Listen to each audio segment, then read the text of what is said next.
Matthias, we know a lot about Pollock, not so much about Matthias. Thanks for the pleasure.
going on? Is the video not on?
king and his men stole the queen from her bed. Bound her and her bone. The seas be ours, and by the powers where we will roam.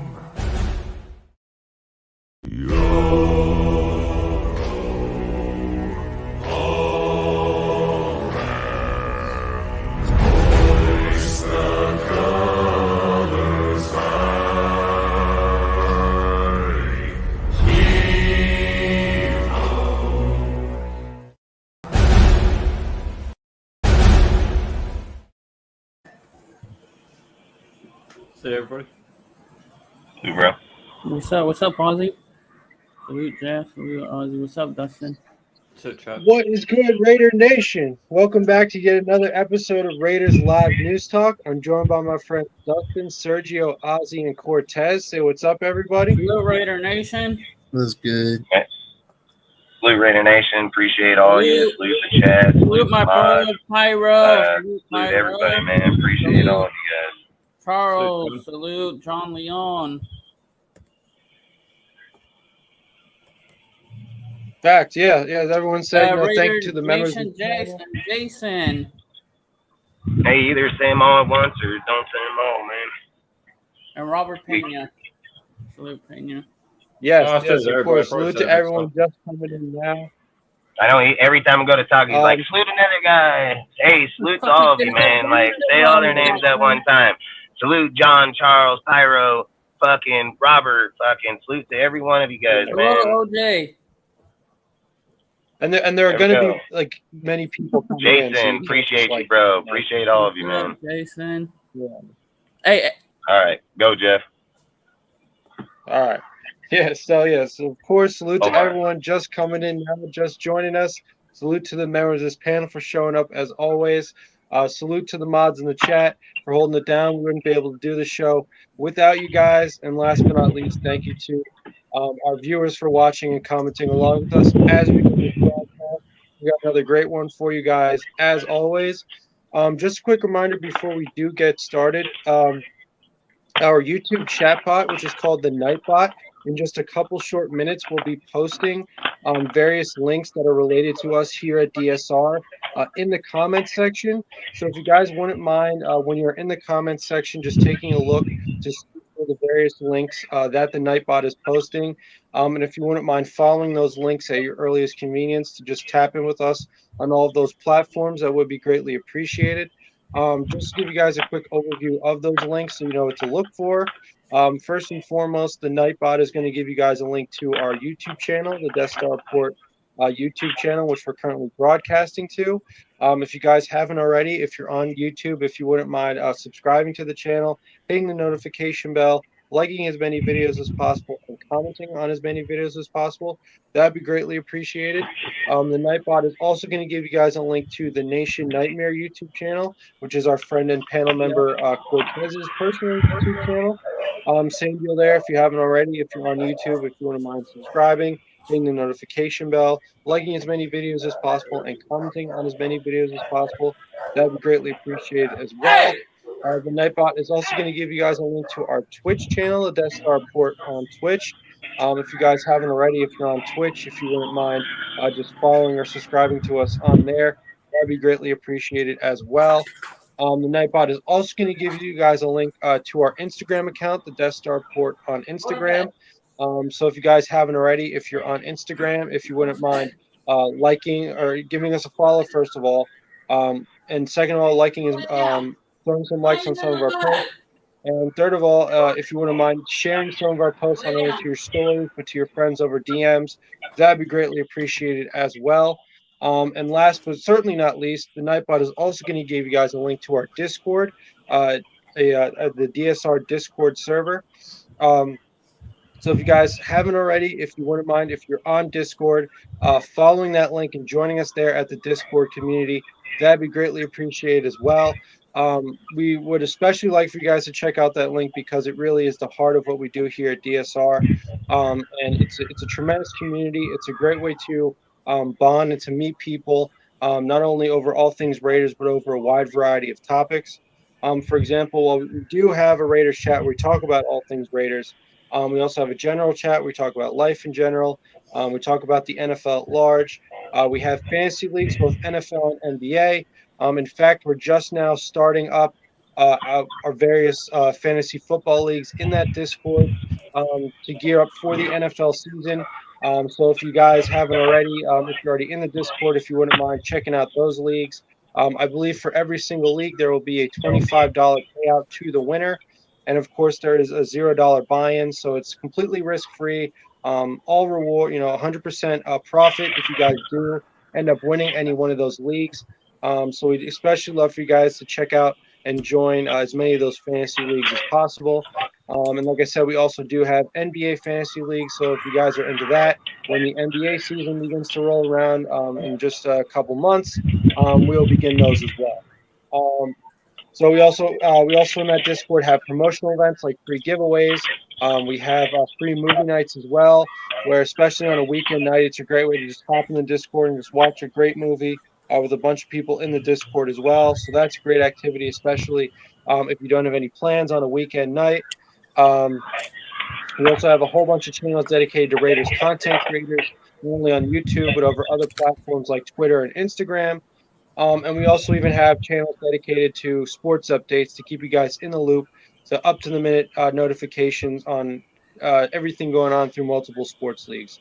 So like I said, if you wouldn't mind following that link to the Discord when the Nightbot posts it in the comments section, that'd be greatly appreciated as well. So like I said, if you guys could just keep an eye out for the Nightbot to post links to the Death Star Port YouTube channel, the Nation Nightmare YouTube channel, the Death Star Port on Twitch, the Death Star Port on Instagram, and as I just said, last but certainly not least, the DSR Discord server. And this Nightbot will be posting all these links multiple times throughout the duration of this broadcast. You guys will have multiple opportunities to check out all of these great links. So like I said, we do thank you in advance for tapping in with us on all those platforms. And if you wouldn't mind just keeping an eye out for the Nightbot to post all those links, and at your earliest convenience to follow those links and just tap in with us through all those various platforms. So like I said, we do thank you guys in advance for that. And we're going to have another, so AJ, which is 24 Graphic on our channel, he's going to be having a YouTube channel that we're going to be building up here pretty quick. We're going to start posting it tonight. He'll be on after 8 o'clock, so we'll post it on here, have as many people that can follow him if they can. We're going to post it across all of our platforms. And then on the 12th of August, we're going to have interview basically on his first channel, and he's going to do one with like going to have Chris from Protect the Shield podcast, and then we're going to have another somebody else on that one too. So long story short, like I said, I'm going to want to try to do like interviews, talk to people about content creating and so on. So long story short, if you guys don't mind, just follow him, give him a sub, and then we're going to be linking it to DSR while we're live in their channel. So basically we'll be streaming through each other while we build up his channel doing that. And then we're going to probably do interviews and things exclusive over on that channel. So August 12th, going to be at 6 p.m. So like I said, if you guys don't mind, just give him a follow. Appreciate it. Yeah, exactly. Yeah, so obviously one of our panel members and obviously a core member of DSR, our friend AJ, as Dustin just said, is also starting his own YouTube channel. So is the Nightbot going to be posting links tonight, Dustin, in the comment section? Yeah, in 20 minutes. So at the 20-minute mark, so in 6 minutes, it should start posting the links and everything. And his might be in there right now. We might already put it in. But long story short, we're going to promote it more on here just to kind of help them out a little bit. So just like I said, that's all. Okay. All right, great. Yeah. So same deal there, guys. When you guys do see the Nightbot post a link to his YouTube channel, if you haven't already, if you're on YouTube, subscribe, hit the notification bell, like as many videos as possible when they do come. When you do, tap in with that YouTube channel, and of course, comment on as many videos as possible when they do come as well. So just to get ready for another YouTube channel. Yeah, go ahead. Yeah, and then the other thing I was going to say is we're going to make a transition over the next few weeks where we're going to be changing our days. We're going to go from Tuesday, Thursday, Saturday, same exact time. Just Saturday, I'll have his channel at 6 o'clock, and then we're either going to lap it into where we're at, or we're going to basically hour and a half, 2 hours on his, and then leave off on ours. However, we decide that as we go, but we're going to try them out and move forward with that. And like I said, we'll test our waters back and forth between either certain days, and then once we do it for a few weeks before we get to camp, we'll determine the actual days that will be live through the whole entire season. But we are going to mess with them while we're going through the preseason. So long story short, it's going to be 7 o'clock regardless, every single time, regardless of the day or not. 7 o'clock here, 10 o'clock there. 10 o'clock on the East Coast, and then we'll try them out, see where we're at. And then, like I said, we'll be doing fantasy leagues, everything. Like, we're just trying to engage a different deal to gain more followers, more content, and just fit into slots where everybody gets along inside there. So, like I said, we know our time slots here. We're just going to mess around with them for the next few weeks, and then we'll see from there. But like I said, AJ, if you're in there. So if you can, just post your link in there, bro. So people, he has it already in the Nightbot. So the Nightbot's already in there. So like I say, if you guys don't mind, give him a follow. Oh, that's his Instagram. Post your YouTube if you can. But outside of it, like I said, he'll be here at 8, and we'll deal with it then. Right. Yeah, exactly. Like I said, just keep out for all those various links. AJ's new YouTube channel included, that the Nightbot is going to be posting.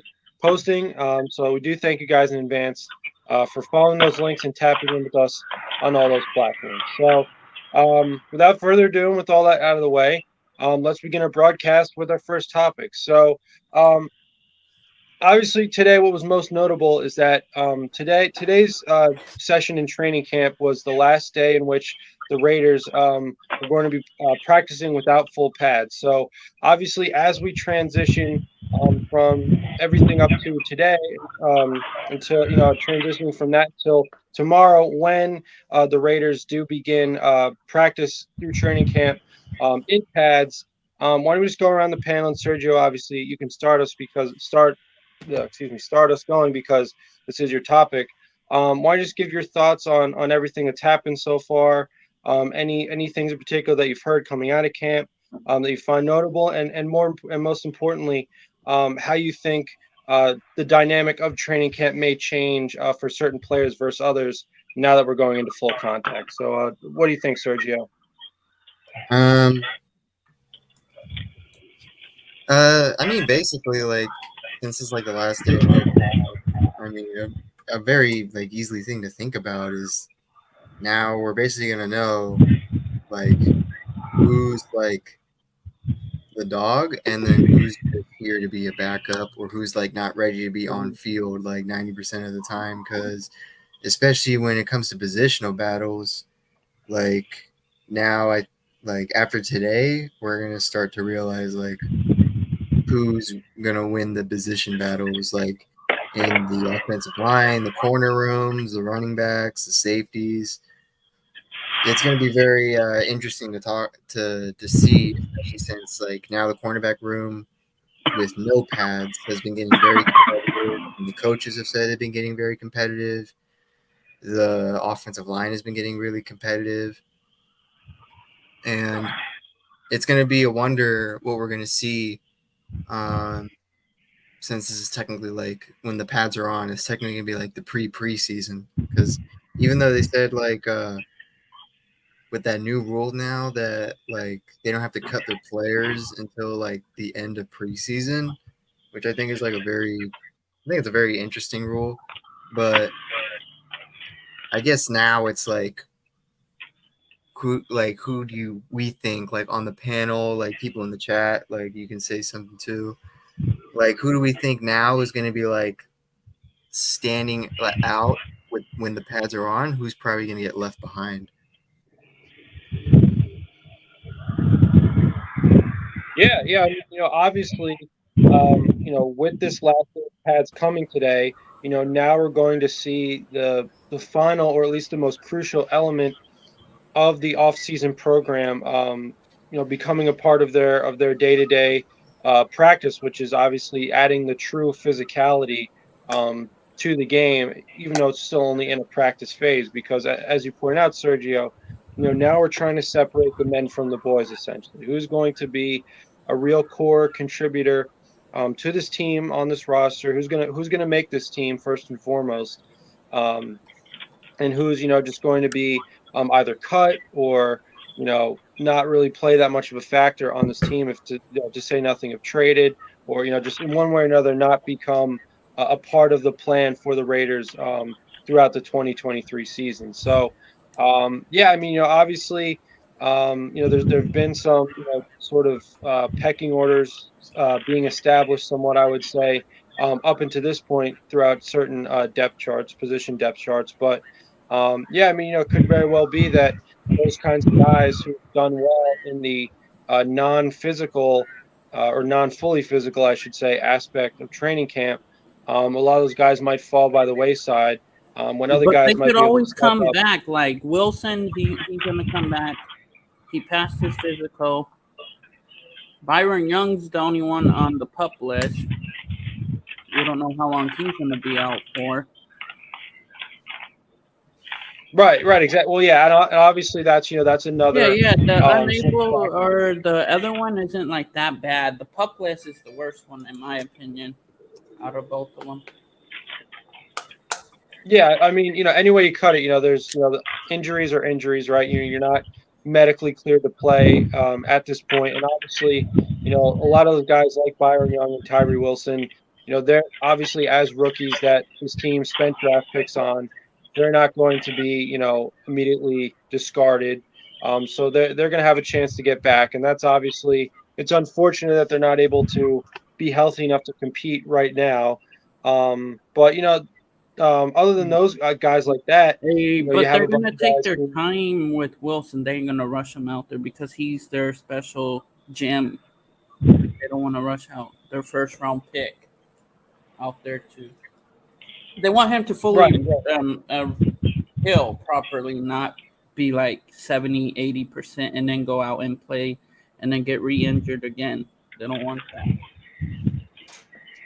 right, exactly. So obviously, like I said, that's another sort of, dimension or variable when it comes to assessing players. Some players do have to get healthier, but as you mentioned, Cortez, spending a 7th overall pick on a guy is probably going to mean that they're going to um, be as cautious as possible when it comes to rehab. So as far as that goes, guys like him should be fine as the season progresses. But for a lot of these guys who are still technically on this roster, who are probably borderline, candidates to make it to the final 53 man, physicality, like I said, being in full pads at entering this new and basically final phase of training camp. We're really going to see, who's for real and who's not, like who this team is going to stick with and who they're not. Ozzy, why don't you do you have any thoughts on training camp so far? The new phase of So I didn't want to interrupt anybody, but yeah, basically, long story short, this is where we separate the boys from the men. Right. Basically, we had to pad, but this is when we get to full contact, and stuff like that. Outside the quarterback, obviously, quarterback's the redshirted, but this is where we get to see what the DTs and the defensive line, and O-line, and stuff like that's really made of. So I feel like this is where you're really going to start to see who our top 5 O-line will be.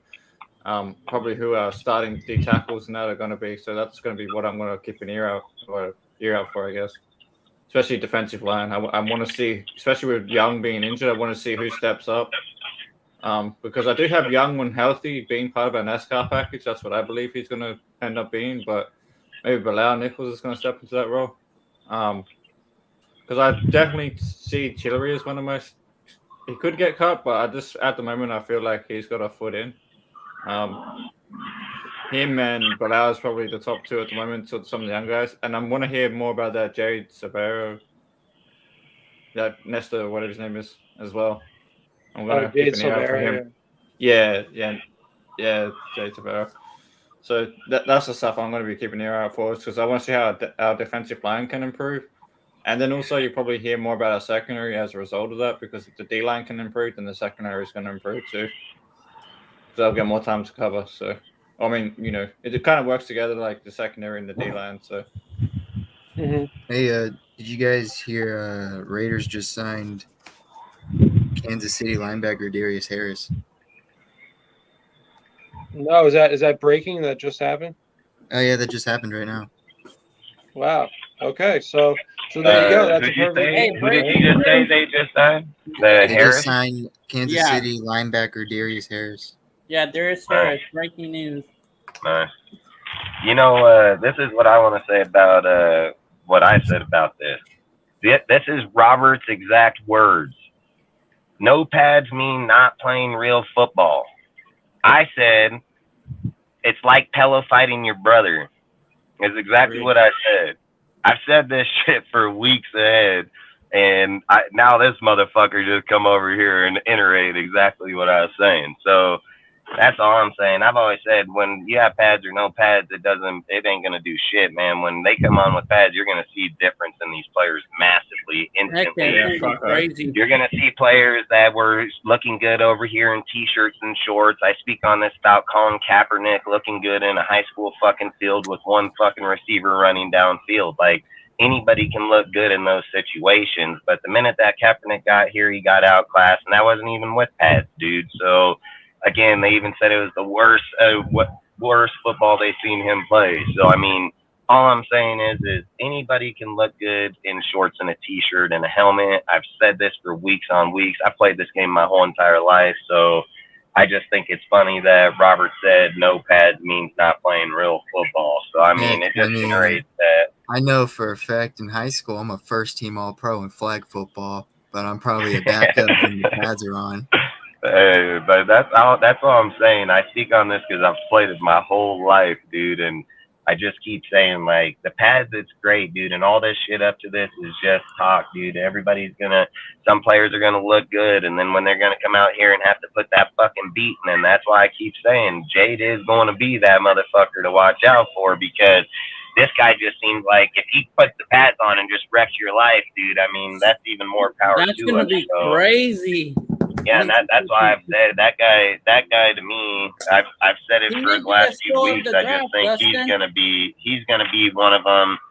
We have other topics. I'll talk on other players later. Other players later in there, but like I said, you're gonna start seeing like I'll be interested to see Thomas, Butler, Plant, fucking I want to see Jade, this Harris guy. Smith, Johnson, Paulo, you know, like when they all get pads Isaiah on and start coming out Palomalu's there, you know. a beast, Dustin. Yeah, I mean, I want to see where Webb's at with his pads and on the players, you know, like that's all I'm saying. Like without pads, anybody can look good, and you are not doing contact, dude. You're just hitting a fucking, you know, rubber fuck or a padded fucking pad pushing, getting on and off, dude. You're not hitting. Hey, tomorrow's gonna be a special So, day, Dustin. Tomorrow practice is gonna be very special. I think it's gonna most definitely let people know where they stand for sure. I mean, that's no doubt about it. Hey, I but mean, the crazy thing is that they Luke, moved in. Chili.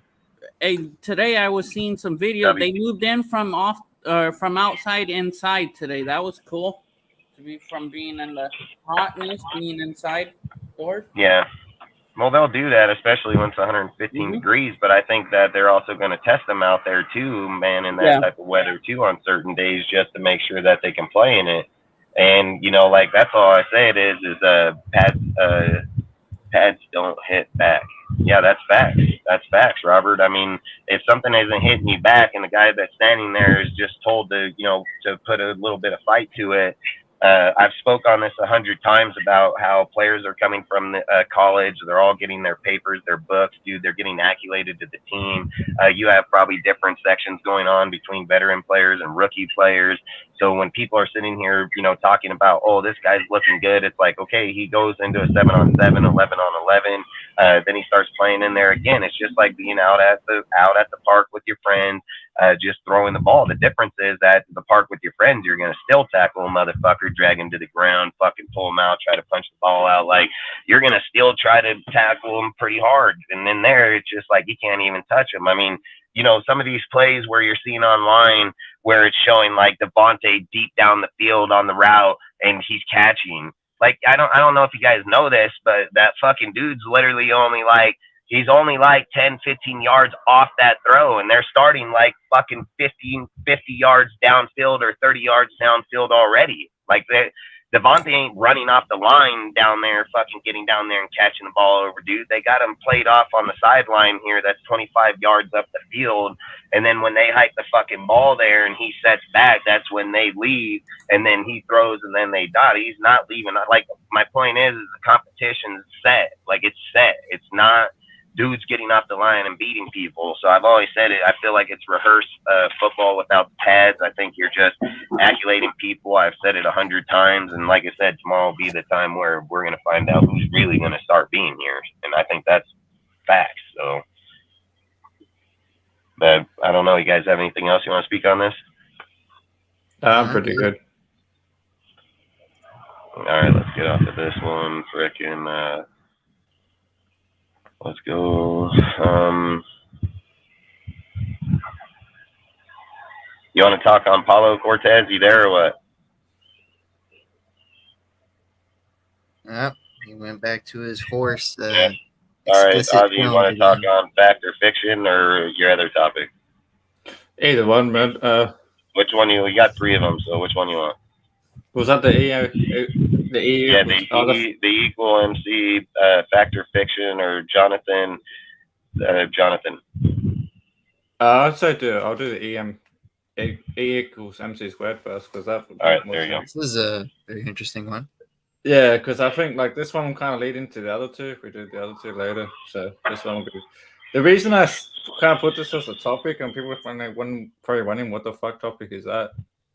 Basically, the reason I put this as a topic is because a lot of people have been saying like, you know, analytics don't matter or analytics aren't true. And at the end of the day, I want to ask the question: is E equals MC squared true? Because that's the basis of like modern mathematics. Same as analytics is based on modern mathematics. I mean, part of analytics does include like the same math that E equals MC squared started. So that's why I question when people say that analytics don't matter, because they do. It's based on the same mathematics as, you know, algebra and stuff like that. So that's why I question that. But I do agree with the fact that you kind of have to prepare that with film. And when I say film, I'm not talking about watching a game live either, especially at the game, because if you watch at the game, you're going to miss more than what you'd miss on TV. And then again, watching on TV live, you're not seeing every angle. So when I say film, I'm talking about like all 22. You have to watch it in all 22 at least once or twice in order to really see what's going on in the field. So pairing that with analytics is where you get your best research and information on doing things, is watching the all 22 film on a game or player, and then pairing that with the numbers, with the analytics. Because that's exactly how they get the analytics in the first place, is by studying players' films and by, like, you know, they have their mathematical formulas to work out the numbers that they get. Whether it's, you know, speeding targets and receptions to get like their percentage of catch percentage, for example. That's based on how many attempts, like, or how many targets with how many catches and whatnot. That's their catch percentage. So that's one example. Same with like yards per game or attempts per game and all that kind of stuff, of how they average that out. So that pretty much was the basis of that topic. It's just that you guys, and look, if analytics didn't matter, yeah, and if the analytics didn't matter, I mean, look at Gruden when he started. He said he didn't mess with the analytics. He didn't really give a shit. It started hindering him a lot. Then Harbaugh from Michigan fucking told him about putting the fucking TVs on the field, so therefore they can be able to watch and see it up front. And then bam, next thing you know, Gruden's over here in the analytics. The analytics matter, dude, and it matters, and especially in the game of today, because there's so many fucking teams that are using that shit to such a high level because they got that money in these fucking geniuses. And again, when people start taking simple math, man, and start fucking figuring out simple equations that, hey, if we go fucking 4 yards every play for fucking up amount, we're going to win X amount of games, or things of those factors. Those things matter, dude. And teams that can hone in on them and use them to the best advantage, it fucking matters. Any person that thinks it doesn't matter is insane. Why do you think a lot more teams are going for it on 4th down now? Yeah, there's been a lot more teams that have been, and not only that, but many teams are now getting more and more successful going for it on 4th down because they're using the analytics. Like, they ask them, like, why do you want to go on 4th down?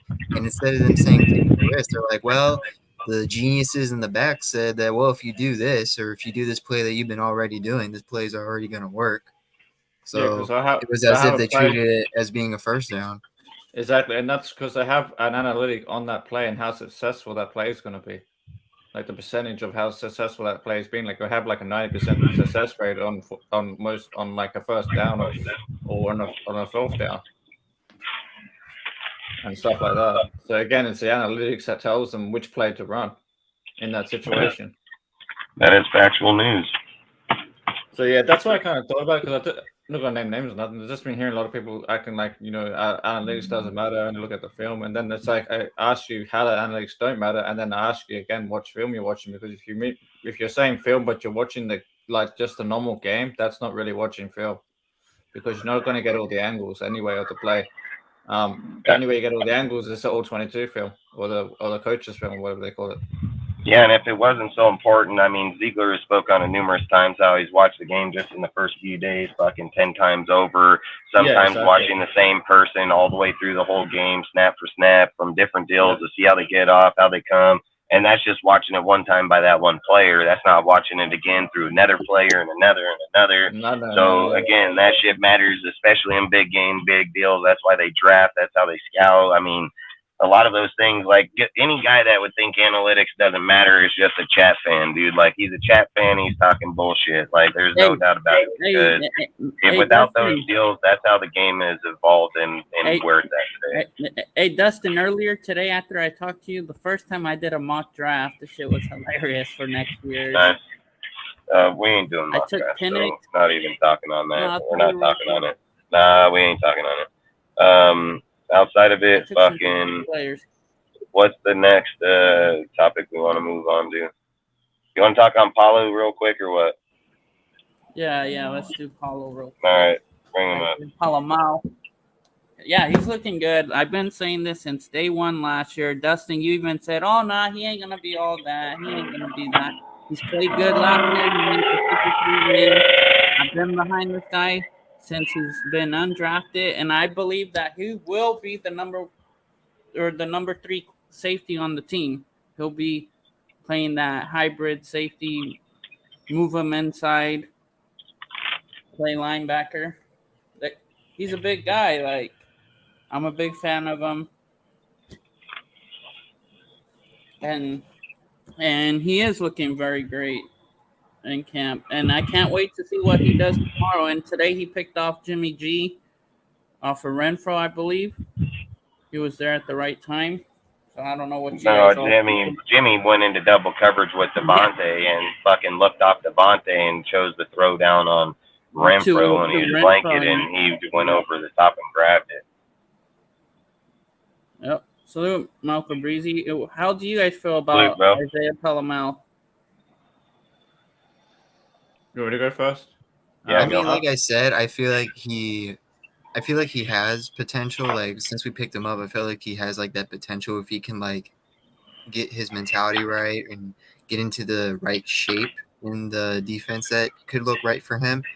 It's looking like right now he's fitting himself in pretty well because Graham's been running a three safety spin. Like he's been doing 3 safety sets and just keeps like switching out the safeties and having them like rotate around the field while they're on the field. And it's looking like Palomal has been on the field like a lot, especially with Chris Smith and Marcus Epps and Johnson a lot. He's been in a lot of the rotations, which makes me think that maybe they want to see what he can do. And because I remember like they want to like use him in the box, like they want to use him as that box safety. So maybe they're just trying to see what else they can use out of him. Yeah, just piggyback on what you're saying. Kind of agree with everything you're saying. Just add that I think they want to use them in those 3 safety sets where they put 3 safeties on the field. Where you'd probably have like Marcus Epps and either Chris Smith or Jaquan Johnson, and then you'd have him as like the 3rd guy in the box. That kind of deal, possibly. But even then, it's going to be a struggle because you got Trayvon Murray, you got Jaquan Johnson, you got Marcus Epps, and then he's also going to be competing with guys like Chris Smith, who we just drafted. So it's going to be a battle for him. If he does it, great. May the best man win. But I just feel like I've got to see him in preseason first before I can really say if he's like the third safety or not. It's going to be a big battle for that third safety spot. That's fair to say. I mean, that is fair to say, and we can say it for every other safety. Especially with like Morg, since like he's not doing well in this system. I mean, like he's kind of, even though there's no pads have been on, he's kind of been the only safety that I haven't heard anything from, any good news from, any like no coaches like hyping him up or anything. Like it's not been even looking that. bad for him. He said out of his own mouth, dude, that he seems lost in the system even in year 2. So I mean, don't get me wrong, he's probably already having issues. No pads are on right now, but it's looking like that Palomau and Smith have like an edge over Morg to replace him. Yeah, that's what I'm saying. That's why I kind of put Morg outside of. I got Jaquan Johnson above Morg right now. Yeah, I mean, I would still put Paulo at the bottom of the list. There's no way he would jump over Epps, Morick, and Johnson. I mean, he'd still be the 4th in the list.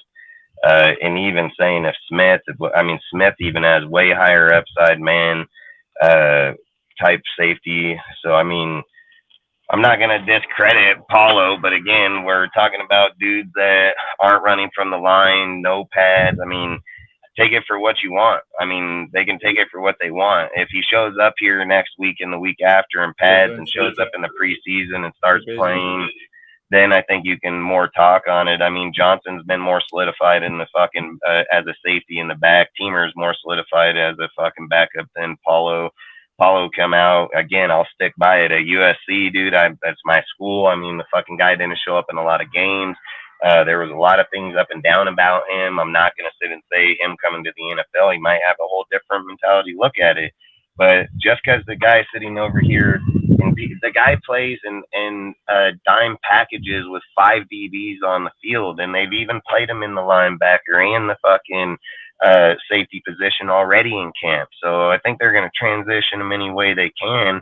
And signing Harris, I mean, fuck, that's probably limits him even more. I mean, so if we sign another safety here, I think it's going to limit him even more too, because I don't think he's the 3rd guy on the list. I mean, I can't see him being the 3rd. There's just no way. I mean, he's never even fucking done nothing yet in the NFL. So to surpass up there and just go to behind Morick and Epps, even Morick's down years is better, and he's never played. And then Johnson's played behind a fucking damn good defense in the Buffalo. So Smith comes from even more proven school with even more proven talent. So, I mean, like I would just say take it for what it is. If Paulo is surging, then he surges, man. But I would just wait till I get a bigger sample size than a guy getting picked off because Jimmy fucking seen Devontae double teamed and then chose to throw down on Renfro downfield. Like, and they've even been talking about it through the whole camp that they've been struggling in deep passes, that Jimmy's been excelling in short and intermediate passes. They say they're unlocking those. Just in the long passes, they've been struggling, and I mean, it kind of seems like the offense. The only improvement that they're trying to fix is the deep passes. Yeah, and the way that they said that comment would almost make me feel like, guess who threw the other interception to Webb? You know what I mean? Like with that type of comment, when you're sitting there saying like having issues downfield, looking in. I mean, Aiden's got passes where he's just dotting them downfield. With Jacoby Myers into the end zone, dude, like 40-yard pass down there. So, I mean, again, and still had a little bit more arm. So, like I said, I mean, Paulo, I've always said we want the best players for a team, so more power to the guy. I just think you need to have a bigger sample size. The guy's never played in shit. So, I mean, take it for what you want. If you want to jock the dude, jock him. I've always said, and I want the best here. I want the best to play. But this guy has been on the team last year. He's been through the fucking preseason. It's not like he hasn't been on the damn team. So that's all I'm going to say. So if he starts showing up at a higher level and so on, and again, I said this when we talked about the Peters. I said this when we talked about Peters. Even when I put it right here where you guys said he would make the transition to safety. And I said, no, I don't think so. He's going to be the number two motherfucking corner. That's exactly what I said. Well, number one, because Hobbs will be inside. He'll be the one. And then I think Bennett's going to be the motherfucking two. But long story short is that even at that time, and with that, it was still what I was going to say was with Peters being back there, I said that they'll play over the top of him and safety him because of the fact that you had Johnson, Smith, and Paulo to be able to pick up the back end off of off of Peters. And I said it in the live, do not be surprised if this is going to be the best year in interceptions we have because of those fucking reasons, because people think they'll be able to bait off on Peters or somebody and they're going to end up throwing down and the safeties are going to be right there to pick them up. And again, we play in 5 personnel DBs a lot, so it's not going to be too hard when you have these type of names doing it.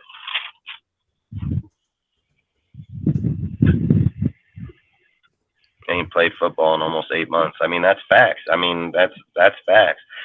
Our safety room is better. Teamer might be out. Teamer's going to be out. I think if everything goes by, if everything goes the way it is, Teamer ain't going to be on the team. I don't see any reason. I mean, you got Epps, Morick, Johnson, Smith, and Paulo, like I said, and then that's not including if they choose to sign another player somewhere between this camp or not, but it's still 5 good players there. So, like I said, I don't disagree with that. But again, just because a player is tall doesn't mean they're going to be good. And again, more players in those positions have had more success being in the shorter to mid height range, not being fucking giants. And I'm not saying his height is a disadvantage or not, but they've had some Hall of Famers at 5'10" in the safeties all day long. So that's all I'm saying. I think height back there is just an added factor at that point, you know. Yeah, and 4.3. I mean, yeah, you can't teach 4.3 speed. That's for damn sure. Is everyone like I good said, on this they'll topic? have to. You guys speak on the rest of it. I just think, like I said, I just don't think too much. I mean, fucking, they're not even challenging each other, so. Yeah, I mean, like I was saying to Lunatic, I went to preseason before I really predicted depth shot. Yeah, there's guys on that roster that's got fucking multiple years of game experience on them playing in the game. Yeah, exactly. You know what I mean? We've sat here and showed we had DTs, we had fucking players last year that we didn't even bring in and play, halfbacks on. Like, they'll sit those motherfuckers probably just like they'll sit him another year, let him develop until when he gets there, it's like clear as day, like you can't beat it. You know what I mean? Like, it'll be a clear as day, like, hey, he's that good now. Now start him, you know? I think someone else can play Gunner. If we get Play rid of who? Gunner on special teams if we get rid of Tamer. Depends how many safeties we keep, but I just don't see any way for him to stay with all the safeties we got. I mean, if you got 4 and then one on the practice squad, which would be him, I want to see it, or Smith. I mean, even if Smith's on the practice squad and he's on the roster, it's still, you got Epps, Moore, Johnson, then him, or Smith. You know what I mean? So however it pans out, you know? And if he plays good, he plays good. That's what you want, what's best for the team. All I'm saying is I want to get you hyped up on motherfuckers with no pads. Like, that's all I'm saying. Like, I play football my whole life. I don't sit here and hype myself up on players that are running around in shorts and T-shirts. I mean, Kaepernick had that thought, and he thought he was going to be better than 32 starting NFL quarterbacks. He literally said that out of his own mouth. You have some of the best NFL players said he looked the worst he's ever looked. So, I mean, again, playing in shorts looks one way, and playing when the motherfucker going to light your ass the fuck up when you go for a ball is a whole nother way. So, that's a mind fuck, dude. That's in your fucking head, dude. That's, hey, don't get off because I need to fucking buckle down. It's a whole nother game, dude. So just like I said, how Robert said it. Robert said, no pads means not playing real football. Like, that's facts. So that's all I'm saying. Fucking guy out there gonna get a pick. Great for him. He's studying the books. He's studying shit. Like, he's on part of it. But I've literally said it. You're literally coming from college. You're literally come from the draft. You're literally giving dudes the buffs. Where's the competition? Half these fucking guys don't even know what the hell's going on. The other half are just getting here. They just like fucking 30 of them, 40, 50 of them probably coming through free agency and fucking so on. Like, nobody has nothing out here yet. Put on the pads once the motherfuckers start laying the wood to people, and you'll start seeing dudes step to the back of the line real quick. You can go in front of me. Go ahead. I don't want to hit that guy. Like, That's all I'm to that saying. and to that point, by the way, salute guys. And to that point, bro. Dustin. Salute to Menace. Yeah, salute to Menace. And actually, to that point, there's been a lot of players throughout history that have been excellent practice players overall, but come Sunday, come Thursday, come Monday, they don't perform as well. And on the flip side, there's been crappy practice players that show up on Sunday. Probably the prime example was Lawrence Taylor. He was an awful practice player. Even Charles Woodson, when he first started with the Raiders, the guy would sleep in the meetings, but then he would ball out on Sundays. So sometimes you can't put too much weight as to like how the practice is going, whether a guy's excelling or not doing well. For me, what matters is when the lights are on, can you perform? Like that's really what it comes down to. Can you handle the pressure? Man, I said that about Malcolm. Like, if people think he has bad practice, I've even spoke about Malcolm Kuntz numerous times. Like, every time this dude gets put in a game, he shows up. Like, some people can practice bad and play in the game like fucking that. And I've even brought up Lawrence Taylor numerous times in those type of deals because that's just how people are sometimes, dude. They just don't need, like, they just have it, you know? So, and I don't agree or not. I'm not the one that makes that decision. So, I mean, and then nowadays, again, like analytics, so on, people can just say, well, his practice over here shows otherwise. Like, you see, it's kind of almost condescending at the same time because back then they probably didn't even go by that shit, period, you know? So, I don't know. Like I said, I don't want people to think that I'm down talking Paulo. I'm not down talking him. I'm just saying until the guy gets on the field and plays, it's not like he hasn't been on our team before. That's all I'm saying. Yeah, fair. I also think that the no pad stuff is just mostly to get your mind ready more than anything else, learning the playbook. That's with walkthroughs and whatnot. And I think I think this is overall like a good conversation that we're having because I think it indicates, right, how much better our safety room is this year. So like last year, I think we would have been like, yeah, we'll take Paul Amal, right? But this year we're questioning whether or not he actually makes the team. And if he does make the team, is he like 3th, 4th, 5th on the depth chart? So I think whenever you bring in competition, which Ziegler has done, you improve your team overall. So I think and it might improve him too. Yeah. And it might improve him too. And there's nothing wrong against that either. You know, that's all I'm saying is I just think like you'll be on the hype train for him today and tomorrow motherfucker might not be there. You know what I mean? That's all I'm saying. Like, reason that they don't probably talk about halfbacks right now is because no one can lay the wood to a motherfucker yet. You know what I mean? So, hey, you talk all that shit, but when Max and all these dudes are coming down to tackle your fucking ass and he steps down and fucking lays a dude down, I mean, that shit's going to get noticed. When he starts moving dudes and moving the pocket out there in practice, that shit's going to get noticed. That's how that shit gets created.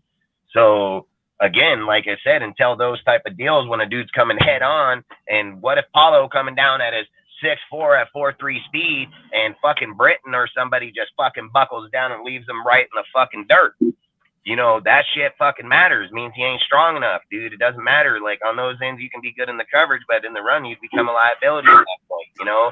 Then he becomes what they call an ankle grabber, where he's going to hold on to the bottom and shoelaces and get drugged down to try to break you down. Like, and then nobody's saying nothing against those or not. All I'm saying is you can't experience those until dude's in pads. And we don't know. Maybe Paulo comes down there and lays the wood to him, but we won't know until he gets pads. And at the end of the day, just like Robert said in his presser, this game is called motherfucking football, bro. Like, this is a football. It is man's motherfucking sport, dude. Like, you're not just going to walk over here and fucking need fucking safe spaces here, bro. Like, you're going to get popped. So, again, when Robert coming at your ass over there, like, better be ready. You see what I'm saying? Like, it's a whole different breed of shit, bro. Dude runs up, oh, boo, boo. Like, yeah, what do you fucking do? Like, big difference, you know? He comes running at you and says, bah, fucking get down. Like, whole different ball game. So that's all I'm saying is like I said about a corner on a receiver, they can't contest fucking the receivers right now. He can't jam on them. He can't push on them, dude. Like, if the receiver is in play of the ball, it's his fucking ball. We don't want to injure him. We don't want him to twist his ankles. We don't want Achilles. Like, sometimes even dudes playing on Devontae right now got to play like 5 yards off just so they don't hurt him. So, like, take it for what they want. I mean, that's all I'm saying is watch the game for yourself. We're playing I've said it for the last few weeks. It's just flag football right now, dude. Pillow fighting, dude. You're not really doing shit. Put pads on, you'll find out. Done.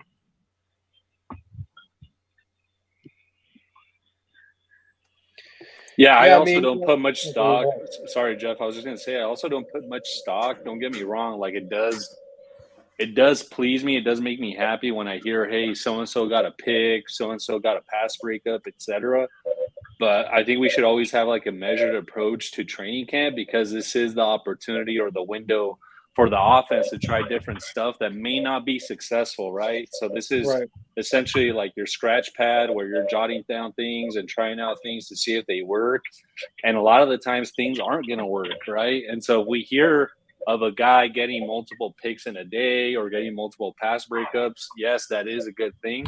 But we also have to realize like you're also just as an offense, I'm sure Josh is just trying out things, and this is the opportunity to do that. I'd rather, Jimmy throw 3, 5, 10 picks in one day as opposed to throwing those picks during a game, if you catch my drift.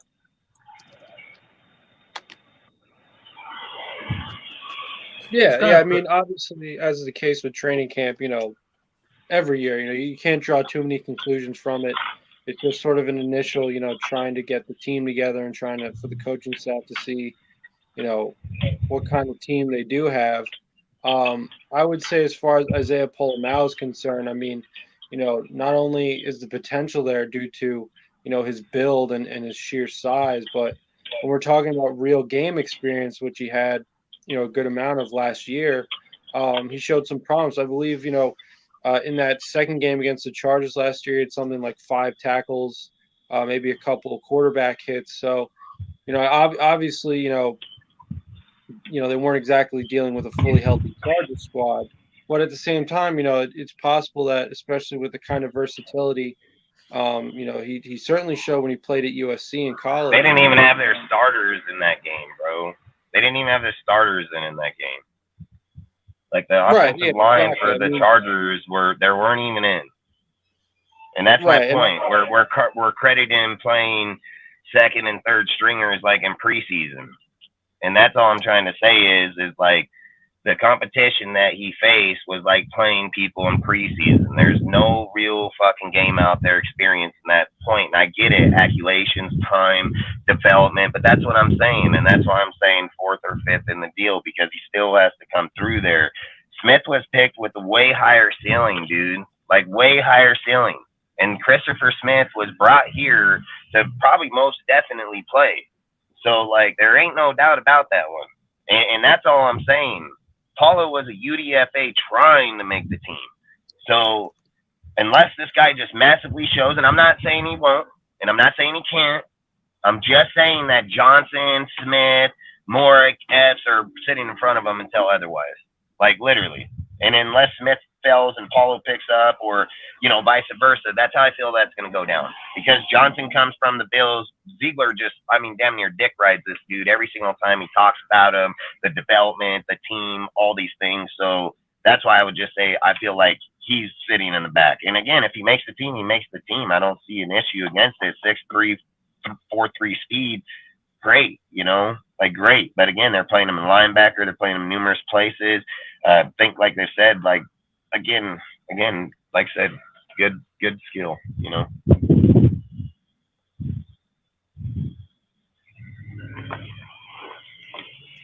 Yeah, exactly. I mean, I just brought up that particular game because as far as I can remember, that was his best game, at least statistically. And not only is it one game, as you pointed out, Dustin. I mean, I believe the Chargers were missing 3 of their starting offensive linemen. So, at least as far as the quarterback hits are concerned, you can trust that as far as you could throw it, sort of a thing. So, I'm just saying, there is, I think, a promise to him, and we still have a good chunk of training camp, to say nothing of the preseason, to say nothing of practice. All leading up to, all culminating in the beginning of this 2023 NFL season, to see how the depth chart shakes out. But I just don't think that the Raiders should necessarily discount or disqualify him simply because of the versatility he's capable of, right? Because they could also play him, in the box, right? So, or almost as a de facto kind of linebacker. So you could see him carving out a good amount of playing time for himself, as almost kind of like a box safety, like I said, pseudo linebacker kind of type. So when it comes to like run defense, that could be important as well, if they're going to stack the box. So if we're talking about starting safety per se, I don't know how likely that is. Once again, like I said, the build, that's tempting, but obviously that's not all that makes a football player. So, we'll see. But like I said, I think Good point, there is Lunatic. Yeah, go ahead. Yeah, but look, I was just going to show this right here. Yeah, but I was going to show you, look, I wrote here when we drafted, it was Smith that replaces Abram. He replaced them in the end of the year. That's what he did. But like I said, I wrote this right when we were done. Stenham replaces, or what did I say? I said Smith replaces Abram, O'Connell replaces Stenham, Bennett replaces Averett, Tucker replaces Holland, Young replaces Billings, Mayer replaces Waller, Tyree replaces Chandler. And that's where I think, that's who I think is here to replace Abram was going to be Smith. But in all honesty, let's be real, it's Epps. It's fucking Epps. Epps is the replacement of Abram because he's everything Abram was supposed to be, but ain't. So hey, Dustin got the script. That's what I'm saying, dude. I think Dustin has a script. I'm just saying, man. I do this shit as we're going, bro. And I wrote that shit the second we were done with the draft because, and I wrote it in on every player and on the reasons why and for what they were. Those picks were all I feel like they were all choice picked and all hit out of the park, dude. I mean, like, we're going to talk on Bennett, so I'd most definitely stay tuned on that one because this guy right here is probably the truth. Like, he's probably the truth, bro, and people just slept on that motherfucker, overlooked him, didn't talk about, didn't see the real factor of how they were viewing this dude. Like I said, this guy got a lot of good traits in him, and we'll talk on him in a little bit. But all I'm saying is I agree with Paulo at the time. I agree that Paulo was there to replace Abram last year when they moved off of him in the season. But I believe that Marcus Epps is the true replacement for Jonathan Abram because he has every single trait quality Abram was supposed to have, but this guy succeeded at it and Abram hasn't. And then, like I said, I think Smith was the actual replacement behind him first through the draft. Just Epps was brought in now for the development now, so Smith ain't a guy to sleep on. That guy got a lot of fucking talent, and that's why I'm saying, like, that to just surpass people on the list and being in UDFAs when this dude's like, what, a 4th, 5th round pick. I mean, they picked these dudes for a reason, and that's all I'm trying to say. And I don't discredit anybody's take. So I don't want nobody to feel like I'm discrediting take. I'm just saying I didn't say replace him, but made the depth chart over him. Yeah, no, facts, 100%. And that's all I'm saying. Like I said, not to discredit anybody's stakes in anything. We all see different deals. We're all going to talk a lot of different stuff. I'm just saying, like, when I see certain things, man, I see traits in players, the way they play, their builds, the type of statures, how our team is going. I've always said I don't have natural bias to any person, dude. It's just what's best for the team. And like I said, when we just look at certain players, I'm not going to say Paulo cannot be here. I do not want people to think that the same way I talk about Josh. It's not that I don't. It's that his place on the bench is where it is until otherwise. That's just fact. So that's just what I'm accepting because I know the reality of it. Until otherwise, him and Smith are pretty much on the same damn playing field. Like, outside of that, everybody else, Epps, Morick, Johnson, they've all had time. Again, Morick isn't just going to get bypassed, dude. The Patriots wanted him. They were scouting that fool when we were scouting him. So a lot of people have done their homework on Morick. I don't think he's just going to get let go and bypassed in his 3rd year in the league. I just can't see that whatsoever happening. He would have to just come out and literally fucking just straight miss every tackle, get the ball thrown right in his face, not catch it. Like, he would have to just royally suck to not make the team. Like, just royally. So, and I just don't see that because I've said it, and me and Sergio were talking about it earlier behind the deal. I've said this for months, that Morick is a zone person where he depends on everybody else around him to play good football. Morik is not a man. A man, which I mean in man, safety is where he can play anywhere by himself. He's not that player. He relies on the linebacker as the safety in the corner. Like, he relies on the people around him. He's not C. Wood, bro, where he's like, come over here. You know what I mean? Like, he's not that type. And I always say certain people in certain positions have those traits and man traits that can man up on anybody. Where Morik has shown you in year one, he's had he had a good deal in there. Year two, he's just fallen off. Year three, just like I think the Raider room said here, I would agree. I think he'll probably have a better chance in it. But for me, a non-negotiable when it comes to safety, like a must-have that a safety has to have, is tackling ability. And I look at Merrick, and the guy does two-hand touch this is actually like going back to year one. Year two was probably like the worst example of this last year, but the guy just couldn't tackle, wasn't willing to tackle. And I just hope that Patrick Graham or whoever the secondary coach is drilling into this guy. You need to tackle. You need to be a hard hitter as a safety.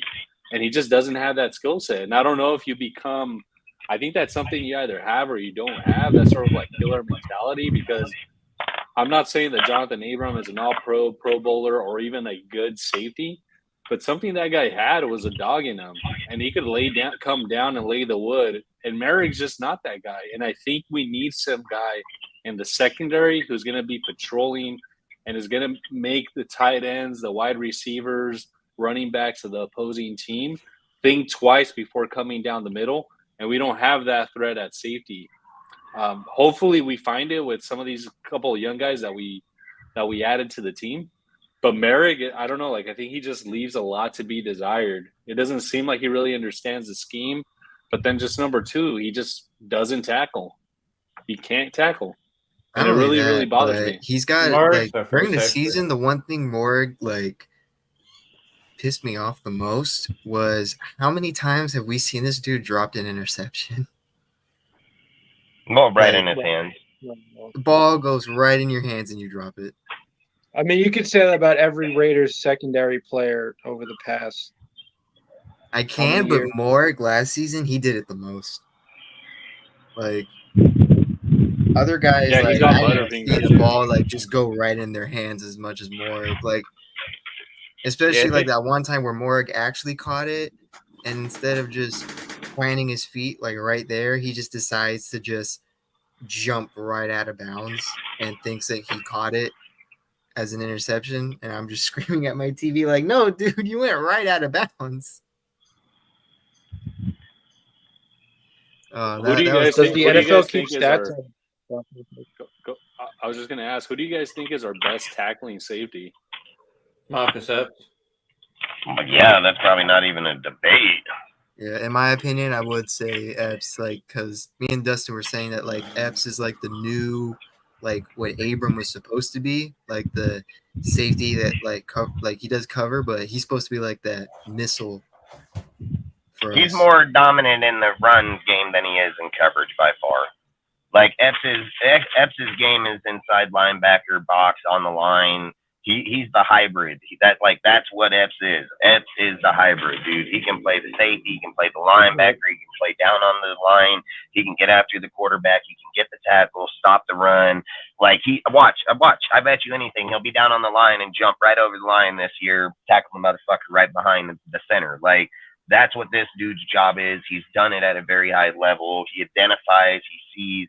That's why I'm saying when you have dudes like Spillane and this dude sitting down there just pushing on the line and runs, you're going to force teams to back up and call audibles to get out of those formations because they're going to be like, damn, dude, they're bringing the heat right here. And then you're going to have Neil Farrell and fucking Young or even Jade just sitting up on that line, dude. No, that's not going to be easy. This whole team changes the outcome. And even when you drop Epps down into the box like that and keep them sitting there onto the side where they're sitting there, where Abrams failed numerous times shooting past our dude numerous times in the backfield. But that's where I said where Johnson, Smith, and Paulo become very dangerous because they're still sitting over the top. So if a quarterback's sitting there and he sees fucking Peters on a fast receiver, and he's seeing fucking Epps down here on the line, and that safety's anticipating that he's going to get off of fucking Peters because he knows he don't have the speed. I'm telling you, that's where picks come off all the time because quarterbacks try to fucking get over the dude because he thinks he's going to beat him, and then the safety's coming the opposite way where he jumps the route and bam, see you the fuck later.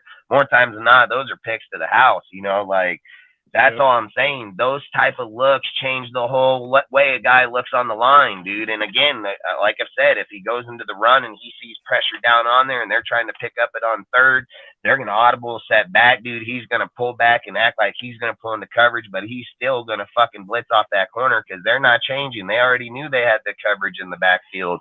So the only way that they're going to make it look like they're changing is when this team audibles back, they'll reset. They'll stand up, step back, and then fucking set back where it'll look like he's playing off the line now, but he's still coming. Mark it, dude. Like, mark it. Players like him change the way the game is played, man. Like, I keep saying, I was talking with Sergio about this earlier about a lot of people think the 7-man front up front is what changes. People can get out of that easily. Easy. Fuck, Patrick Mahomes would kill teams like that, dude. Like, will they get behind and get to him sometimes? Yeah, there's no denying that. But fuck, let's be real. If Mahomes knows the pressure's coming off this side and he audibles a halfback fucking wheel to the outside or a screen or a drag, Mahomes is going to get off that play more times than not. He's going to fucking set back in shotgun. He's going to hike the fucking ball. When they push off his side, he's going to have his halfback right here. See you later. Adios. See you fucking later. Because all 7 of you dumbasses came in this way. Like, that's not how real football is played. It's not played like that, dude. You have to have the defense on the back end. You have to have your safeties in corners. So when people sit and say, well, you don't need as good corners, the fuck if you don't. The fuck if you don't, because if you have Peters pressing on the fucking corner over there and the dude's rushing over there, guess what? Well, Mahomes can't just throw the fucking ball, you know, and that's all. Salute, Ben. Appreciate you, bro. But that's all I'm saying is like you need a tandem of both. Like you need a tandem of both. And that's just facts, dude. Because if you get a cornerback here getting burnt off the line and no safety coverage over the top, that corner is just gonna burn you down the road. You know what I mean? So that's all I'm saying. Like you need to have a group of all. Is all I'm saying. Just to piggyback off what you're saying, with this defense, I can actually see like a set or whatever you want to call it, where we have like 3 safeties, 2 corners, 2 middle linebackers, and 4 D linemen. But the D linemen, the edge rushers, are also playing like their outside linebacking role, like where they can pull back and shit. I've seen Max do it already last year. If you get what I'm saying, like it's going to be a different kind of system than what we're used to. They're going to have a lot of rotational players and DTs, linebackers to safeties to linebackers. Like they're going to have all kinds. I'm just saying because you know you got your 11 dudes, right? I can see where we have like 2 safeties playing deep, and then you got like Epps kind of playing that box role, and then you got like 2 corners, 2 DTs, and then like your 2 defensive ends are there, but they can also either rush or like move back off the line. Yeah, I mean, I think how they would do it is probably bring 3 on the line to begin with, nose tackle DTs, then drop him to the inside, which adds him to the 4. Bring your linebacker over to the other side, brings you 5. So now you match up. So that's how I would think. And then they're going to ask him to shoot the gap is what he's going to do. Epps will shoot the gap because he'll rotate between and shoot between Max and the DT to pick up that position. Yeah, they're going to have that too. But I just meant we're going to see like that plus like a different play, depending who we're playing against, where we have like the 2 middle linebackers and then like a safety / linebacker guy and then like 2 safeties and 2 corners. But then in those situations, Max and Chandler will either rush or you might see him drop back.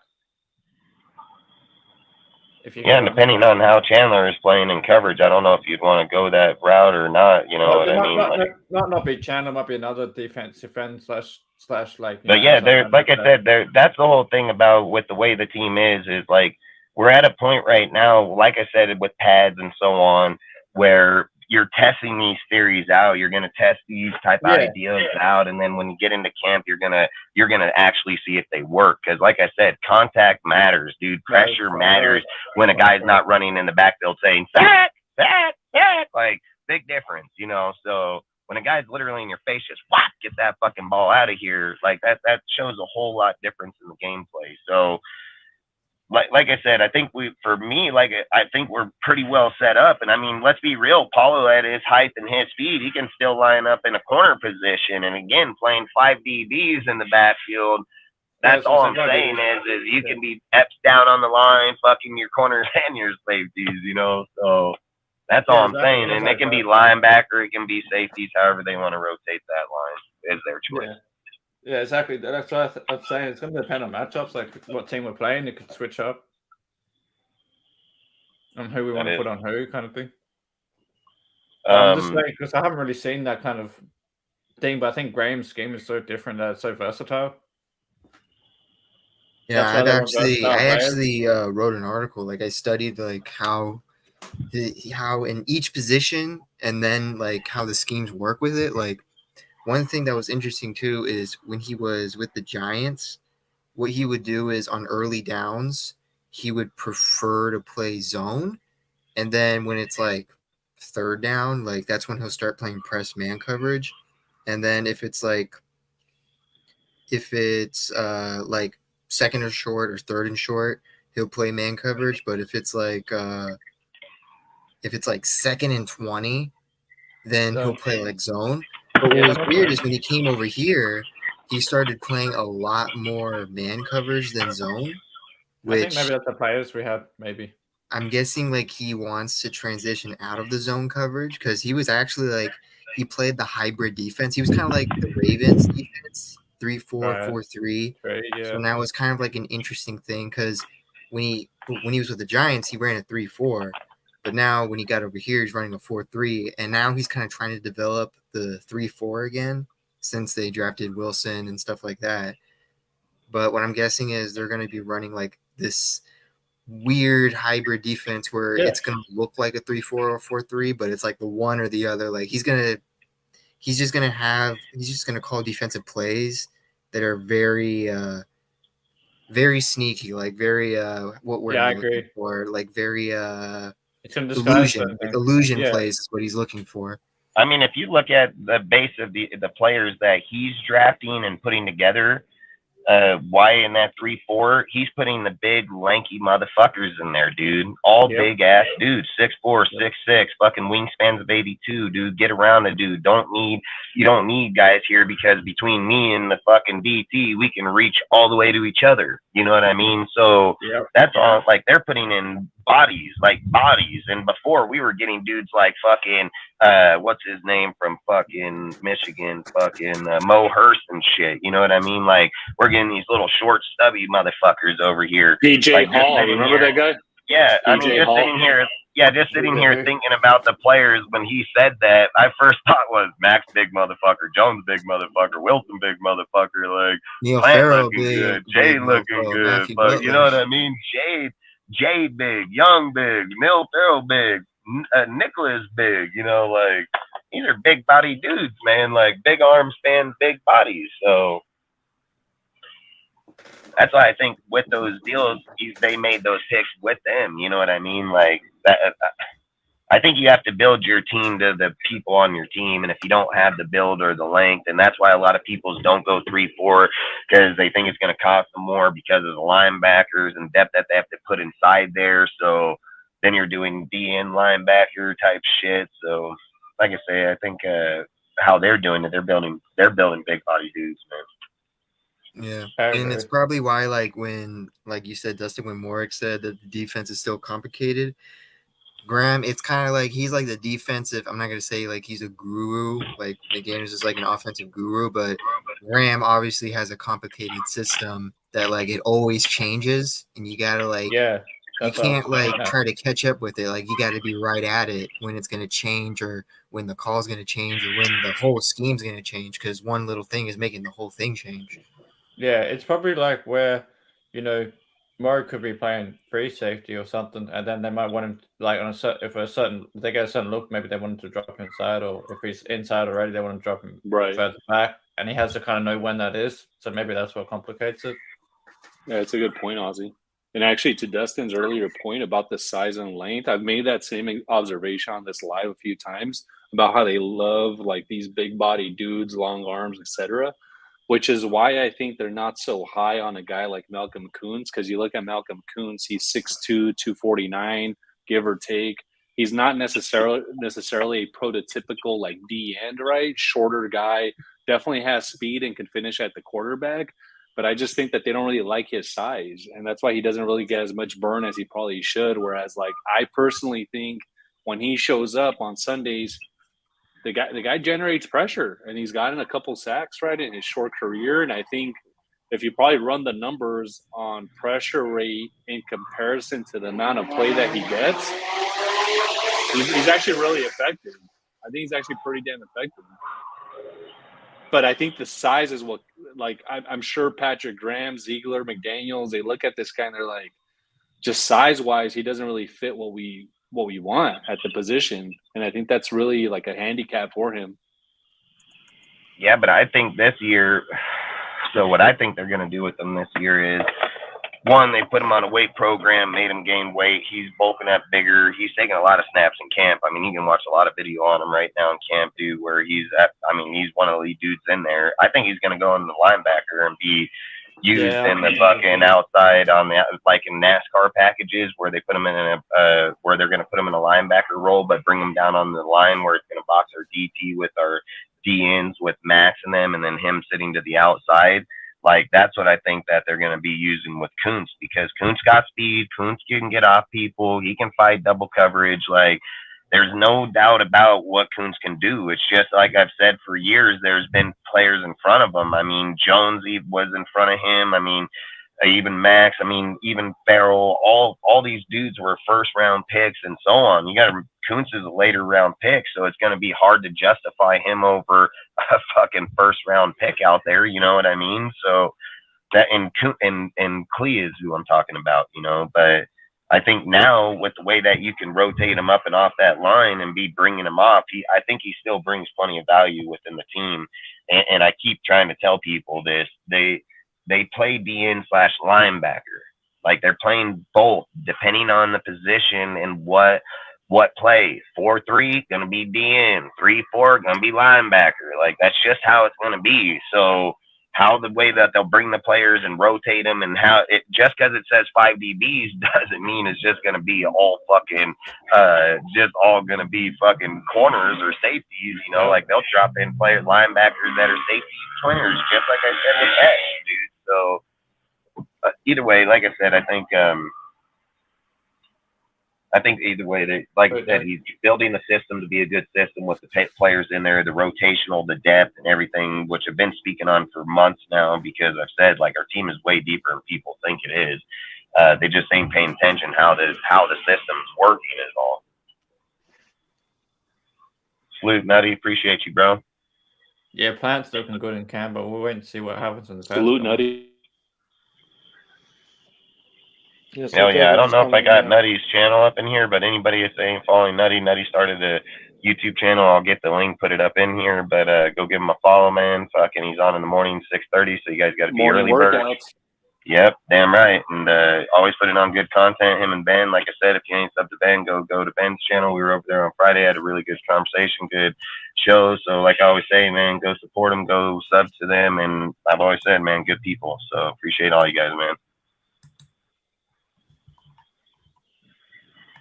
Facts, yeah, exactly. Okay, so do you want to move on to? Yeah, we can move on. I just want to bring up the Nate Hobbs real quick, just so people understand. Like, what do you guys think about him being back? And then, what is your thoughts on it, bro? Okay, so I'm gonna go first. And I was talking to Dustin about this. And I said this to Dustin. I am very frustrated at our fan base because I was getting clowned because how worried I was about Hobbs when I heard that he took a softball straight to the face and it busted him open. And everyone's saying, oh, it's not that big deal. It's just a softball. It just hit him in the face. Not like he broke a bone or anything. And next thing you know, he's not showing up to camp. Now they're saying he is going to show up. He's going to come back. But obviously, I'm still concerned a little bit because whether it's a softball or a baseball, I'm pretty sure anyone that just gets socked in the face while something is going like 70 to 100 miles per hour at them, I'm pretty sure it's gonna suck going to work with your face swollen up from it. Man, salute, Dark. I didn't, man, my bad, bro. But keep going. No, that's what I had to say. Like, personally, I just think I'm just worried if this is like. I just want to see like how he's that. I really want to see how he's going to be, because even though it's like, sure, it's not that major to me, it kind of is a little bit, just because like I know from like experience, like I had a family member who took like a softball to the face and it like just broke their cheekbone and they couldn't play sports for like half a year.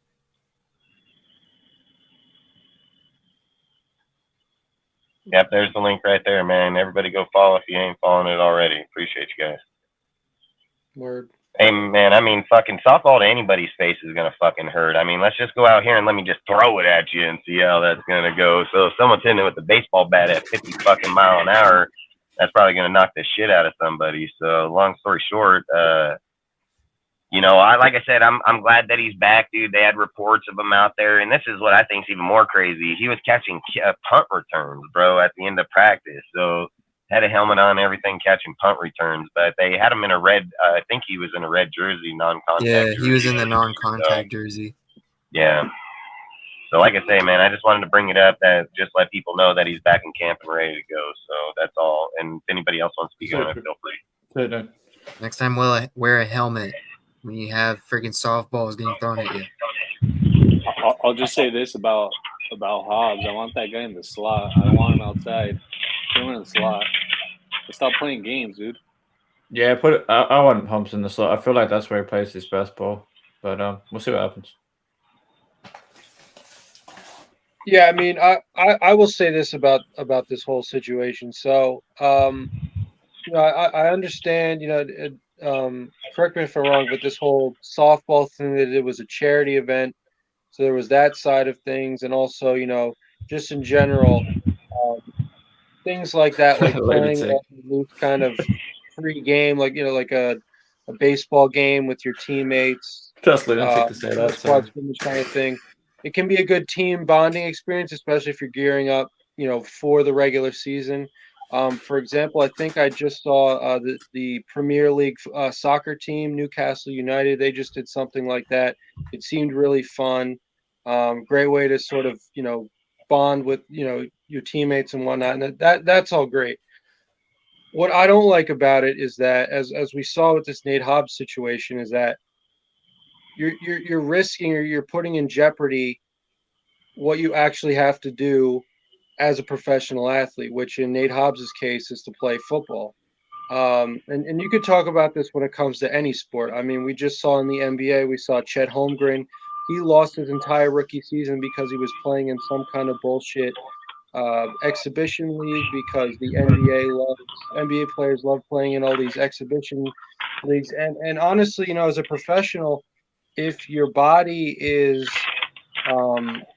your biggest asset, if it is the way in which you make money and perform on behalf of your employer, to say nothing of on behalf of yourself, then you really shouldn't be out here doing this. I mean, we could have had somebody on this team twist their ankle when they were rounding second base. We could have had somebody, you know, bust up their slid into home.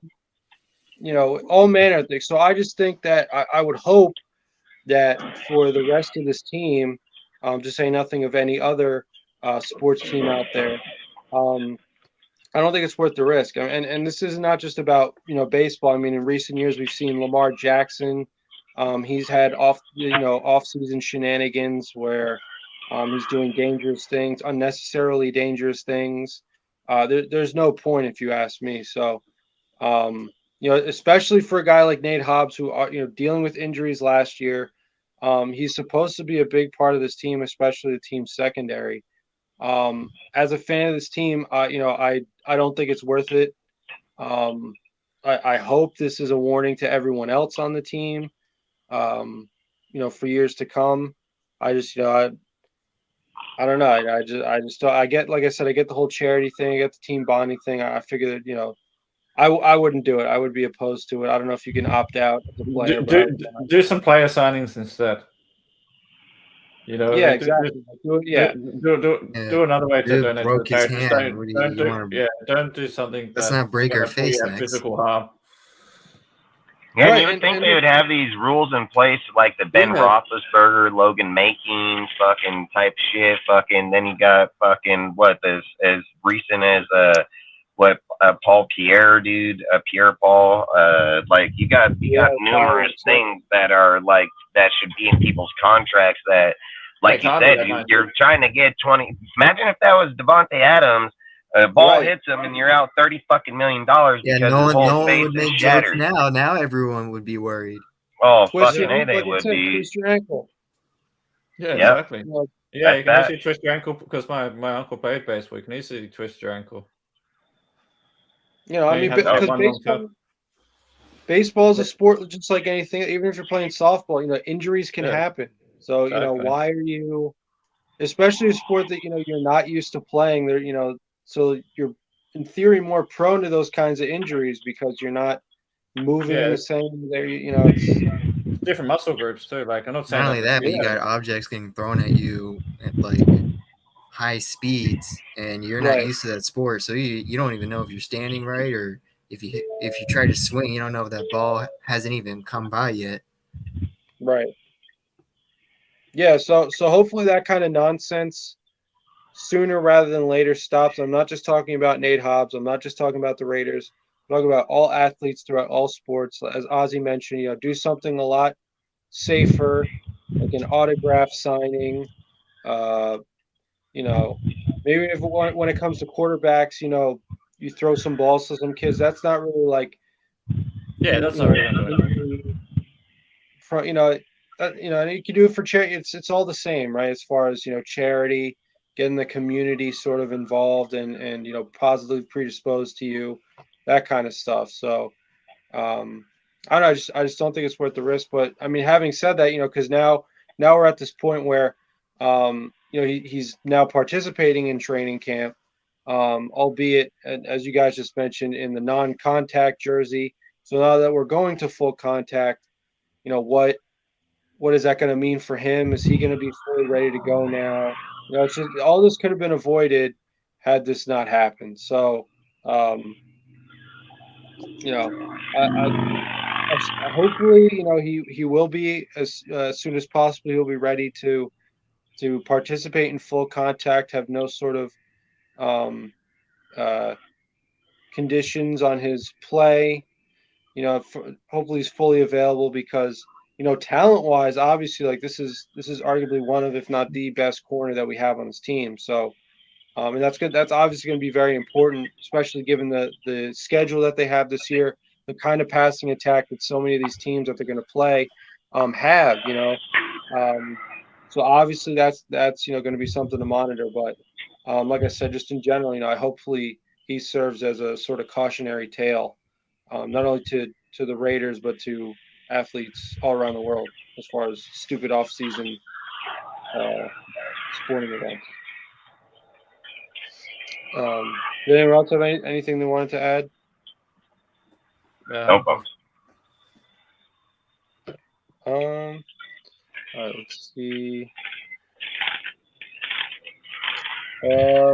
Dustin, do you want to go on your topic about Zeus looking super focused? Yeah, or Bennett, either one. We can go into either one. We can go to Zeus because I think it'll be quicker, but I want to go to Bennett next afterwards because that's going to be a longer conversation. So basically, like they said, man, in camp, that Zeus has showed up looking super focused, ready to roll. They're saying that he's obviously, taking the more of the snaps because Josh Jacobs isn't here right now, and that he's destined to take more snaps as the season goes on, regardless if Josh is here or not. So the one thing I was going to say too before we start this topic, just make sure you guys go over here, sub to this channel right here. This is AJ's channel. I'm pretty sure this is his channel, but long story short, this is the one that will be going live on Saturday, in 2 weeks from now. I think the 13th, or I think he has it on the 13th. It was the 12th, but long story short, we'll be live on the 13th on Saturday at 6 p.m. Pacific time, 9 p.m. Eastern time. We're going to have Chris Protect the Shield podcast will be on there and so on. So like I said, just please do me a favor, go over to his deal, give him a sub. I'd really appreciate it, man. Thank you very much. He does a lot of work, man. He deserves it. So like I said, until otherwise, take it away then, but he deserves the deal if you guys don't mind. And then outside of that, like I was saying with Zeus, man, I don't give a fuck what reports they come out with this guy. Like, I'm just gonna be straight up ass honest, dude. Like, I watch this dude play. I watch this guy run in the back of people. I watch this guy have fucking semi lanes open, bro, and just hit dudes. Like, I keep saying it. I'll keep saying it. This guy will hit a field he'll hit a pole in an open field, bro. Like, there's no denying it, man. Like, I get people are going to say they want to push him. Like, I understand, but this is the thing I'm not understanding. One, Zeus doesn't even have that many yards in college whatsoever. Like, I think he's only like 400 yard back, dude. Like, he's not even got a lot of yards, maybe 700, I think at most. You got Britton Brown. I'm saying it. I'm going to keep saying it. Britton Brown is going to be our number one halfback. Like, I truly believe, like, if fucking Josh ain't here, it's going to have to be Britton Brown. Britton Brown has the skill set. He has the play style. He has the vision, dude. He has it all. He has the big run capability in the outside, the inside. Like, I believe in Britton Brown. I've never believed in Zeus, man. So I don't care about their reports. I don't care if somebody's saying, oh, he looks super focused. Like, that's what you say in year two, he shows up, oh man, this guy looks super focused. I'd be like, hey, does he look good? Is he getting out there catching balls? Is he getting through the fucking line? Is he not running in the back of his dudes with no pads? Like, that's all I'm trying to say. I think, like, they're trying to talk him up. I think they want him to do good. I've said, dude, his college production, I mean, there's nothing that backs this guy up to be a good halfback, dude. Like, we're literally trying to do the same thing with him that we did with Jacobs. We're trying to hope that fucking this guy's going to pan out like that because of the less yardage that he's had in college, dude. Like, this guy is not a high producer in college. He's not a high production type player. So for me, I've never been on this guy's train. I've never been on it from day fucking one. I've spoke on it so many damn times. Like, Britton Brown has more production in college than this fucking guy. So, long story short, Sincere McCormick was like, massive. The greatest offensive player in his college's history. Yeah, I mean, what is just so we can speak on it? What is Zeus's stats, man? Is it 700? 711 touchdowns in 15 games was his best season. Yeah, and that was in the last or the year before, huh? Yeah, last year. Yeah, the last. Was exactly. And before that, I think it was 600 and something. Yeah, exactly. He's only got 2 years in college, isn't it right? 2 years playing as a starter. Hang on, let me see. But I'm just saying they got other half. His last season in college was the only season he started the entire season.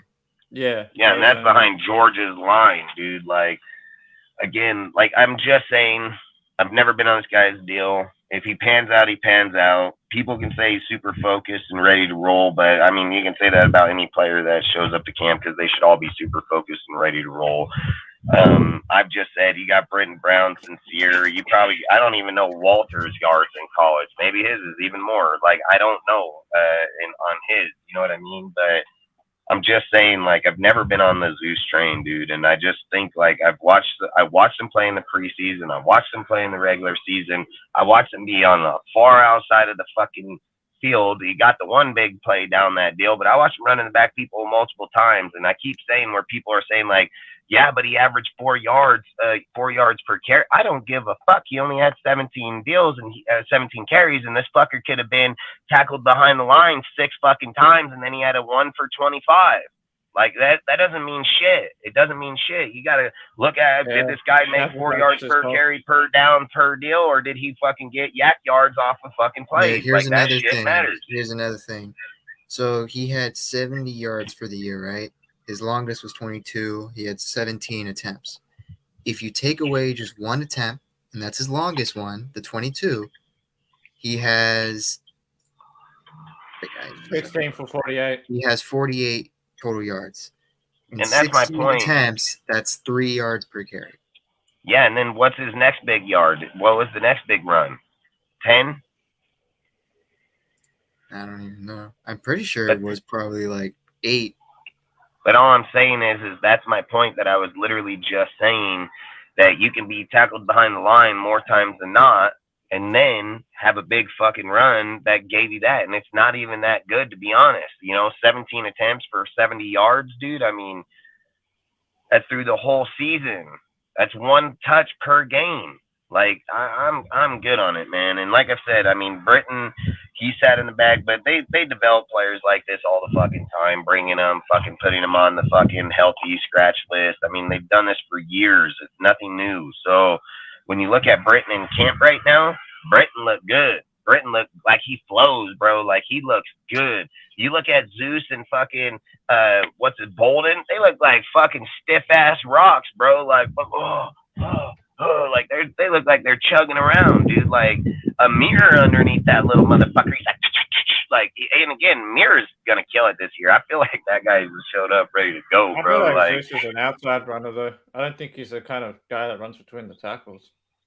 Nah, hell, like I said, I mean, Zeus is here. He's super focused, ready to roll. He can be good to go. I mean, like I've said, I'm just gonna keep saying it. I think Brown. I would take Brown as my number 1. Like, I'll just be honest. I'd take Brown if we're gonna run between the tackles. Hell yeah, all day long. But because I think Zeus is like an outside guy. Like, I think he's better when he runs outside, not running down like north south.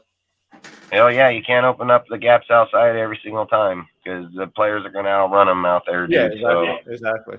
Those plays are only choice and few between because you're baiting people inside, and once they suck inside, you can pull it to the outside like that. But until that commitment happens, that he'll be ran down on the outside every time. You don't have that burner speed over there. My biggest question mark in preseason, who I want to see though, is Ian McCormick. I've been wanting to see him since last year. I just want to see what the kid's capable of.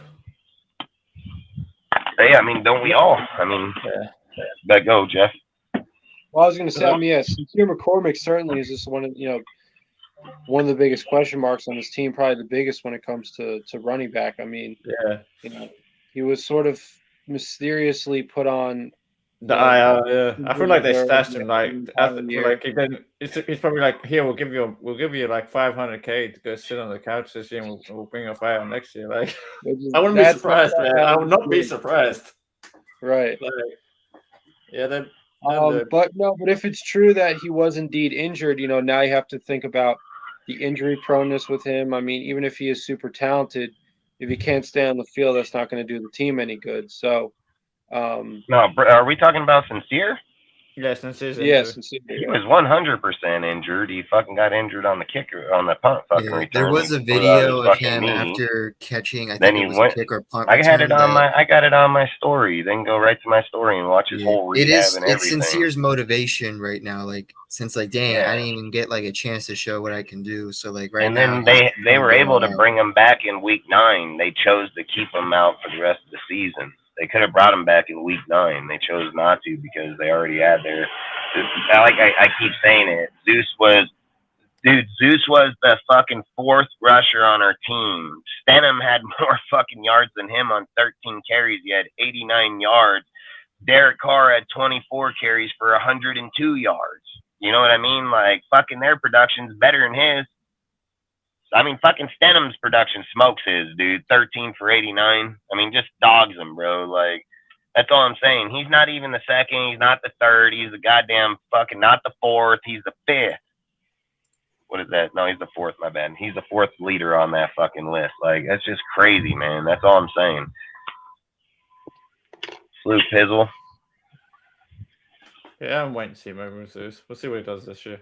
Yeah, and I mean, dude, if we're gonna watch him and develop, I mean, that's all we ever want from people. Like, there's no doubting that. But let's just be real. Zeus didn't show up in preseason. Walters and Brown did, and Zeus never showed up in the regular season whatsoever. Not whatsoever. He literally just validated what I just said. 1 play for big yards, and now you're taking it to 48 yards for fucking 16 games, dude. Like you said, 3 yards per average. That's pretty fucking sad. That's pretty sad, and it's sad that we're comparing 16 runs on 30 yards or 40. Like, we're not even comparing like 100 plus or anything. We're comparing on 30 and 40 yards. Like, that's sad. That's sad, man. And goddamn, we'd have a better conversation to talk about Derek Carr's rushing. Like, that's probably his best rushing year. His best rushing year yet. No, I don't know, but maybe. I mean, to me, what's important about this topic is, based at least on what I've heard coming out of training camp, and I don't know if you guys have heard anything differently, but based on what I've heard, the question I've been asking for a little while now of how is this coaching staff going to carve out a productive running game, a sufficient enough running game, in the absence of Josh Jacobs, which, as we know, could very well be a reality throughout this season. So, what I've heard is that first and foremost, throughout training camp, Zamir White has been the bell cow in terms of carries and whatnot. But beyond that, a sort of surprising development was that Amir Abdullah has recently sort of stood out when it comes to the running back position. So, when you think about sort of the running back by committee that this team may very well require, especially in the absence of a talent like Josh Jacobs, that is, it's somewhat of a good indicator, I would say, that you have guys like Amir Abdullah who could surprisingly, take up some, fill some of those big shoes that obviously Josh Jacobs has left behind. And furthermore, I would say that, you look back at the 2021 Patriots, which was obviously the last Patriots team that Josh McDaniels coached, and were in fact the playoff team who finished top 8 in rushing that year.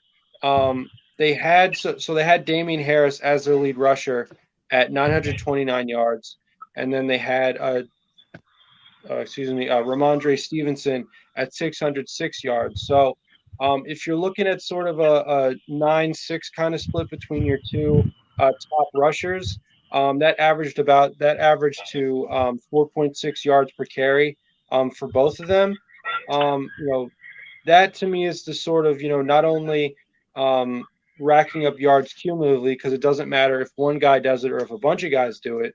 But, at the same time, the fact that multiple guys are doing it prevents, I would say, one guy in particular from getting an ego or from sort of feeling as though he needs to be compensated adequately for his production. Because obviously, as we've seen, not only with the Raiders, but throughout the NFL over the past several weeks, there's been a huge sort of discrepancy between what these front offices are willing to pay these running backs and what these running backs feel they're worth and should be paid. So, and another good thing to point out about that 2021 Patriots team is that their third leading rusher at 226 yards was Brandon Bolden, who is obviously on this team now. So like I said, if it's possible that, maybe you could get like a 600-yard season out of a guy like Amir Abdullah,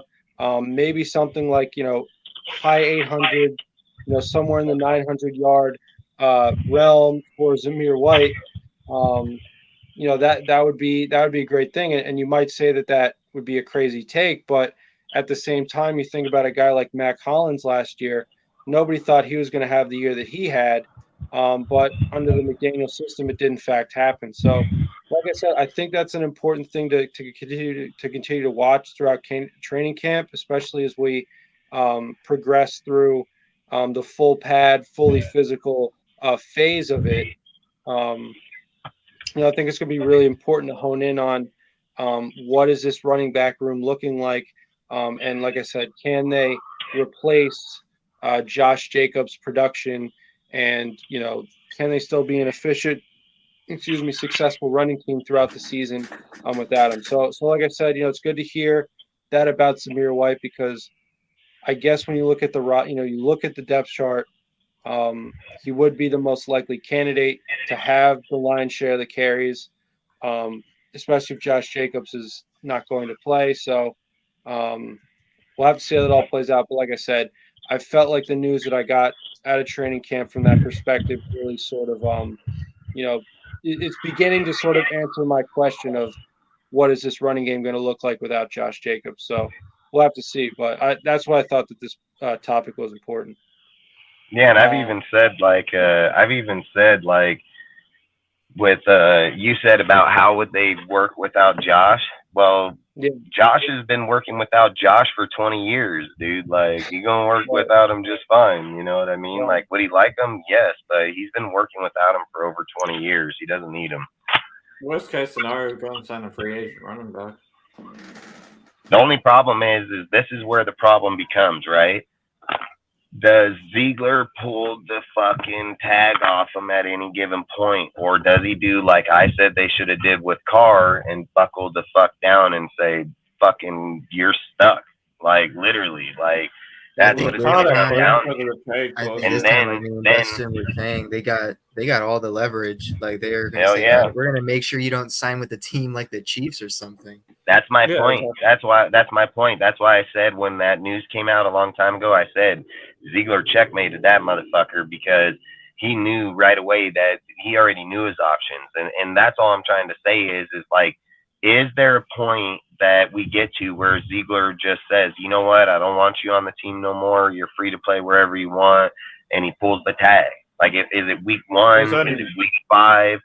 Does he say, fuck you, sit here all year? You know, like, that's a big, big question, dude, because if you pull him, we get 10 million back.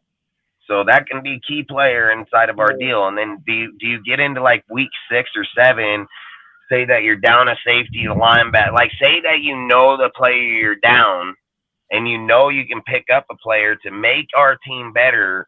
Do you say, fuck it, cut the fucking weight, man, get the money back, let's go get this dude? And then here's the real kicker. Don't you see Josh just going to Indy and being like, bro, I'll play for $2 fucking million, sign me. Right.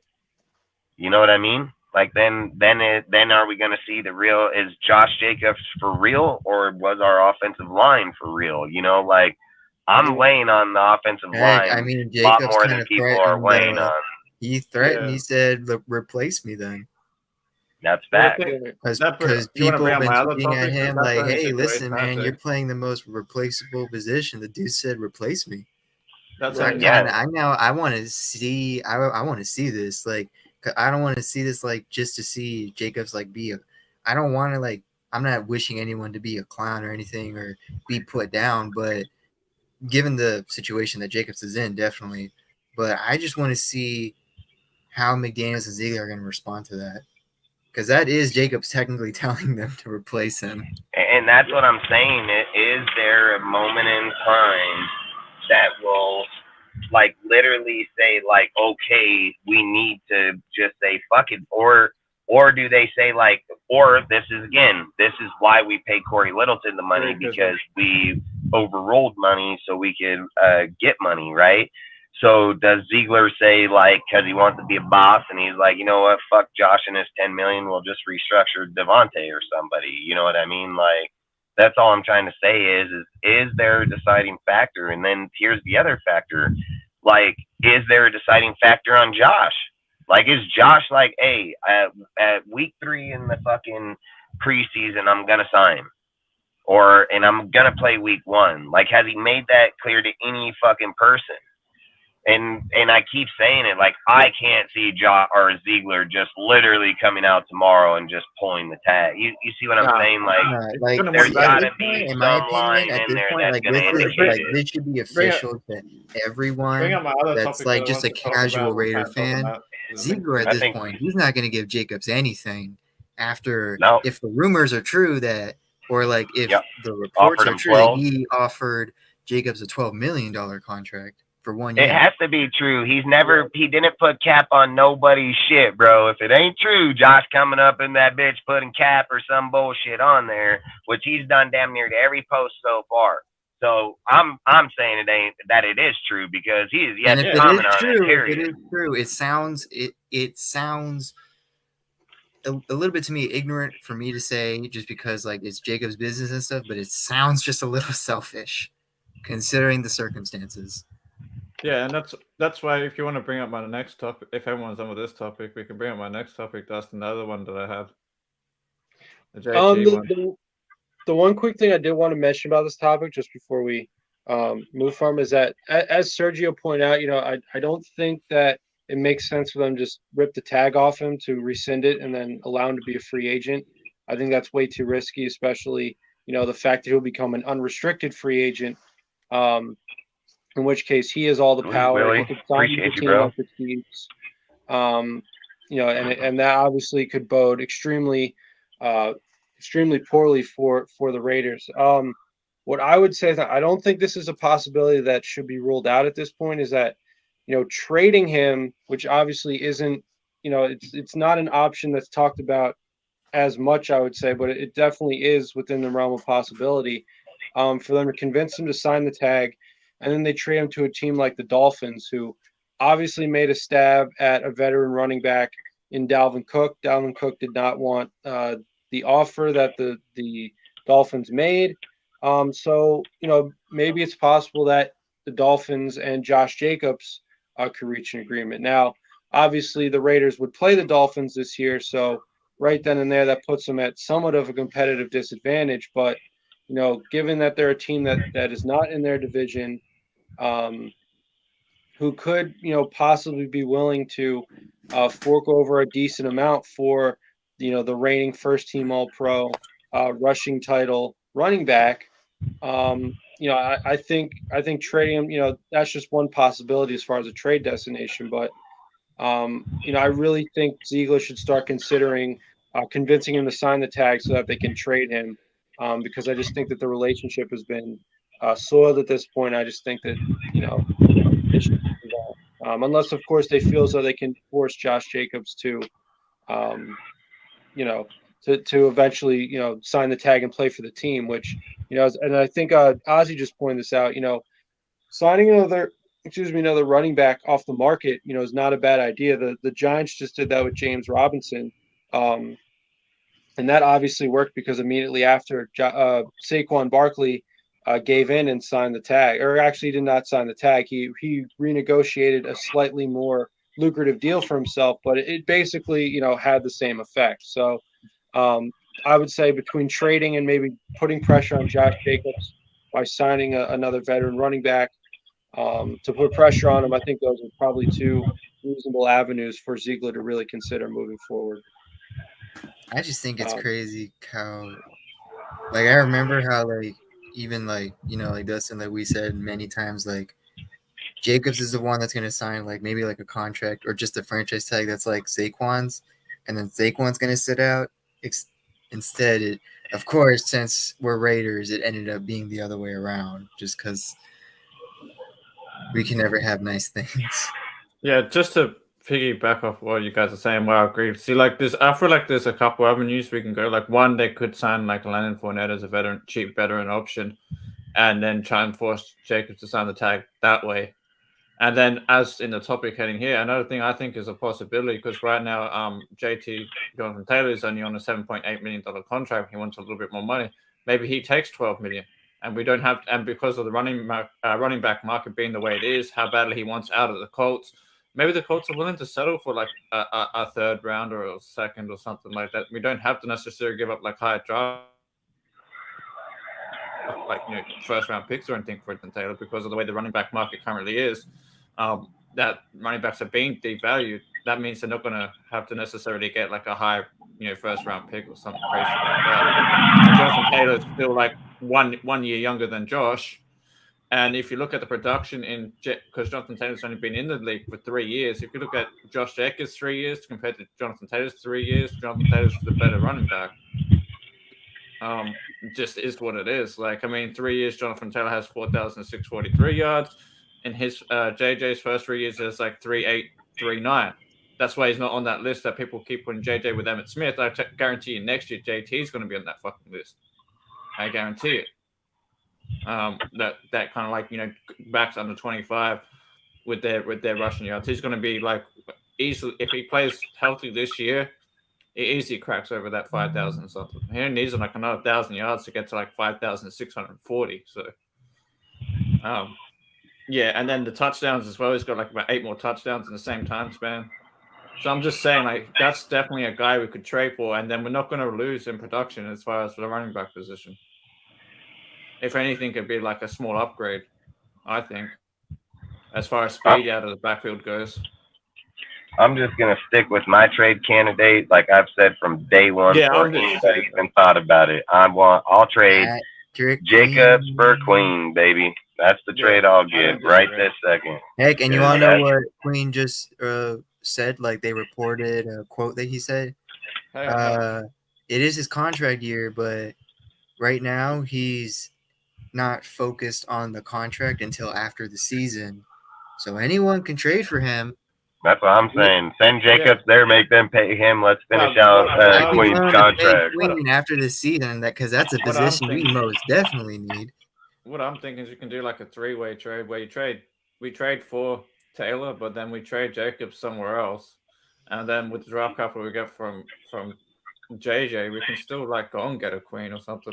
Even maybe you never know. Like it just depends. Oh, it'd be way too much money, dude. You'd be it depends on the money. You'd damn near be $40 million. You would have to hope Mark would be willing to manipulate the cap, which I doubt he would. Yeah, I mean, just be real. You got Taylor gonna probably want like $16 million a year, and then you're gonna have McQueen at like 17, 18. Well, if he wants 16, then I'm not gonna do it if that's what he wants. But I'm saying because Taylor right now is on like 7.8. If he willing to, he said he wants $16 million. He has a report is saying that he was looking for $16 million. Was that like a proper report, or was that just like hearsay? I don't know. I just seen dudes bringing it up that they were seeking $16 million. Well, I think personally it wouldn't look good if like because Taylor and Jacobs are doing the same thing in the same situation. I don't think in Taylor's case, like he'd be like, "Oh yeah, replace me. I'm gonna replace the guy who's in the same situation as me." Can you guys do me a favor? Bring up Harris real quick. Bring up the linebacker Harris real quick if you don't mind, and bring up his stats and on the screen. The guy that we just signed. Yeah. Oh, okay. Might as well go over him real quick so we can. I want to go over Bennett, dude. I've been waiting all day for this shit, man. All right, I have it. We're going to go over Bennett next, man, because this dude's a stud. This dude's a stud. Do you have his stats? Bring him up on the field. All right. I will screen share. Why would you trade a frustrated back for another frustrated back? Yeah, that's kind of what I was saying. Depends on the money. Hey, it comes down to the money. I mean, Jonathan. I think that all day. I think that's why I'm thinking like for me, I would more do the Queen deal just because we're giving the money, but I'm giving it to a guy that wants to play. You know, like that's how I feel. How old is this guy? I'm doing it for a position that we definitely need. Yeah, damn right. How old is this guy?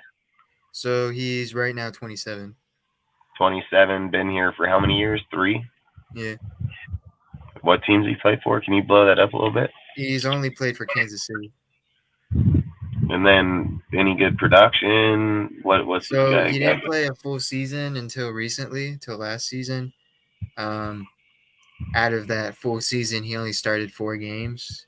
He had 1.5 sacks, 43 tackles. 23 of them were solo. 3 tackles for loss. Hit the QB 2 times. He had a fumble recovery. 1 pass breakup. Didn't do stats aren't that fabulous for playoffs.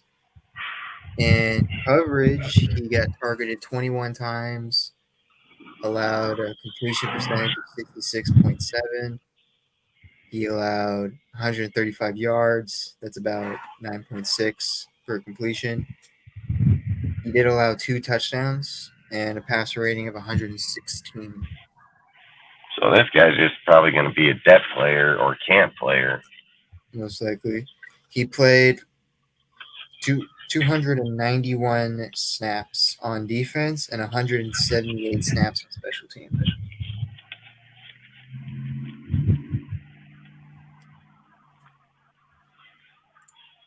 Yeah, I say practice squad at best.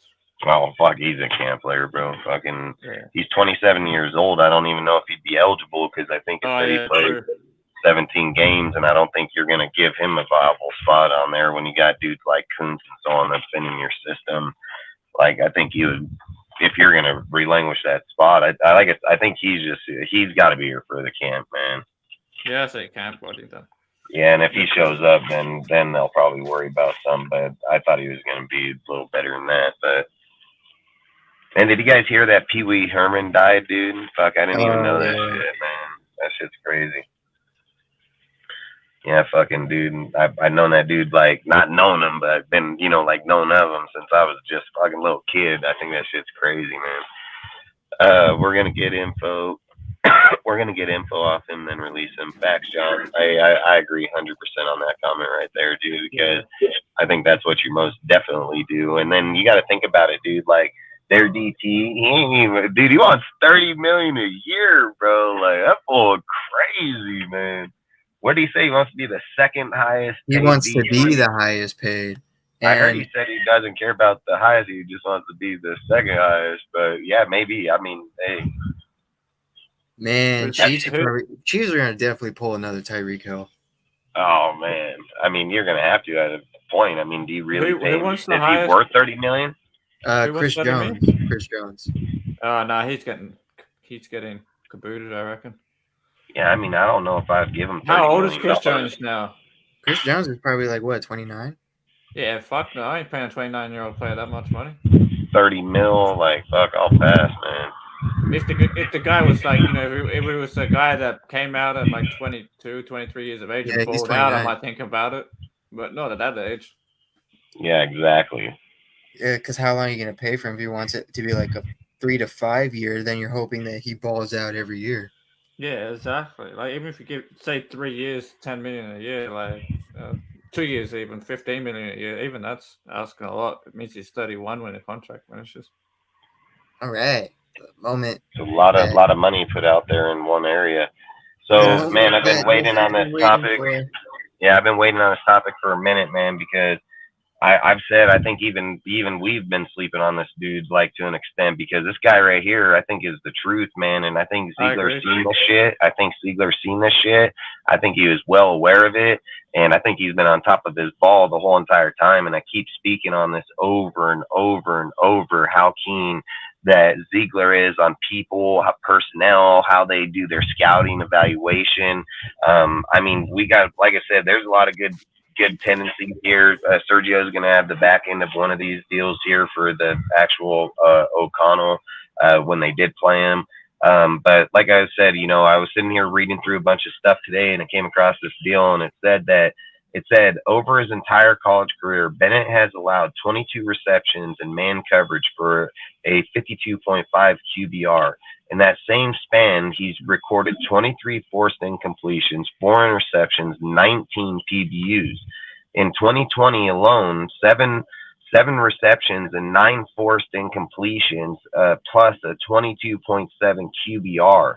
Spiking the ball every snap is a 39 QBR. So, like, basically, this dude is just, like, he's been showing out the whole entire time in college, bro. Like, he ain't no slouch-ass dude. And I've even keep saying, like, Ziegler, man, in this draft, I felt like he was strategically picking his people, every single deal that brought massive value. And Bennett, people thought, oh, Ringo. And I kept saying, Ringo's trash, dude. That dude don't show up in big games, dude. He doesn't show up against big players. Ringo got picked in what, the 5th round? Yeah, the dude's garbage. I said that the whole entire time. And fucking Bennett, dude, like, that Ziegler knows his shit, dude. Like, Ziegler knows his people. Ringo wouldn't even fit in our system if we're trying to be press man. Ringo sucks at press man. Yeah, I'll just piggyback off what you. Salute, AJ. I'll just piggyback. What's up, guys? I'll say AJ. What's up? Yeah. What's up? Yeah. So I'll just piggyback off what you're saying. If you go back, like, before the combine, I had Ja'Cory Bennett as one of the 5 cornerbacks would pick up, and I even had him in the 4th round. Heck, I was talking to Dustin about this. I was shocked that his partner, Deontay Banks, I was shocked he was picked in the 1st round. Yeah, he was, because the Corian stats are way better than Deontay Banks. And that's the thing. The thing is, they kind of picked Deontay one. I think speed-wise they're about the same, but I think it's because they thought that Ja'Cory was like the worst corner of the two. But when I watched like some Maryland like games and stuff, to me the real cornerback one to me was Ja'Cory. Like, Yeah, Bennett shows up all over. He played a lot more coverage snaps than Deontay. Yeah, Banks. exactly. And then Yeah. I think they felt that because Deontay wasn't targeted as much, they think he's a better corner, but it's not the case. Not only that, but it's probably because Deontay's like taller or something. Yeah, he's a little bit taller, I think. Like an inch, or something. But Ziegler said he saw Jacorian as like an early second. Yeah, that's why I said the same thing on my live when I did my Aussies top 50 prospects, and I did like 5 guys at each position. I said the same thing. He's probably going to go in the 4th round, but I rank him like in the 2nd round. Yeah, and if you think about it, if you hike the ball and just snap it and spike it, that's a 39 QBR every time. It'd be a 39 in the game. Yeah. This full records a 22.7. So then he's getting his fucking interceptions. He's getting his knockdowns. It's like I've said, people, I mean, dude, listen, he's had 7 receptions on 9 forced incompletions, bro. This dude fucking knocked off. What did it say? Fucking in the span of recording, 23 forced incompletions, 4 INTs, and 19 PBUs. Like, that's pretty fucking massive, man. This dude ain't no fucking slouch. And then here's the next deal. Bennett versus Purdue in 2022. Purdue had the 22nd ranked passing offense in the NCAA last year, led by fellow Raider rookie Aiden O'Connell and wide receiver Charlie Jones. Bennett allowed 2 receptions for 23 yards on 6 targets while adding 3 PBUs and an INT with a 6.3 QBR allowed to him. Now, this is where stats going to come in and bring in the fact of what Aiden O'Connell did in that game. Now, this is actually really massive because Aiden O'Connell didn't suck in that game. So I'll let him tell you what his stats was. So and then you said you said Bennett's stats, right? Yep. All right. So Bennett had those stats, right? Yet Aiden O'Connell, if I can pull it up. All right.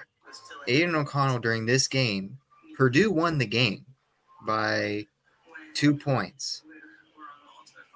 And O'Connell threw 41 passes and had 30 of them completed. So he had 11 minutes.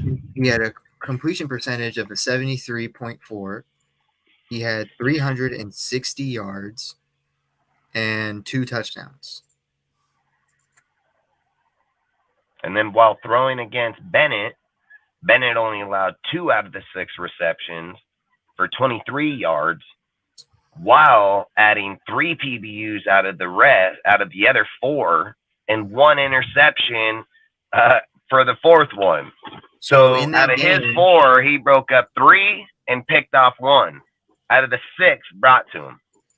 Like, this dude ain't no fucking joke, bro. Like, this guy ain't no slouch ass player. And when you start putting numbers like those together, it's pretty crazy. When it comes to passer rating, also in that game, O'Connell had a passer rating of a 105.7. Jacorian Bennett allowed. You ready for this? The passer rating he allowed was less than a 7. Less than a what? A 7. Yeah, that's playing in that game. Less than the number 7. Yeah, less than the number 7. Yeah, because it said with his QBR allowed a 6.3 QBR in this one. And everything this guy does, he has a 6.3 QBR allowed here, dude, in 6 of 2. He has a season in man coverage for 52.5 QBR, dude. Like, that's what I'm saying. This guy is not no slouch ass player. And I said I probably was sleeping on that dude myself, man. Like, not to this extent. And again, we'll know when pads come on, things of these factors. But then here's another fucking deal right fucking here.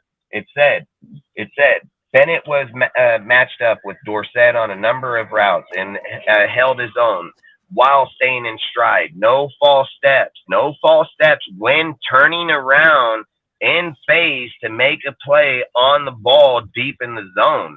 Like, not only did he keep step for step with Dorsett, so it's obviously showing you his speed, but not only did he have the speed, he had the awareness for the ball in the air, dude, not only to get turned around and knock the goddamn, knock it down.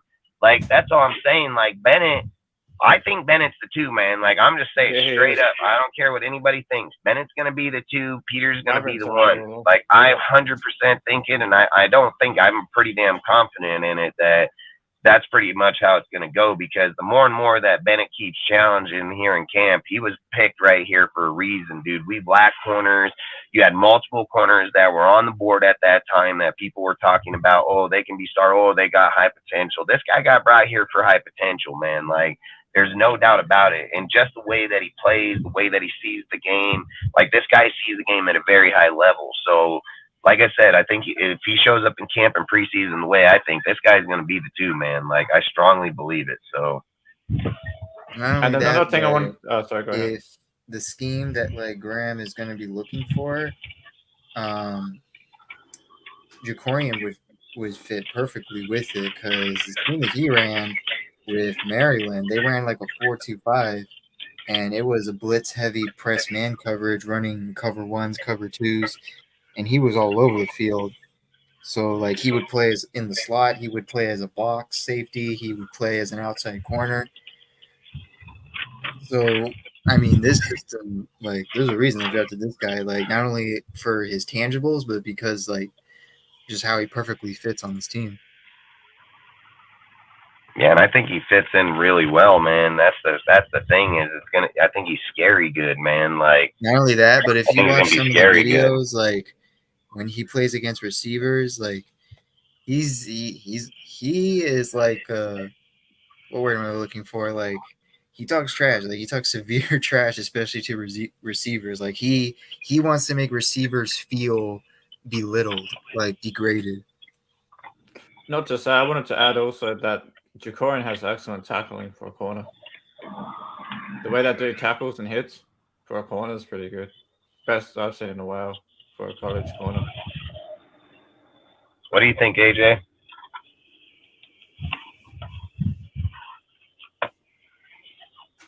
AJ, you there? Oh yeah, I'm Oh still wait, here. I thought he's I there. muted. He was editing stuff. Oh. Yeah, I'm still here though. But we're talking about Jacorian Bennett being the 2, right? Yeah. I feel like it all really depends on camp right now. I feel like I mean, it really depends on the preseason, because in camp, especially right now with there being no pads, it's like you can't really necessarily get a full evaluation on these guys, you know. So it's like we're still figuring out, especially guys like Jacorian Bennett. We're still figuring out these guys, but it's not like he could. I'm feeling like it's hard to get those immediate impact players. It really just it depends. I'm not sure who the cornerback 2 is. All we know, Peters is the cornerback 1 for sure, but we're still unsure about who the 2 is. I feel like Bennett would compete for that 2 spot, but as now I know Hobbs is going to be in the slot, but the cornerback 2 for me, it's undecided. It really depends on how are these guys going to perform with pads on, and how could these guys perform in the preseason, so we know what to expect from them going forward.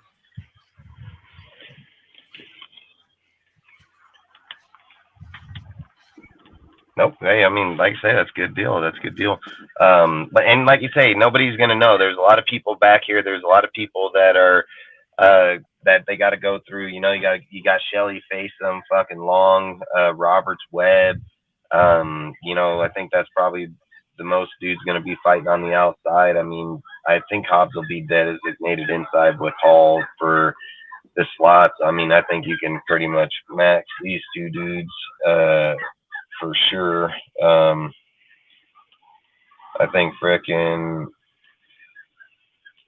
yeah, I mean, like I said, I think they're gonna have to show up. I mean, Facem had a good day today, dude. I mean, he had a good day against I think Devontae, if I remember reading that right. It was at the end of the day, went up against him, had a good deal. But again, I keep saying that you can't play on him, you can't play too much. If Jimmy underthrows, Facem was playing pretty good, but I think he allowed Sorry about that. he allowed a deep route. it's all good. Yeah, I remember Jimmy and Adams scored a deep route touchdown, and Facem was covering Adams.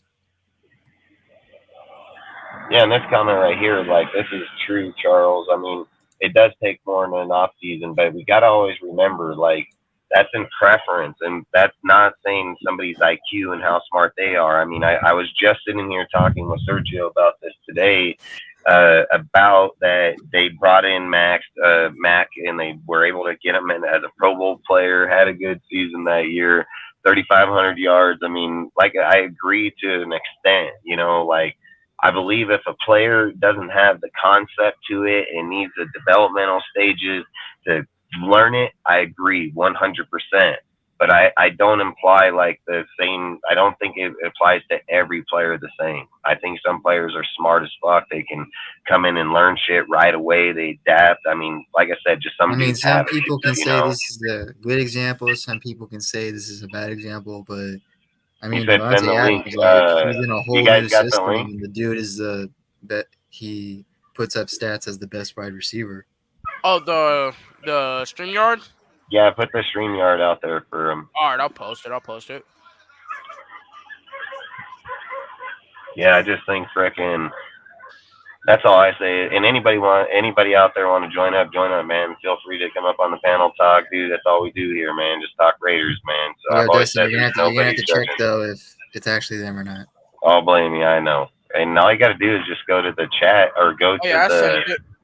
just go to the YouTube channel and see if his comment is blue. Oh, yeah. If he's blue, it's him. Yep. And it's probably him for sure. I mean, he's been up on numerous times right now. But long story short, I just say anybody want to join up, man, come talk. Let's talk football. I mean, I've always said we don't judge nobody here, man. Some people are going to have more information than others, but like I always say, we just want to have football conversations at the end of the day, grow our channel and the community, as much football knowledge as we can. I know I talk a lot, man, but bring other people, man, it won't be as bad, you know. So, but I always say I talk a lot because I'm passionate about my team, man. So it's just how I am. Sorry to interrupt you, man. I might head off now. I've got to start getting ready for work and stuff. All right, bro. Hey, I appreciate you coming on, man. And then, like I said, we'll be tomorrow too. If you want to pop on again tomorrow, and then yeah, tomorrow. Hey, I appreciate you a lot, bro. I appreciate you, man. I appreciate you being there and coming through. So thank you very much, man. Oh, good, bro. Oh, good. Yeah, I'll see you guys tomorrow. I have more time tomorrow. So. Heck yeah. Have a good day. And then, like I always say, man, give Ozzy a follow. His link's in here too. So if you ain't following him already, make sure you go over there and give him a follow, man. So he's a really good dude. Comes with the facts, dude. I've watched him for a minute, dude. We've had good debates amongst each other, but he comes with really good information behind it. So like I say, if you ain't following him, give him a follow, man. Appreciate it, brother. Have a good one. Oh yeah. You too, man. It says I have liked everything I've seen of O'Connell. No reason to rush him to the fire. Yeah, I agree, 100%. I mean, if Jimmy's healthy, dude, and salute James, man, appreciate you, bro. I just think like if at the same, don't rush him if you don't have to. You know what I mean? Like I 100% agree. If Jimmy can go out there and play and go win, go do it. I mean, if O'Connell, if they know O'Connell's the guy. He's gonna get his time sooner or later. And I mean, don't get me wrong, this guy, I've got video on my Instagram, dude, in the story where Aiden's just dropping bomb on fucking Myers, dude, deep downfield, fucking dude going out, grabbing it, falling in. Like, that's all I say is like in those type of deals, it just shows I think he has a bigger arm. I mean, they're talking about in camp right now where the biggest issue with Jimmy is he's on lock in the short and intermediate routes. They say like he's on point. The only point he's not on is in the deep routes, dude. Like he's not looking down there, getting it down there. So I think at some point, dude, if you start throwing a bunch of interceptions and you're throwing them to giving up games, dude, on those type of deals, I don't know if it would be smart even in the short and intermediate routes. I mean, Renfro has even brought it up numerous times like how accurate that Aiden is, dude, and how on point he is. And what was his take? He said, if he goes in, we'll suit up and fall behind, like, and that's all I say. Like, I feel like for a kid that's a rookie, he's already got players that are veterans on there. And I don't know if Renfro just sees Carr in him or something, but I keep saying, like, I love Renfro. He's a good dude, but man, this guy, I think he has like a car crush, bro. Like, I really do. I think he has a car crush. And I think he sees this in Aiden too, so maybe he's like fucking, I don't know, man. I just want the best for Aiden, dude. I really like Aiden a lot, man. So that's all I'll say. I like him a lot, man.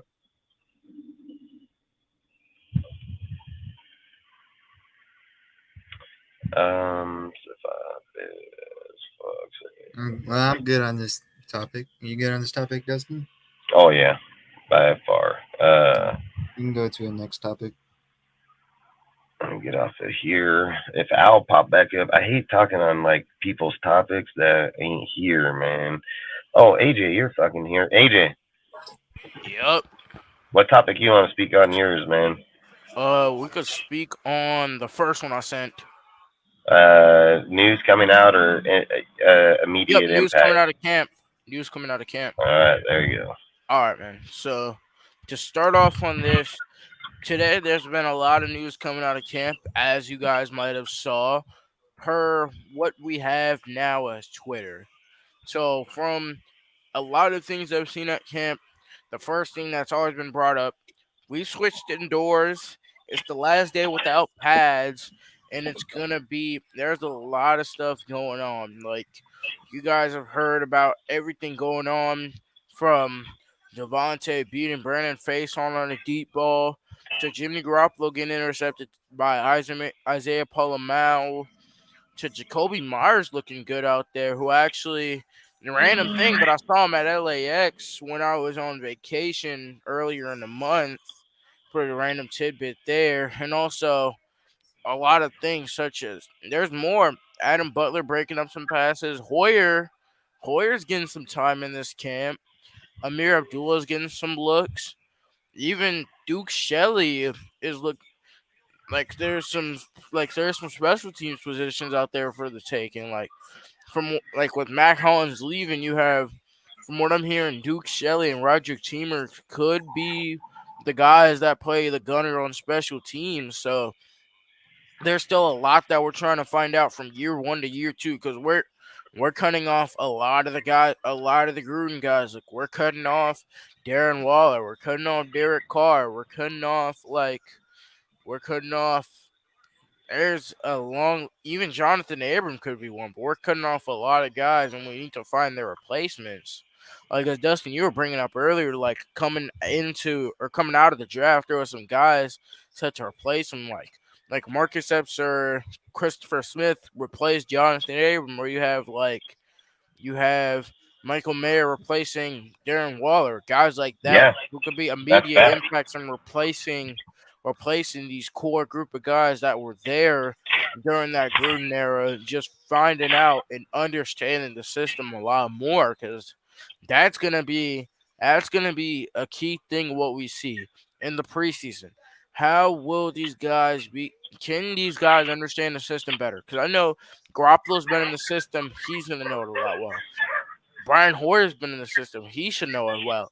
Aiden O'Connell, there's a lot of great things coming out about him, so he should know it well. Like, man, there's a lot of things looking And up on that's why I the team keep right saying now. like I feel like Bennett is the two, because I feel like Bennett was here to replace Averett. Averett was the two. Like that's why I feel like Bennett is going to be the two eventually, man. Like same as I said Man, with Tucker against Holland, dude. Like there are certain people that were drafted at certain points in this draft that matter.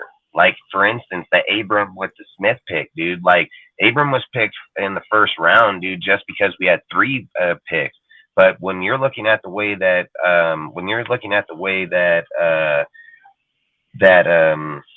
Ziegler is fucking looking at it, he was valuing Smith in the later round, but over Abram. Like that was, I feel like that's his replacement, all around type safety, high sought after, very good game skill. I don't think he'll be like, the Abram body, but again, that's why I think the Epps was brought here to be that body. And then like sitting here with Bernie, places Frackwell or Kaiser, dude, because those two dudes were brought in here last year during the off season to pick up those positions in the outside. Then they both ended up getting hurt and not even end up playing. So that's why I'm just saying, like, Bernie getting brought in here was to replace that. Like, every single player that was picked at certain points here, like the Billings pick, dude, I knew Neil Farrell in that Chiefs game already took that spot. But to solidify it was to bring in Byron Young. Byron Young is still very high pressure dude. He's second high, if not equal to Carter. Like he said, he was second to him and probably had higher production in certain categories. But the Mayor with the Waller, all these picks were, I feel like, are strategically picked. I mean, the Tyree pick for Chandler. Chandler's right at the end. He's only going to be for a few more years. Tyree comes in. He offsets with Max. Max just got his contract. Tyree don't get one for 5 years. That allows Chandler to end out his. There's still no pay raise here. That allows Max to make it into, year 3. Year 3, 4 of his, so that'll be there. And then you got Tyree's everybody's contract seems to like be picked and played like perfectly to me, dude, like perfectly. The only person I don't think I had in this list was Zeus, because Zeus don't replace anybody. Like Zeus don't have, to me, or Brown or Zeus. Either one of them were put in there. No, because that would have been this year, huh? So they're not even on that list. So that don't even make no sense. They're not even here. That was last year. Oh yeah, Jade. Oh, Jade right here. Jade is going to replace Bly Nichols. I think Jade will end up being that true NT that was on the inside that should have played there. Like I said, I feel like every single pick was picked perfectly, man. Like I believe every pick was picked perfectly, in my opinion, in replacements. But I didn't mean to cut you off, man, AJ, so you can keep going, man. Oh, man, I didn't have anything to say. You got it. Yeah, I just think, like I said, like when you're looking at those type of deals, Ziegler and them are not fucking stupid. Like Ziegler is very smart. He's very educated. He knows on the players that he's looking at. He knows what type of production that he wants out of them. I've said it. Averett hurt his thumb. He quit fucking playing. I've put right here Bennett 4.3 40 speed player. O'Connell Pac-10 highest QBR. Smith Abrams starter backup. I literally put where they were all going to be. I said fucking Tucker and Holland, speed burner and routes. Young replaces Billings, inside Mauler. Mayer replaces Waller, baby Gronk. Tyree replaces Chandler, straight killer. He plays off the edge. He plays in the inside. He plays in the linebacker. I mean, that's all I'm saying. Like every single pick has positional need, has replacement, has the deal. And if you notice that I said it was all the way down here to Smith. It was literally the Smith and O'Connell where I said starter / backup. You know what I mean? So every single person that was picked before him, from Tyree, Mary, Young, Tucker, Bennett, all have positional need right here, right now, if they can produce at that level. And expecting to have what, 1, 2, 3, 4, 5, 6 dudes, because you're looking at Jade, 7 if you're just even trying to include Smith. I mean, to literally just say, like, you're going to have 7 dudes drafted and 7 dudes starters, like, that's ridiculous. So it's not, the odds of that happening is probably not. But let's be real, dude. If Ziegler drafted 7 dudes here, and 7 of these guys are either starters or backups, that's balling, bro. Like, that's fucking balling, like, to massive levels. So, and I've said, like, the players here were very needed players last year. So I think they're going to try to push as much out of these players this year as they can.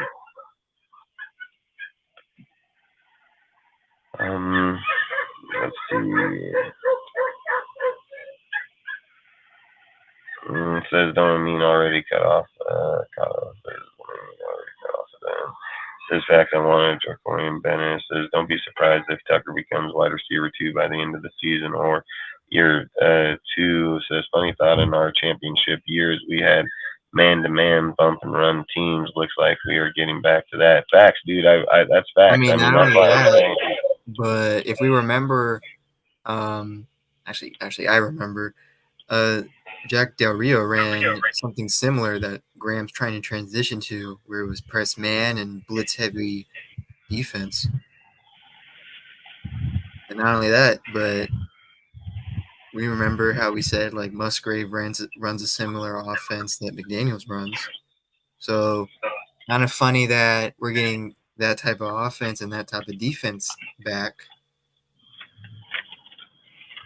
Yeah, and you want to know what's even more crazy? Like, here's even another crazy stat, right? So,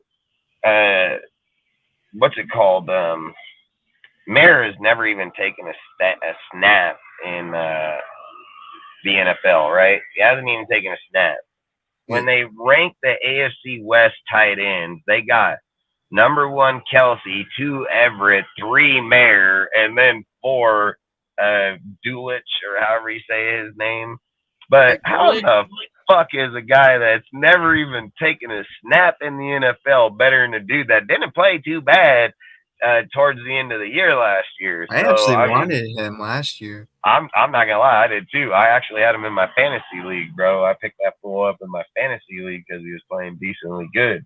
But I thought that was the craziest shit when I read that. I was like, how in the fuck you got that dude ranked 3rd? He hasn't even snapped the ball yet, bro. Like, he ain't even taken a snap, throw, or anything in the NFL. I mean, I guess a lot of people just really like Mayer. Yeah, I mean, they're already ranking. If you're ranking that full 3rd and he ain't even taking a snap, imagine where he's going to be ranked by the time our we get to the end entire of the year. NFL media has been drooling all over him as if he's the 1st-round pick. Like, I keep feeling like I have to remind our own organization, like, guys, Mayer is the 2nd-round pick. He's not the 1st-round pick. Like, yeah, that's bad. It's like we essentially got 2 first-round picks, man. Hey, I ain't gonna lie, especially with the fans. I mean, that's what you kind of want to get their minds off other shit. So, I mean, I agree. I think that's Hey, it's already getting their minds off the Gruden regime that quick. The Gruden-Mayock regime, that Mayer picks helping them get their minds off that. Heck, that's the one thing. Ziegler made a bunch of fans calm down. Like, look, guys, I know how to draft. I know what I'm doing. Yeah, he just said, I know what I'm doing. Yeah, and this comment right here is facts, dude. I mean, look at how he's playing in camp, dude. Look at the way he's going. I mean, bro, that's true, Charles. I mean, him, his whole demeanor is just as if he's already been in the league. Yep. Like, it's crazy. Like, this dude is already acting like as if he's like maybe like already in his 2nd or 3rd year.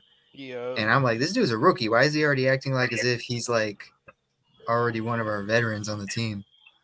I know. He's like a plug and play type of guy. You like that. You like to see that. But a dude just shows up and act like he's been here for 3 years. Damn right you like that, dude. He's already comfortable with the system and everything. I applaud him for that.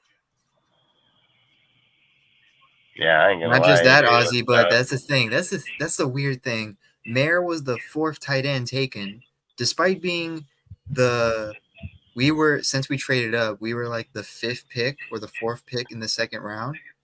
And he was the 4th tight end taken. Despite being the 4th tight end taken, 2 of like one of the greatest tight ends in history, Kelsey and Gronk, spoke on him. Kelsey had no business speaking on him, but he wanted to. Damn right, in the same division even. And that's why I think certain players, like, I think when we look back on this, like, I'm going to say it like this, like, when people do redrafts, right, and they look at people like, oh, Calvin Johnson going to the Lions, and I've said, like, just because Calvin went there and had the production didn't mean he would have started somewhere else and had the same. Sometimes it's the coaches, sometimes it's the team, sometimes there's just somebody there that gets you to that level. And I feel like that same way with Mayer. I truly do, because Mayer, the thing about Mayer is he just makes it seem so easy, dude. Like, he makes it seem so simple. And he's just got here. He just got here, catches, routes, runs. Like, I feel like he was meant to be here. Like, and when I think things like that, I think we're going to redraft in a few years from now how people do that redraft bullshit. We're like, oh, why wasn't Mayer the first tight end drafted? Yeah, it's going to be Michael Mayer, the number 1, because I truly believe, like, certain people go to certain places and they just fit perfect. And I've said with Mayer the whole time, he belongs. And he's belonged since day one, and he didn't need to fit in. He don't need to adapt or learn the playbooks or not. It's just natural to him for whatever reason. And I think when you're looking at him and you're using comparisons to him as baby Gronk, but it's not us. It's not us with that. It's actually college people that he's played with. It's his own fucking teammates. That wasn't like us calling him that because we have McDaniels. Notre Dame called him baby Gronk before he even got here. Yep. Damn right. So that's all I'm saying. When you're affiliating your school your coaches and your players, like I said, we never even called them your baby Gronk. Their own players and schools were, and I just think like when you have it, and then so that's one thing. It's one thing when people say those type of words or talk those type of things. It's a whole nother thing when dude shows up to camp over here and he's natural, just naturally at it, dude. And to sit here and say that we moved off of Waller and that we're probably moving into this dude that's probably going to be a lock, dude, like a real good player. Like I think that was a great pick on McDaniels, dude, and I'll keep iterating it every single time because of the fact, like I said, what happens when Bennett pops up out of here out of nowhere and just starts going, and then you're going down his list of numerous players, you know, even Young. Young was brought here, even injured or not.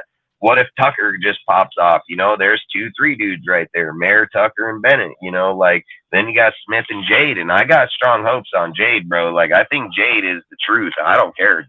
I think Jade's the truth. I think when true, he gets Charles. I think a big reason that Mayer wasn't picked is because the other tight ends that were picked before him, they're just big body receivers.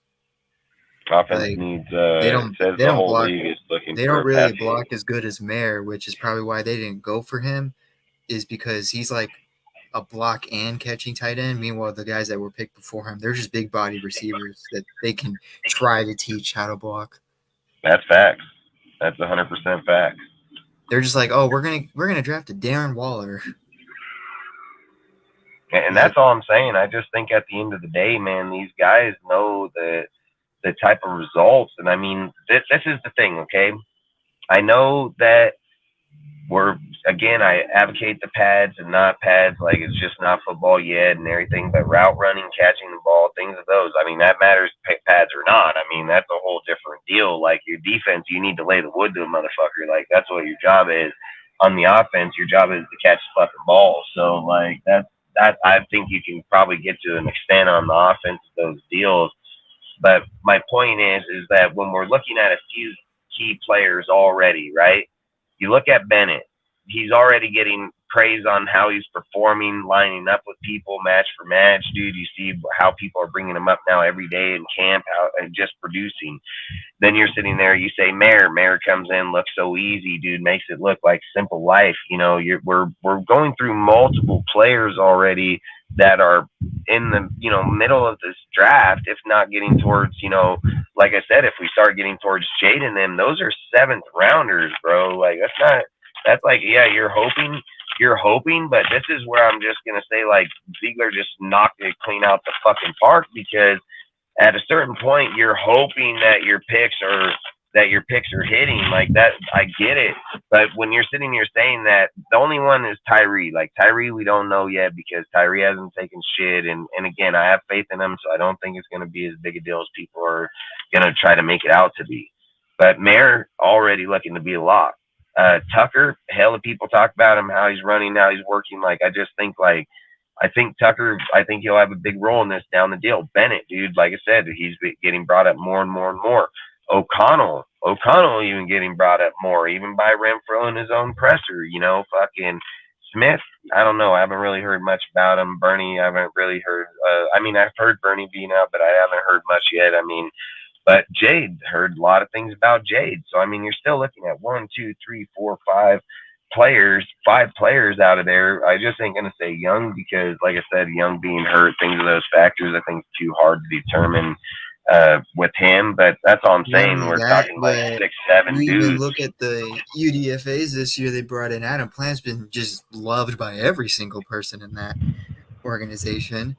And then you got Drake Thomas. He's getting some love. Curtis, like McDaniels, like he's liking what he's seeing out of Curtis. Priscilla loves what he's seeing out of Curtis. Like, it's not even just the draft. Like the UDFAs are acting like as if they were drafted. Yeah, that's facts, James. That's facts. Hey, and you know for a fact the one thing that I love most is the moment we drafted him and something that he told Ziegler and McDaniels right away that he's ready to like put some dirt in his faces. I just literally thought something to my own mind too. Mayor didn't go to the Senior Bowl, did he? No, he didn't. So Tucker was there though. Yeah, Tucker. If I remember Bennett was correctly, there. Tyree. Was Jade there? Tyree, Byron, Tucker, Jacorian, Chris, Jade, It's 6 dudes I think we got from there. O'Connell. Yeah, I think at least 7 of the guys we picked. So, but then you go back to them and see the guys that are producing. It's most of these dudes that came from the Senior Bowl. Hey, I mean, we said Graham. That's what I think is crazy. That's what I think is crazy when you. Yeah, you know, Tarlis, dude, I'd like to know more about him just because Max is talking about him. But no, I haven't heard jack shit on that dude. Like, I've just heard Max bringing him up, dude. So I kind of said, like, I want to kind of focus in more on him, just to see who he is, because I don't really know. Like I said, I don't know who the hell the guy is really. So, but I think over this camp and in the preseason, I'm going to most definitely pay attention to who he is. I drafted 1 UDFA, Curtis. I mean, fuck, dude. Curtis is a mauler, bro. So if you drafted him, that was a damn good 5 drafted 1 UDFA. Oh, okay. I get that one. I get that. Senior Bowl players. All right, yep. No, dude, like I said, I think that's pretty damn good numbers, dude. And then, like I say, with the production of these players popping up, man, it's like the more of these dudes that were in that camp or in that Senior Bowl are actually the dudes that are actually showing up here in camp early on. And so, I mean, like, I think Graham. They said something where it was like, I think 6 to 7 out of the players we drafted were captains of their team. Yeah, exactly. And that's why I say, like, Graham, for people like, for instance, I was on Graham hardcore last year about week 3. I was like, dude, we can go get fucking Grant or Sean Payton and fucking Vic Fangio. Like, I was like, fuck this shit, you know, like, I'll fucking roll with these dudes. But once we got to the end of the year, it kind of made me look at Graham a lot different, because I ain't gonna lie, I was on the straight get rid of this motherfucker in a heartbeat. Like, I'm not even gonna lie to you guys. Like, everybody knows if I ever watching me on that shit, I was like, get rid of this motherfucker.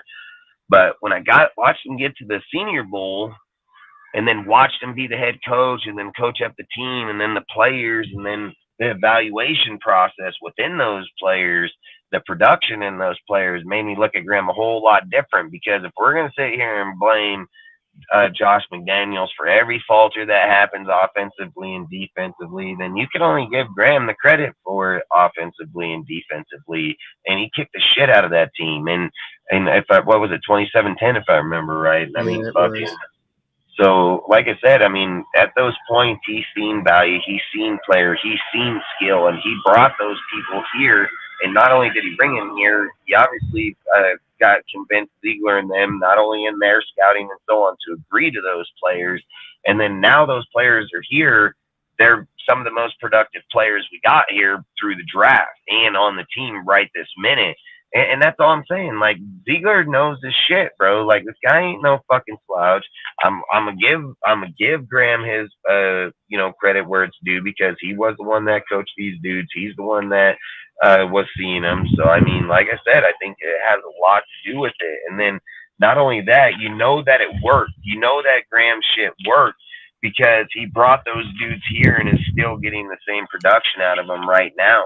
So you know that shit worked. And that's all I'm saying is like, I was fast to put that dude on the chop block, but I think you got to kind of give him a little bit more time, because his production's showing up, man, and it's showing up in here in camp, and it's the people that they're talking about, and it's his people. So that's all I'm saying. I think that's even something that Graham said in one of the pressers. He said one thing that we desire the most from I think the critiques is patience. Like, until we see the results before we judge anything. Yeah, that's facts. I mean, it's facts. And I mean, I think, like you said, it's showing up, and the players are showing up. And I mean, like you said, like Plant and Drake, dude, like, look, it's one thing when we were sitting here talking about, like, look, in the past history of a lot of teams, including our fucking team, if you're getting UDFAs, you're hoping that just one works. Like, you're just hoping one motherfucker works, dude. Like, you're not sitting here hoping that, oh hell, we got 7 fucking UDFAs here, and we got 7 dudes that are actually got skill set to start that 31 other NFL teams missed on during not the only draft that, for whatever not damn only that, but reason. here's a very peculiar difference to make with like who we talked about earlier, like Isaiah Palomalo, right? Like Yep. the only reason he's getting talked about now is because like he'll make a big play or he shows some flashes, and the running back coach is his uncle and stuff like that, right? So we're like, all right, but you're still a UDFA, like you still got so much to prove and stuff like that. But then you got Adam Plant. Every single person, offense and defense, coach, player, GM has talked so big about this guy. It's making you feel like this dude is just gonna be on the team. Like, it's facts. That's facts. I feel the same way because they're out there fucking just talking this dude up, and not only that, his production's popping up. So it's like he's already got a level of what he's doing on the field, drill wise, production wise, how he shows up to the camp wise, to where you already got veteran players talking about him. Like, you don't get the class like that without doing shit. And you know what's even more crazy is I wrote down right here, showing up in camp, Webb, Paulo, and Masterson. And look at what Robert says in his presser. He's like, man, Masterson's next level shit. He's like, that dude on top of his shit. He's hella smart. Dude shows up ready to go. Like, this dude's on top of his shit. And that's the thing. Like, when you're looking at Robert and the way that he talks about our team, the way that he's seeing it over here with people, he said over here, he said that Diablo knows the system really fucking well. Like he says, Diablo is smart as shit in the system. He knows it really well, and that he thinks that him and them are. He said Divine knows the system really good. Knows the system. Plays with him. He basically saying that he knows the system really well. That basically throws plays back and forth off of him. You know, Robert said a few things that were key inside his deal for me is like play to the finish of the game, play aggressive, and play until the finish. He made numerous deals, like he said, about blue collar type players, dude, where you want to play hard, dude, punch the ball out towards the end. I guess there was a play out there that they actually said happened with Devontae Adams.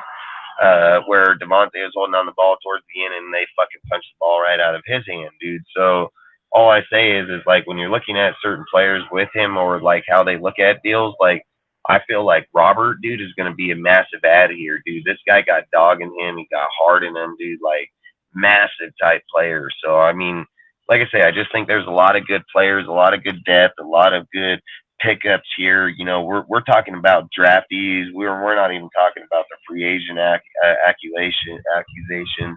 But my point is like he brought up Masterson and how his production, the way he's playing, and that's another UDFA player.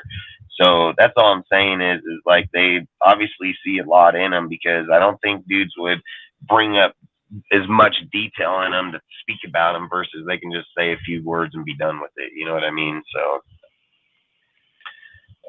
Said as he knows as I've been one of the highest on their team and saying that card game's not coach's fault, players' execution fault, and have his guys. Yeah, facts. I mean, like I said, it takes a lot.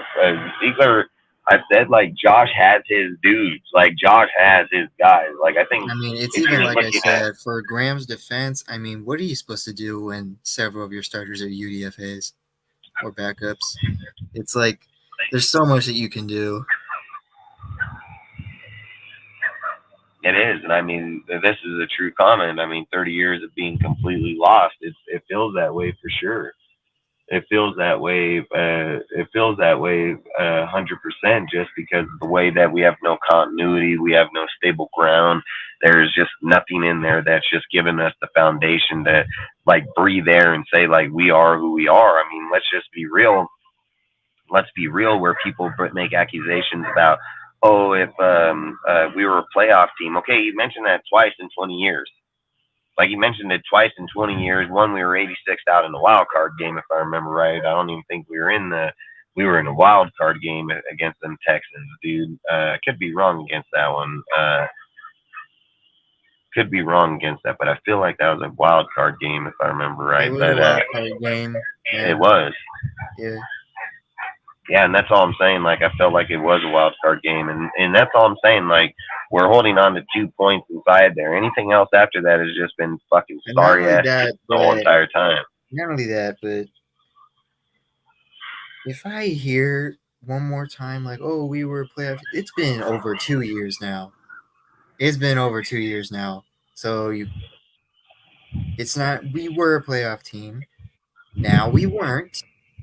And even, like, I still don't even think we were even a playoff contention team. So we weren't now. Now we aren't, because last year we won 6 games.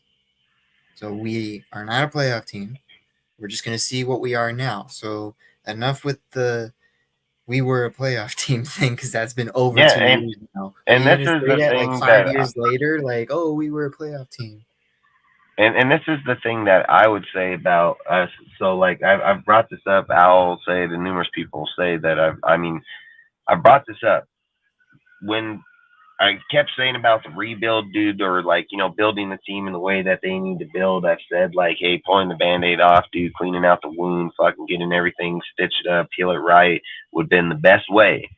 And I have confidence that if Josh and our team makes it to a playoff team, I bet you they make it back there the following year too. I don't think they're going to come in here and just go there one fucking time and not see him again in 10 fucking years. I strongly believe if they go there here this upcoming year, they're going to go there next year too, and probably the next year, and probably be competitive from then on out. Like, that's the difference. And then you're going to do it inside of our division that people are putting the Chargers over us, fucking everybody over us, dude. Like, I've said, man, Ziegler or Josh and them almost beat the fucking Chiefs in their motherfucking house, bro.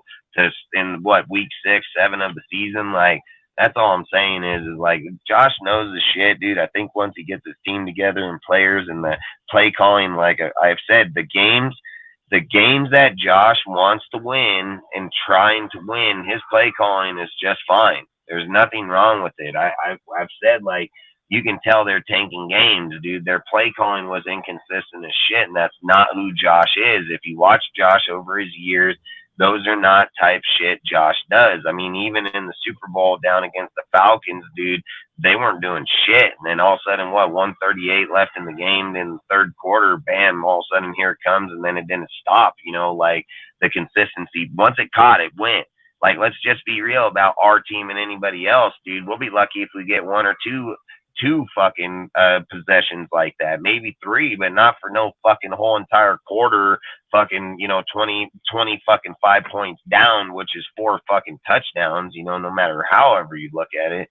So that's all I'm trying to say is like, he's consistent once this shit gets going, where in our past the consistency drops off at certain quarters, certain parts. Like I said, I mean, Ziegler and them threw games. There's no doubt about it. I brought this up about the Broncos game, how consistent they played against them. I said this against the Chiefs, dude, in the beginning of the season.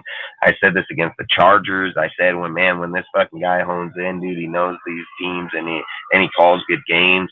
I think, like I've said, in certain games, in the Seahawks game and the Patriot games, those were both games that were meant to be lost, dude, and just fluke bullshit is what changed it. One, the fucking pass being thrown from Jacoby to fucking Chandler for the touchdown, and Derek calling the audible on fucking Josh from the outside to the inside. They're just key deals that's changed the outcome. The game call, the gameplay, they was consistent, but then there's other games where it's just not consistent. The way that they called the plays wasn't consistent. The way that they were bringing in plays, especially at the halfway point when they said straight up that, hey, we're going to go, when we went on our break, Josh came out on the presser and said that we're going to go through our playbooks, and whatever plays don't work, man, we're going to try to take out of here, simplify our playbooks. And they never did, dude. Like, they've stayed within certain plays, still bringing in the bullshit plays towards the deal. Like, that doesn't sound to me like you're trying to simplify or try to win games. It sounds to me like you're trying to still lose games. So that's all I would say in there is there's a lot of those in there where he called good games, and there's a lot in there where they just straight called bullshit. That goes for offense and defense. So, and I've said it so many times, being stagnant in 2 quarters of the game and still having the yardage and the production that they have, the 12th best offense, I would have to say, just imagine if they would have played for 4 straight quarters and scored. Like, we would have probably been the #1 scoring team in football that year, because I strongly believe that if you're the 12th best offense in the league, dude, and you're stagnant for 2 fucking quarters out of the game, where you can't score or move the ball, and then you have the 2 highest scoring players between Josh and Adams. I mean, I don't see how we couldn't have been the #1 scoring team if they would have been able to play for 4 quarters, you know. Let's go read what he said. Says, don't be surprised if the next couple of years McDaniels Raiders pair with the Chiefs in the division. I mean, I'm not gonna lie. I think Josh can beat him, man. I strongly believe it. And I don't mean like just Josh. I believe our team can straight beat up the the Chiefs fucking and split with them. I mean, and I think he's the right guy to do it, dude. They refuse to fucking lose, man. And I don't think having the season they had last year and the way that they're bringing in players and the way, like I said Josh's offense here last year was like at 25-35% max.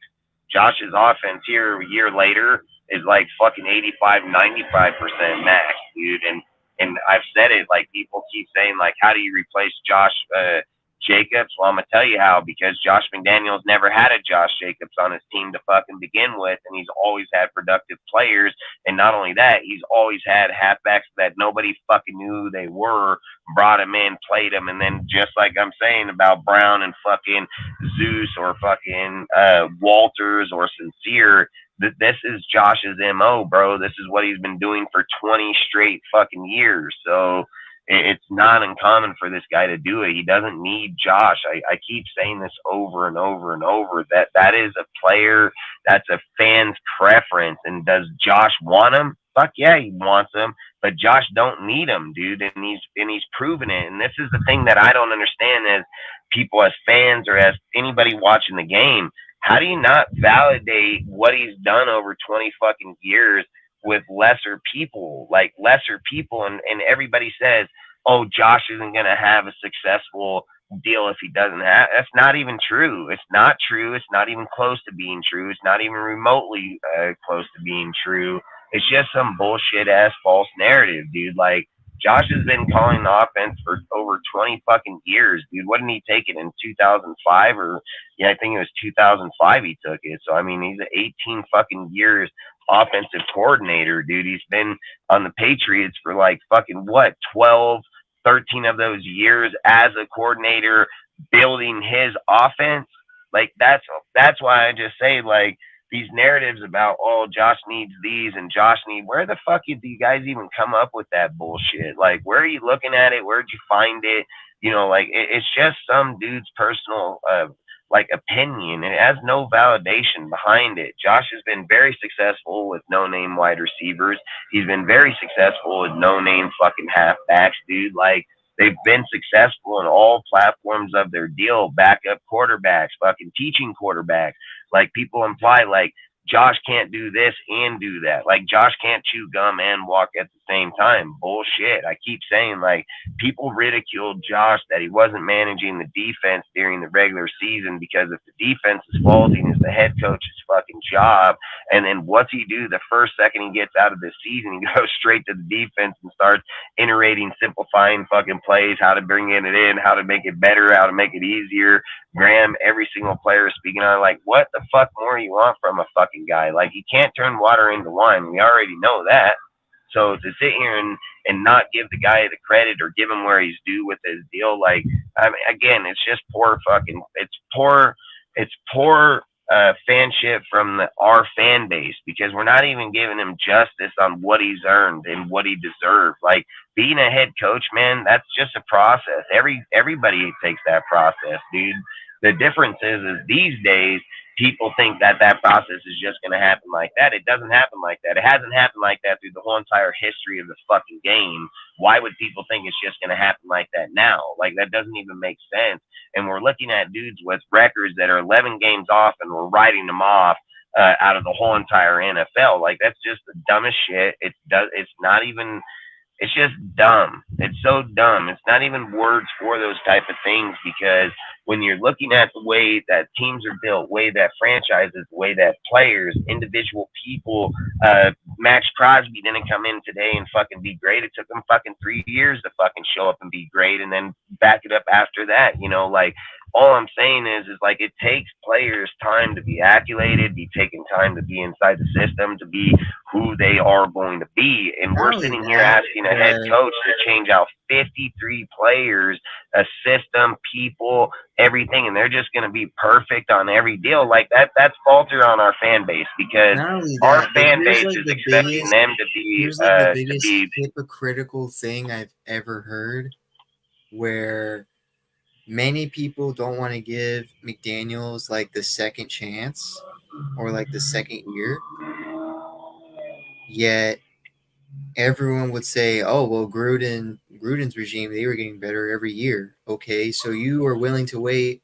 4 years on Gruden, but you are not willing to want to see McDaniel's second year?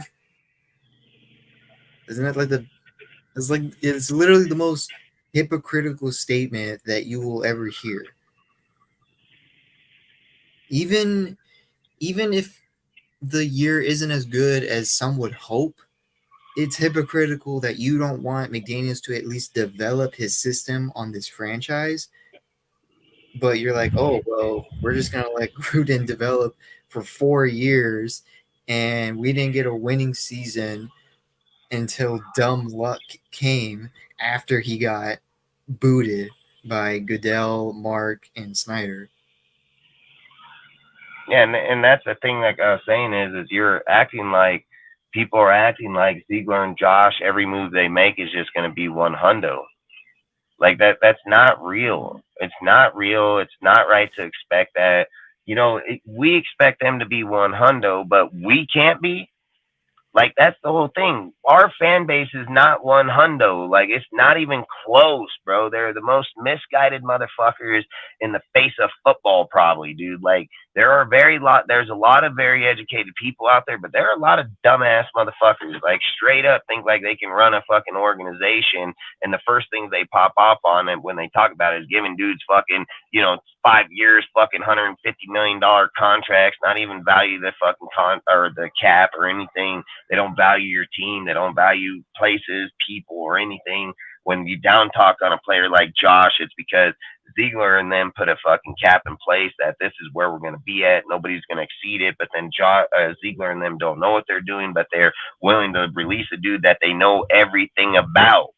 Like, that's the thing. Ziegler has scouted this guy 10 times fucking over. And not only that, has played on his team. He knows who the fuck he is. He knows him better than anybody out here. I guarantee you that.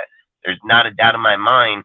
Ziegler knows who the fuck them players are more than any person here talking on him, myself included, and anybody else, because these guys know their shit, and they're not just going to let dudes walk if they feel like, look, I've said this, like, I didn't agree with the Carr deal because I do believe Carr was the better asset. But at the same time, they looked at Carr in his face and was like, we don't give a fuck if you walk and go to the Saints or somewhere else. Like, we don't, bro. Like, at the end of the day, like, we don't care. You have a losing record. You've never won a playoff game. You've never won a big fucking game. Like, you have really done not jack shit. And we're not the Raiders at the end of the day. We're not going to suck your dick on a 7 fucking game average season every single year and then think that you're the greatest quarterback out here. They're not going to do that. They're going to be like, dude, we've had better success with our backups, like Jimmy. Like, that's what they're going to say because it's facts. And that's all I'm saying is that when these guys come to the table, they already know where the valuation, they know who the players are. They're trying to reach this level. I've said in year 2 of a transformation of breaking down a so-called fucking playoff team and looking at this team right now, I'm gonna be like, bro, this team right now has way more continuity this year than it ever even thought of last year. Like, there's no doubt about it. The tight ends are way better. The fucking wide receivers are way fucking better. Our corners all the way around are better. Our safeties all the way around are better, dude. Like I've said, I think the most depleted spot on this defense for me is just the corners, just because there's no gratification outside of Peters of any dude just being a straight starter besides Hobbs and Peters in the slot and outside.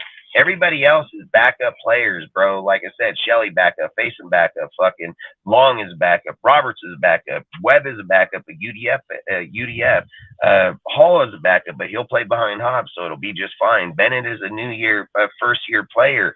Like, we're not talking about solidified people, solidified positions. Like, hey, this dude started over here. We're like, yeah, Faison started for us 2 years ago when Hayward was fucking stepping off and getting hurt or things of those. You see, all we're doing is sitting here saying like I said, I think where Ziegler and them have our team and where they're looking at it in evaluation in 1 year, I think they've made massive transformation to be like, hey, we do have solidified people behind. We do have starters.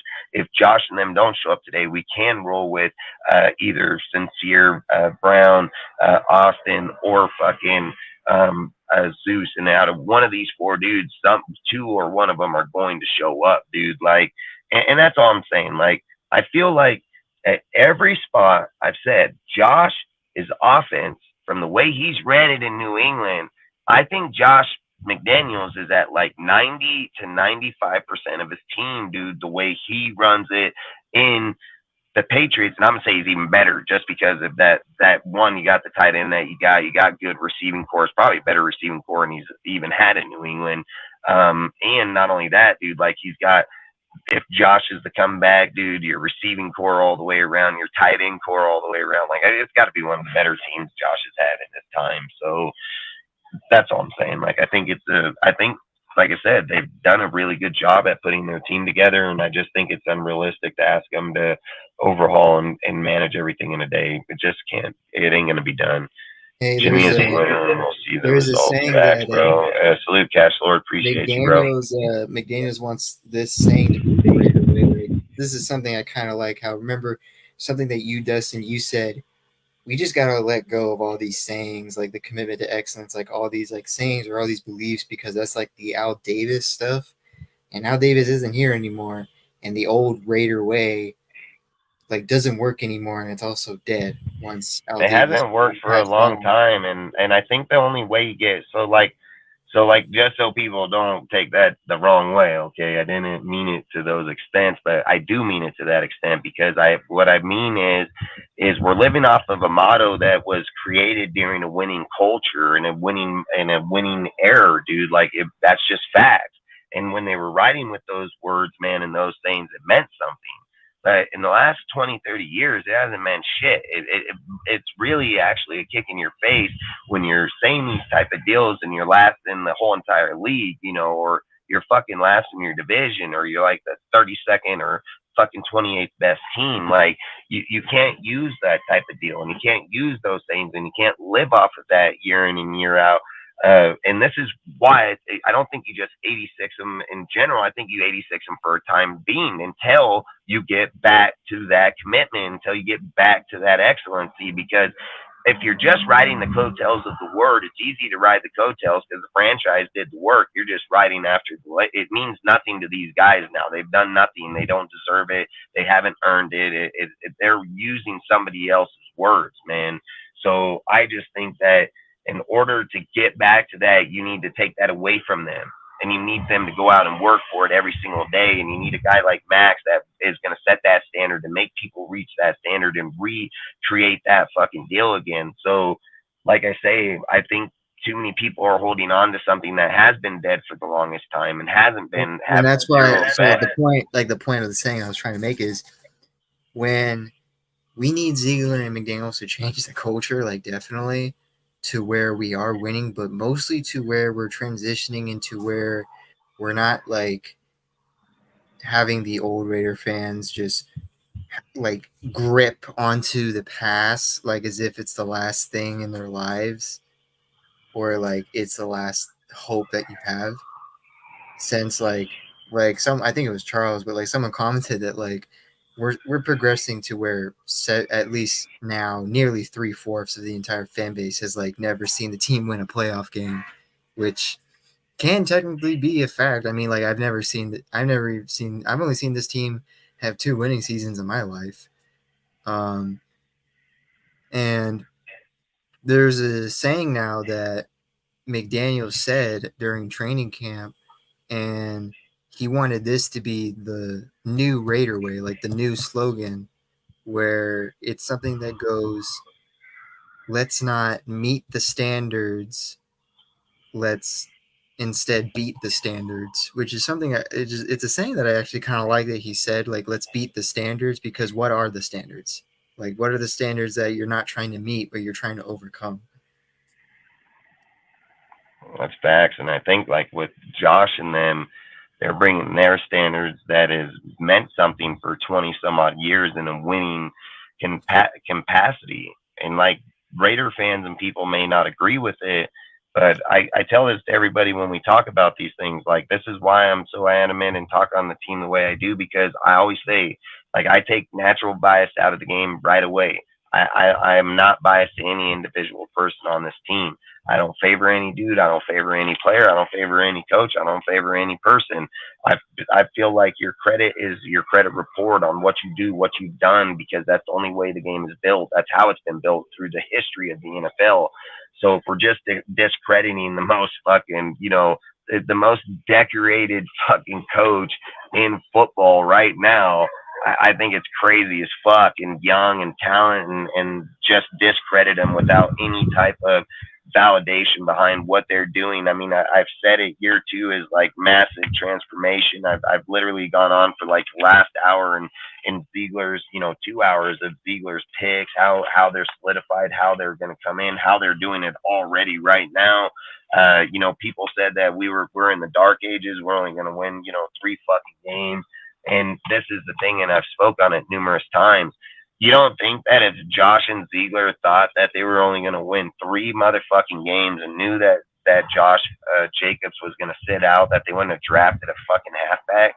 Like, do you guys truly believe like they're that fucking stupid?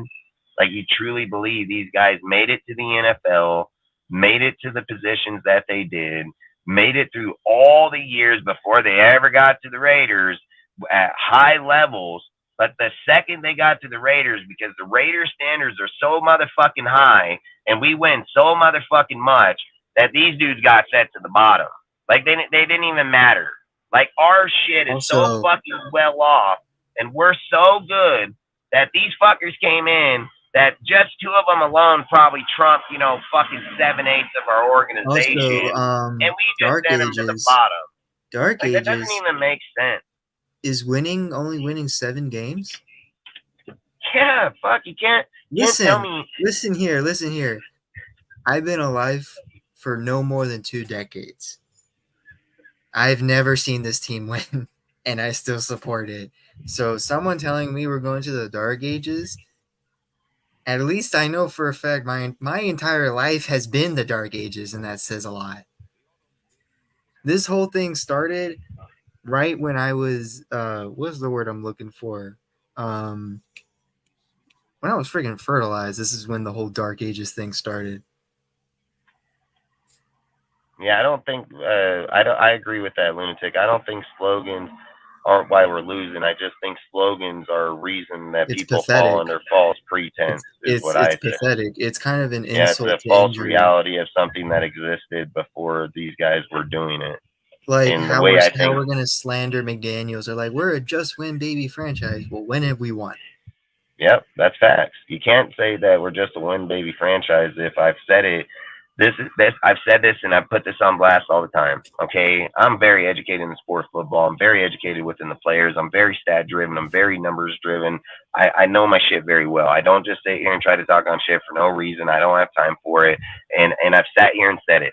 Every single time a Raider fan tells me that we gave up a fucking winning quarterback or a fucking dude that listen, Carr is not a winning fucking quarterback, dude. It is proven goddamn fucking facts. He has a losing record in 9 fucking years.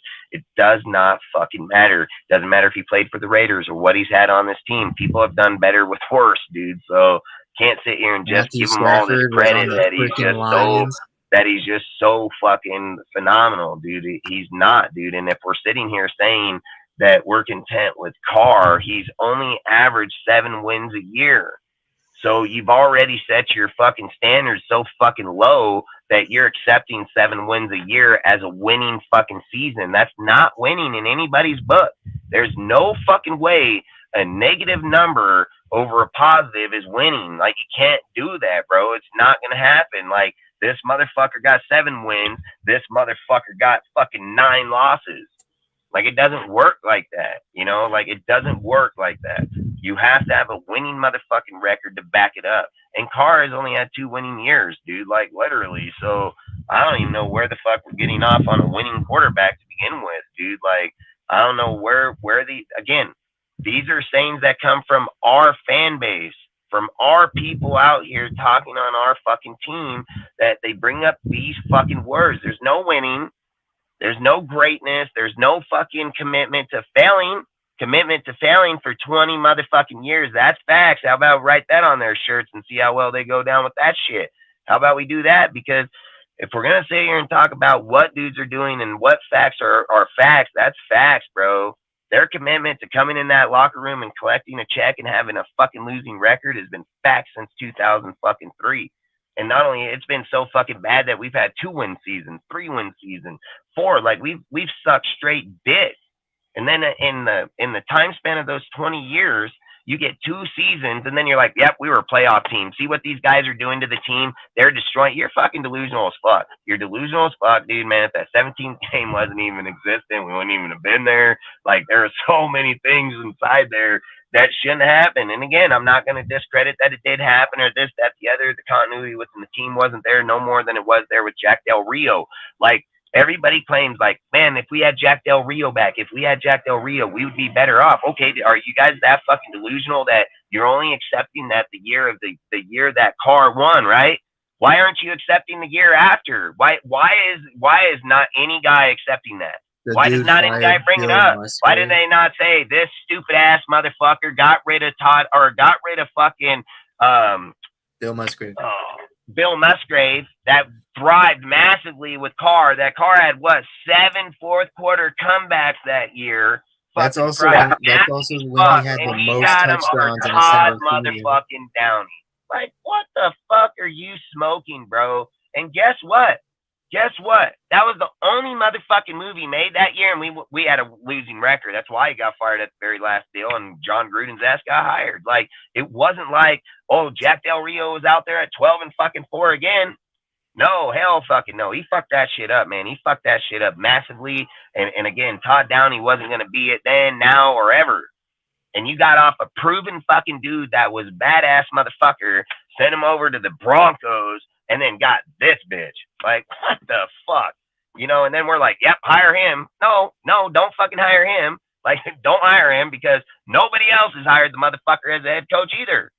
Like, but this is the shit our fan base settles for. They settle for the good year, but they don't fucking bring up the year after, the year before that was garbage as shit and still fucking garbage and everything down the line. They just want to ride on 1 year, and then anything that any guy comes back in, they're like, well, he ain't doing it like 2016.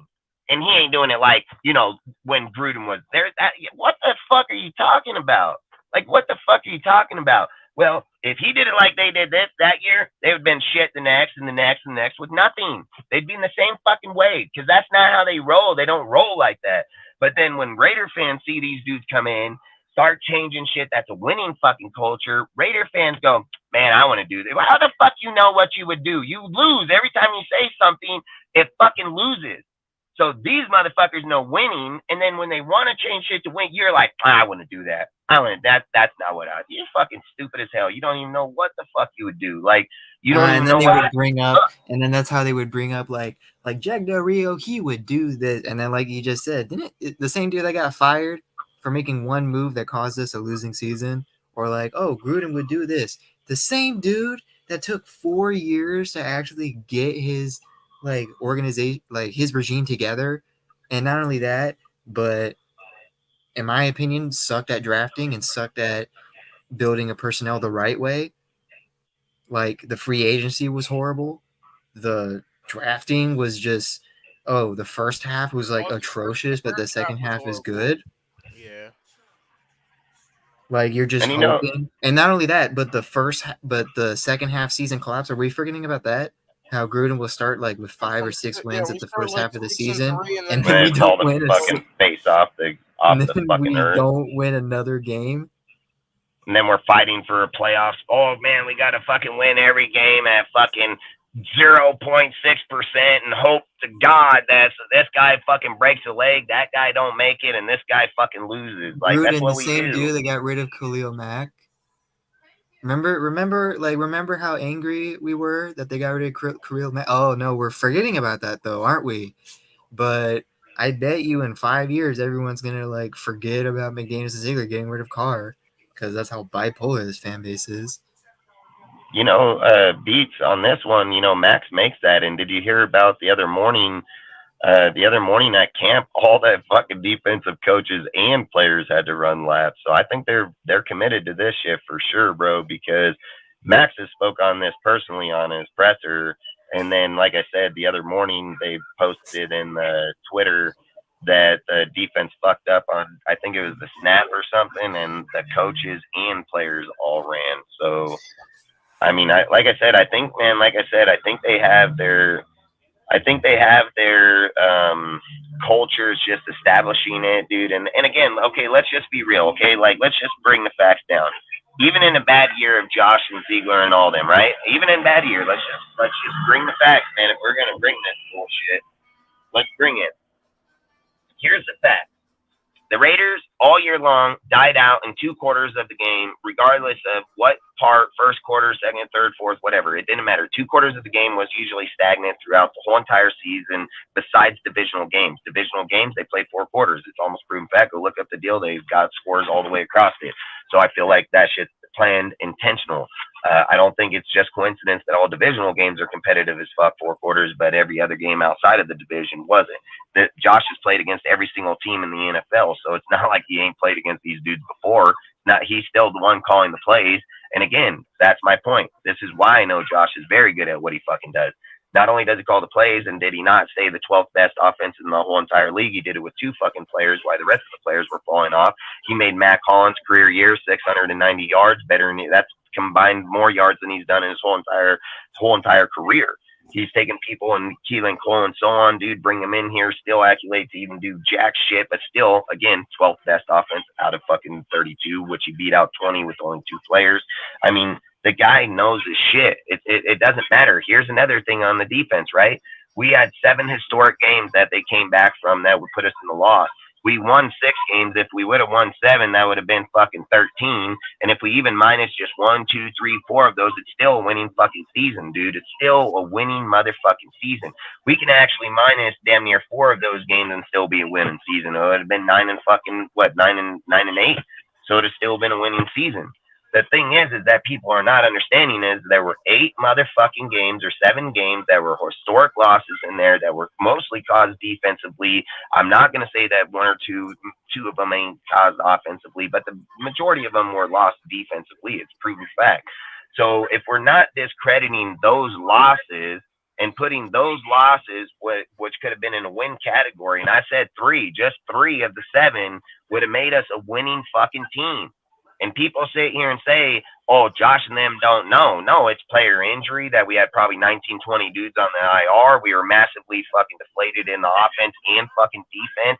Like, why doesn't people want to accept that or even acknowledge that? Like, you can't make your team better if you're just fucking blind to the facts. Like, that nothing anybody does is ever going to be good. No, because then they'll say some BS like, oh, well, good coaches know how to handle injuries like that. You mean to tell me, can you name one team that made the playoffs with more than half the team injured? Well, I would argue this fact that if good coaches know, then how come Sean Payton didn't stay with the Saints, dude, and then rebuild the team like old Dennis Allen dipshit ass just did in that fucking team and kept every fucking major player, every defensive player, offense, defense. Why is Sean Payton not on that motherfucking team? And how come when Sean Payton was on that team with those players, they had a losing fucking season the second that fucking Breeze is out of there? And then they think they're going to come over here to the fucking, to the Broncos that got a dysfunctional organization, got dysfunctional defense and motherfucking offense, and they're going to produce better than we do, right? Man, you're fucking dumb as fuck, dude. Not only that, this but you team already is have nowhere a horrible. close to the Saints, bro. They're You nowhere already- close to the Saints. It's You not already have a happening. horrible QB and coach relationship. Peyton has already basically come out and thrown Russell under the bus. Yeah, he has, most definitely. And that is one of your topics, which we can get to here in a few Oh yeah, seconds. this is basically my topic. Like All this right, is bring it up. So this is the topic, the Broncos drama. Broncos drama. Where it's Aaron Rodgers? amazing how many people in our fan base are like, "Oh, we're not going to beat the Broncos this year," or "Dang, the Broncos are going to destroy us week 1." Yes, I am a little scared about week 1 just because it's week 1. Like I have the right to be scared about that game, like if we lose or not. But here's what's happening: 2 of their receivers are not playing this season. One was put on IR. Tim Patrick had a season-ending injury, and one of them was just cut. I think KJ Hamler. Russell Wilson got thrown under the bus by Peyton. Peyton is trash-talking anyone that's in sight to the point that other teams are telling him to shut up. The whole organization is butting heads with itself, and this has caused. This is a very comedic timing to me because now it makes me wonder how do we think, like the people on this panel, people in the chat, like you can say it too. How do we think week 1's going to go now? Because now technically they're number 1, number 2, whoever the heck Tim Patrick is, I don't care. The dude's not Tim as good. Patrick was one of their big accusations, especially for a fucking dude going into this year. Like, the yards and shit he was putting up. Go for Denver versus us. I think they're gonna get their shit kicked in, bro. Like literally, like you ever seen Training Day when the dude's sitting at the table with that gangster? He's like, "Yeah, but get your shit pushed in." Like that's what's gonna happen to him. Like they're gonna get their shit pushed in because I keep saying it. Their defense is fucking depleted. The offense is fucking depleted. So where in the fuck are they getting this fucking team from, dude? Like I'm just curious, dude. Like the defensive players are getting fucking banned, dude. Fucking offensive players are getting injured, dude. And you're thinking you're gonna go up against our offensive receivers and halfbacks and fucking tight ends against their defense? Like I'm not sweating their defense, bro. We had a worse team last year and beat their ass. They didn't get better this year. Like, that's straight facts, dude. They did not get better this year. I've said it. If Peyton couldn't win with the Saints, dude, over there with the little bit of bullshit they had after fucking Breeze went out, and he thinks he's going to come over here to this team, hey, man, I would just want to smoke some of that shit, bro. Like, I want some of that sent to me because I just want to fucking look at the world like it doesn't exist because that's apparently what people are saying. They're literally saying, like, he couldn't coach this organization and bring it back out of the cap, but he going to come to this bitch that's burning? Like, it's burning to the ground, bro, and he going to bring that out of the cap, right? He going to change the team, change the organ. No, he's not. No, he's fucking not, bro. Maybe in 2-3 years, maybe. I'm not going to argue in that time. But to literally say, like, he's going to come out next year and just kick the shit out of the AFC West, and oh, hell fucking no, man. That team would be lucky if they win a few wins. And the thing that I would say... Are we forgetting they traded out their best players on defense? That's what I was just going to say. Their team was better off last year than it is this year by miles. By miles.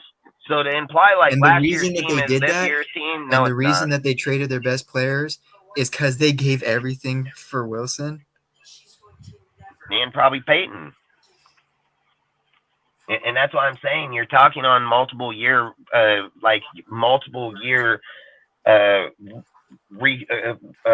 recouping because just the draft picks, everything alone is just going to take the time, man. And you're going to be able to clear the roster. Like I'm not arguing that, dude. There's a reason that Sean comes in and just shoots down Russ instantly because he's like, bro, I'm not gonna get put under the bus. I'm gonna put this bitch right now under it. You know, like that's all I'm saying. Good coaches don't do that. Why do you think Aaron Rodgers called that fool out and said, like, with all your fucking deals and everything you do, like, why are you trying to put dudes underneath you, like under the bus? You Well, know, like this Rodgers should be don't the give a fuck, perfect bro. example because what Sean is doing to Wilson is what people said McDaniels did to Carr. Imagine that. Like, I'm gonna say that one more time. What Sean Payton did to Russell Wilson is what our fan base is saying McDaniels did to Derek Carr. In no way, maybe McDaniels did show criticism on Carr's play, but there is no way that he said out of his own mouth that if we're losing, it's because of Derek Carr. No, not at all. The season hasn't even started yet, and Sean is already predicting, hey, if we start losing, it's his fault. It ain't my fault. Oh, man. Like, that is There's toxic. already drama. There's already drama, man. That is toxic as a head coach, in my opinion. Yeah. Before the season even starts? Yeah, that don't look good on before anybody. preseason even starts. Yeah, and that's all I'm saying. Like, you don't see that shit from Josh, dude. Like, this is the thing. I've heard hella people say, Josh is a bad coach. He can't keep a locker room. People don't like him. He overworked people last year. Okay, I never heard him get fined by any motherfucker in the NFL, by the NFLPA, the commissioner, or anybody for overworking a player. The players have a requirement, dude, that they're supposed to be there and work, and however he chooses to do that, that's his choice. He's the coach. He's the one allowed to do it. He's allowed to physically work them or fucking however he chooses to split it up. So obviously he didn't do anything that broke the rules to begin with. So it's an invalid conversation to even have that he was trying to make dudes that make millions of dollars work. Like, you know, fucking bullshit, should be slapped for that. Then the other thing is locker room, that he's lost the locker room. I've yet to hear one fucking player talk about his disruption in the locker room. I've yet to hear one player not sign with us because of him not doing it. Jacobs deals personal money and ain't nothing about inside the locker room or things of those factors, about him wanting to get paid. Even Derek Carr getting traded over there, never heard anything inside the locker room, never heard shit. And you want to know something that's even more funny about those conversations is there's this guy on our team right motherfucking now. It says Cole talks on no more drama in the locker room, and in quotations, no divas or head cases. My most favorite quote. Why in the when fuck they is he asked saying AJ shit Cole, like that? what do you think of the roster this year? I'm happy. I'm glad that there's no divas. That's facts. Or head cases. That's his exact words. No divas. No, it says. He could have said said anything. No divas or head cases. Like, why would you say head he could have cases, said bro? anything, Like, mind you, he could have said anything. Yeah. And that's what he chose to say. That's facts.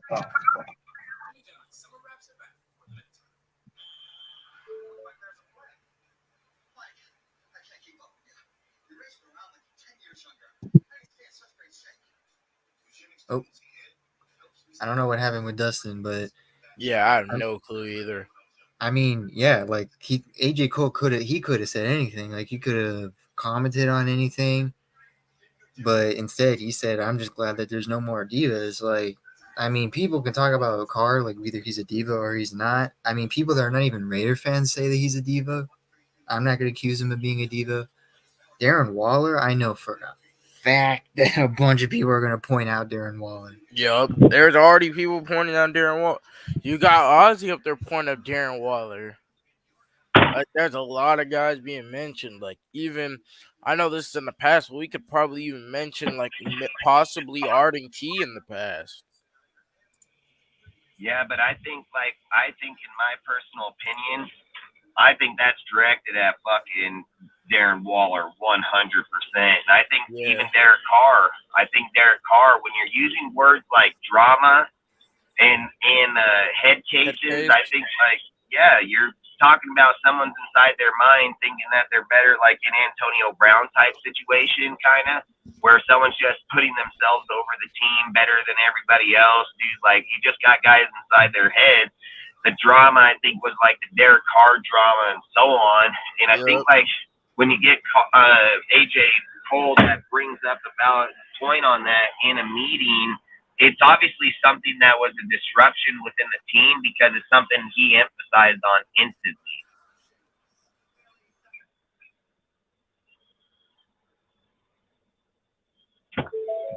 And I've always said, like, conversations like those don't get brought up.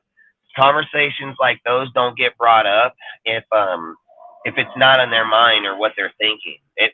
Those aren't just normal conversation of dudes like, oh yeah, fuck that's it. Like that's something that was on his mind, that's emphasized, that's been weighing on him. And then the fact that there's obviously, like, I don't know if it's Jacobs, I don't know if it's Waller, I don't know if it's Carr, but there's obviously somebody out of those three that fit those two criterias, and it can be all three of them for all we know. You know what I mean? Three, it could be two out of the three, it could be one out of the three. But the big thing to know, everyone, is just like, I don't know, like opening their mouths, getting on their knees for. We got a player who's not just some player, but he is technically one of the leaders of our team. He's legit the best punter in the league. Like. Yeah, and it's not like you can't just discredit what he says, because he's actually a really good dude, and he talks not only on that, like he's our a team chill all dude. the time. Yeah, like just like you said, he's one of the chillest dudes in the locker room. Yep, and that's why I say when he brought that up, it was something I wrote down instantly, because I was just sitting there thinking like, damn man, that's a pretty big fucking comment to say like on your fucking presser like that, you know. So. Or you know, like when you're being interviewed is what I'm saying. But that's all I'm saying is like, man, that's pretty fucking stout. So that's all. So do you think Ziegler, McDaniels are beyond questioning some of their decisions? You're wrong for what is that? It says, so if you think Ziegler or McDaniels, maybe I think I'm he's not. trying to say that I don't think it was McDaniels even part of what like, we were. I think he's trying to say that like people are saying Ziegler and McDaniels aren't questioning like the decisions that they're making, like thinking like. Yeah. Like, should we do this? Yeah. No, I just think, like I said, it says for the most part, it says we never got blown out until we played the Saints in the last KC game. Facts, straight facts. And then you don't find that the Saints game was. You don't find that the Saints game was like weird as fuck. That, you know, Derek can't get across the 50-yard line, right? Can't get across 50-yard line with every player on the team, no matter what. Stanham comes in, he goes 80 fucking yards downfield, right? I mean, okay, fucking bullshit. Like I said, some games just seem too set up for me, man. Like, I've never seen Carr do that in his whole career, dude, and that's saying even under some shitty ass coaches. So, like I said, there was some skeptic ass shit that happened in Carr's last year, dude. Like, I'm not just gonna say like Carr was the whole entire problem, because there was numerous games that Carr's never done the things that happened in those games ever. Not under Gruden, not under fucking Del Rio, not even under fucking Dennis Allen or any other motherfucker that was there. So to have things when you have the best offense, the third best play caller in the NFL over the last fucking, you know, since 2016 to now, and then end up with some game. Nah, hell no. Like I said, I think games were tanked. I think certain things were brought out on purpose. I've spoke on it 100 times that I've said it even before the season was going. It wasn't about the production of Carr. It was about that Carr had a $40 million contract that they can receive back by cutting one player and build the team. Like I keep saying it the whole time. I don't think it was ever anything against Carr. It was just the money. It was the factor of 40 million coming back to us, you know. And like you said over here, beats like about keeping Stenham. I mean, fuck, I agree 100%. Why would we not have kept Stenham and then brought in Hoyer? Like, I don't get that shit either, but I agree with that 100%. You said a linebacker was flooded last year, and the point says we had to pull linebackers off the street and siren. Yeah, I mean, that's 100% facts, dude, and I've said that a bunch of times. Made it back. So, hey, appreciate you, Domenis, man, like always, bro. And then that's all I say. I mean, I think like Frackwell, another linebacker, signed, didn't even play. Facts were even on the roster for most of the year, and some were cut and let go so they can go other places.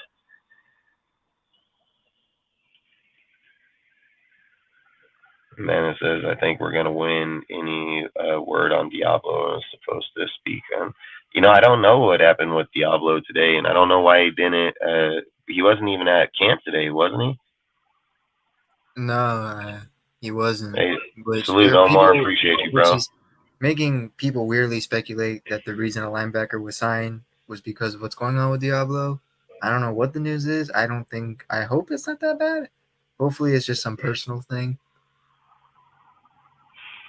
Yeah, and that's why I said when we brought I up doubt Tim. that he would like something like he's getting cut or like something like that, considering how much they've been hyping him up.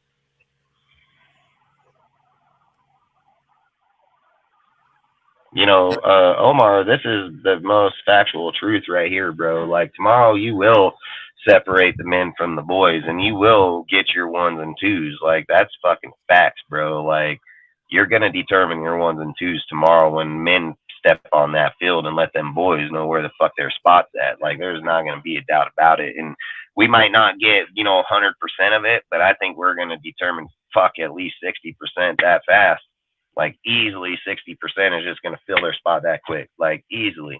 And that's why I keep saying like solidified people, like when people just write off Kuntz, right? I look at it like this. How do you write off a dude that's been on the 53-man roster every year of his career? You're not talking about a dude that was sitting in the practice squad or on the backup hoping to be in there. The guy has been on the squad for 3 straight fucking years, dude. And again, like that's all I'm saying is game experience on an actual roster matters, man. Like you're not just sitting on the outside looking in. These motherfuckers have played. He's had production. He's had sacks. Like in his position, that's what matters. I mean, look what fucking Robert said in the deal. If you're not producing turnovers, sacks, or things, you're not going to be in the NFL. And it's not just coincidence that you were good. He's like, you didn't just wake up, be good tomorrow. Like that shit takes practice. It takes dedication. It takes loyalty, dude. Like you said, if you're not over there punching the fucking ball out of someone's hand until they get to the fucking ground, then you're probably not going to be here long.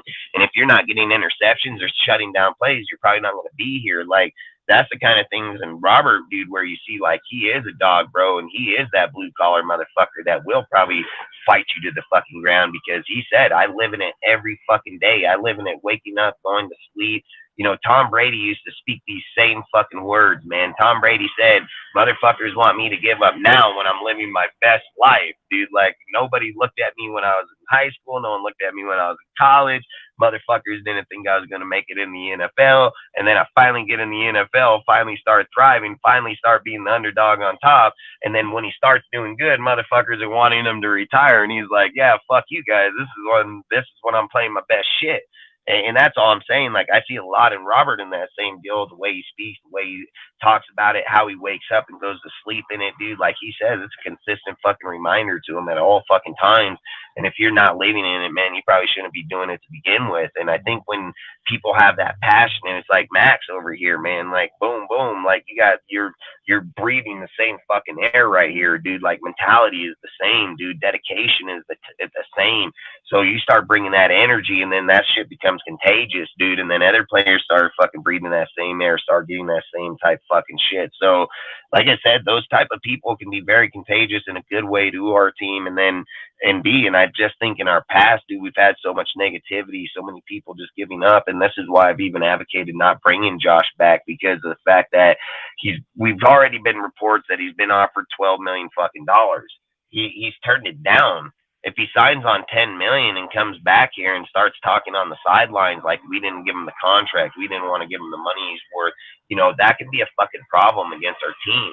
And at the end of the day, it's the shield before a player, man. And if we're gonna value the player over the shield, that's crazy as fuck. Because Al Davis would have never fucking did that.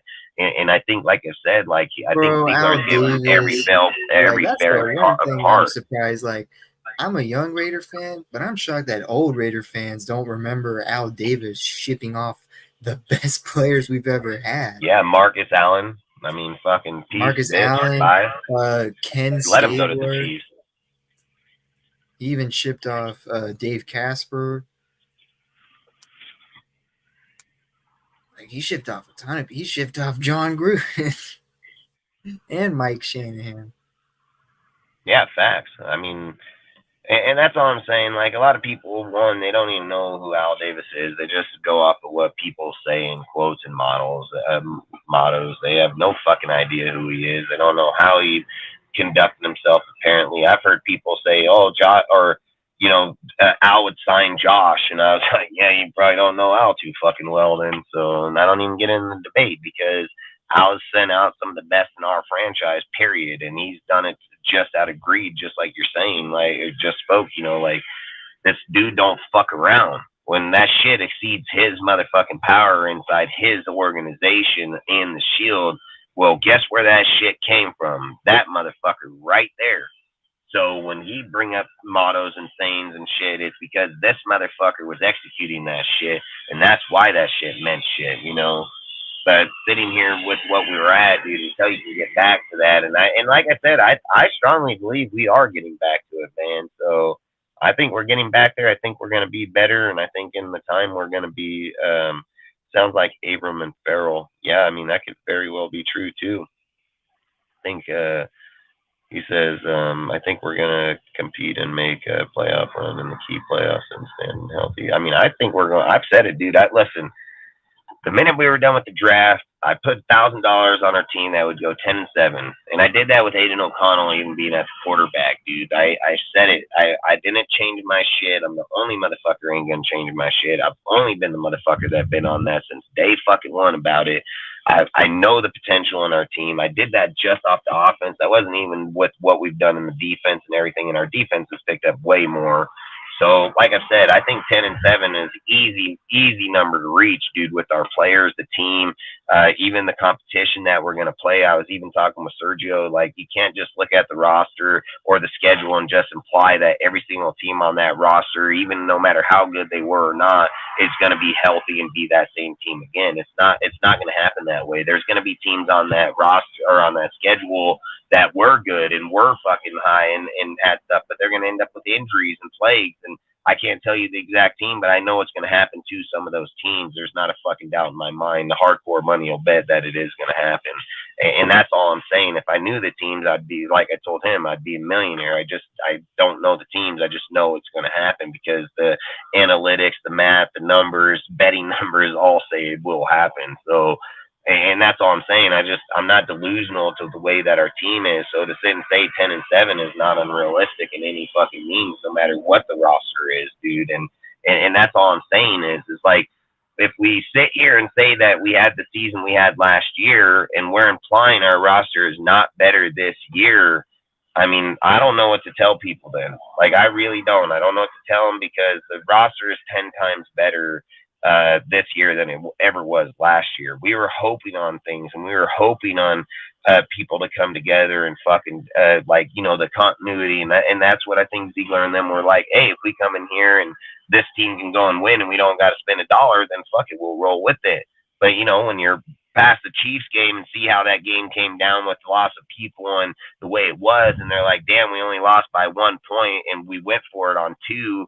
Like, we're really not too far off on this team, but we still need to make massive changes because from that game forward, guess what happened? All of a sudden, our team seemed like it was just playing way fucking different. Like, the team wasn't back there like that Chiefs game, man. The way we played in that Chiefs game, we should have went on and kicked the fuck out of multiple teams afterwards, dude. Like, we had them Chiefs 17-0, dude, into the second fucking quarter, bro. Like, we were fucking kicking the fuck out of these dudes until they started crying like little bitches. The refs fucking got scared.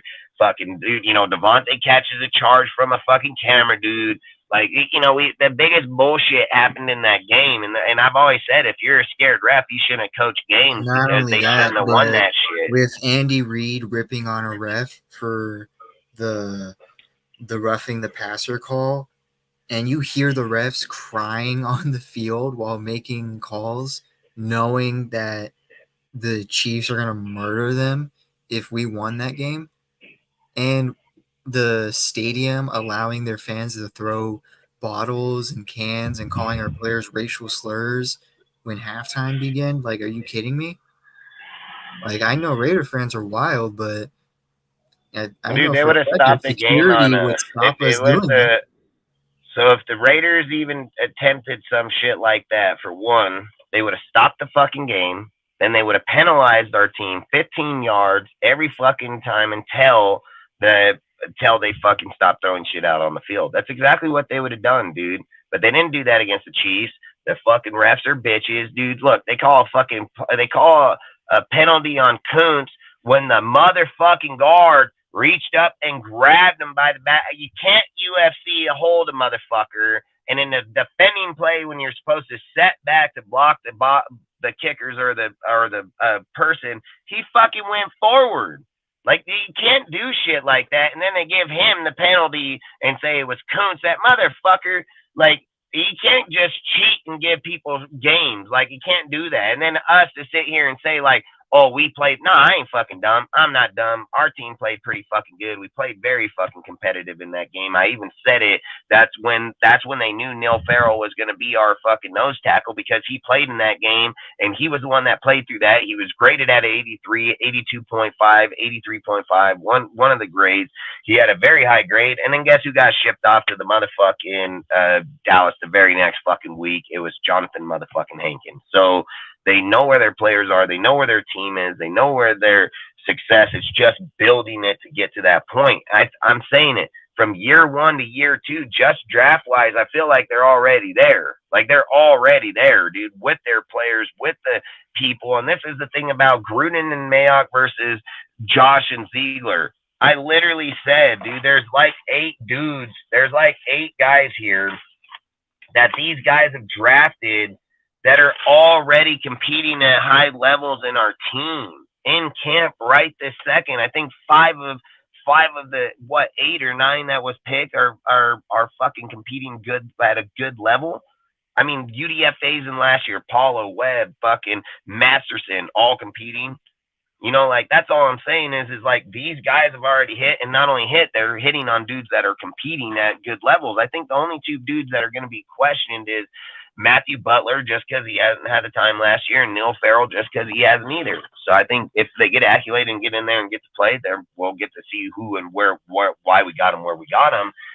But I think that's really the only 2 dudes that people can really question at this moment, because I've said it, the rest of these dudes are popping up, man. They're popping up. They're the dudes that are getting their names called in this camp, everything, you know. So that's all. And I think, like I said, when we get to the pads, we'll start figuring out our halfbacks, things like that, because that's where you got to hit a motherfucker and go at it, dude. Like, that's why I think you don't really hear much on the halfback, because what are they going to be like? Oh, he ran through that hole because no one was there. Like, how are you going to talk on your halfback? You can't really say much about how your halfback's doing if he's not hitting a fucking dude or dropping him off on a fucking entrance to a gap dude and sucking back off of him. Like, you can't do that shit. And these guys ain't playing at full speed or full contact because they're not in pads. So that's why I just say, like, until they do that, I mean, you never know. Zeus might pop up and knock the fuck out of somebody and just keep doing it. And Britton Brown might do it. Sincere might. You just don't know until that comes on. So that's all I would say is like, I think we have a team, man. Like, I truly believe we have a team. Exactly that, Jimmy's safety value. I mean, I think Renfro, like I said, Renfro feels lost here. Like, he feels like Renfro had said it out of his own mouth. Like, he doesn't feel comfortable in Josh's system. He feels like he doesn't want to, like, he's not having fun. He feels like he doesn't belong. He even questioned about if he should even keep playing and all these things about him, you know. And then, like he said, when he went back east and came back, dude, he got to this mindset where he's like, hey, I can't control the things that I can't. That's why I said, like, the car love is fucking real, bro. Like, Renfro got his heart broke by a car and damn near quit the NFL, you know, and that's all I'm saying. Like, just certain people are affected differently, I guess, in these games these days. But I have faith in Renfro, man. I think he can get it done. But I've always said I've never looked at Renfro as an elite player. I've always said Renfro's an elite route runner, bro. Like, he's really good in and out of routes, but outside of that, I mean, he can't get separation. I mean, look at how Josh and them are even talking on, and even Renfro spoke on it himself about just not feeling comfortable on the deal, getting off a guy on the line, having to stretch him in the drag. Like, he says it's just not who he is, you know. So like I say, I hope Renfro pops up. I think he will. I mean, Renfro's a great player. He's got David Amendola over there helping him out now, so I think he most definitely will show up this year. I just think, and he, like he said, he feels disappointed that he failed his, teammates, this, that, the other. I just think he has a broken car heart, dude. Like, I really believe that.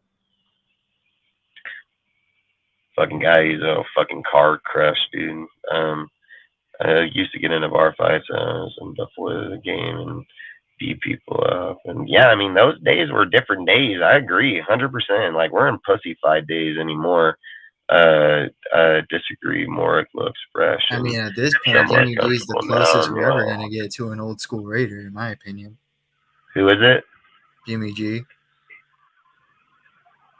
I mean, yeah, the porn star fucking mentality, that's for damn sure. I think McDaniels with the Malcolm because he can't play the run, but I personally like to do. Yeah, facts, I do too. Said he can't coach tangibles, facts. Yeah, that is very true. Said I've been done with Morik ever since broke off and play in the Hobbs and covering against the Rams. Set up the comeback win is better play.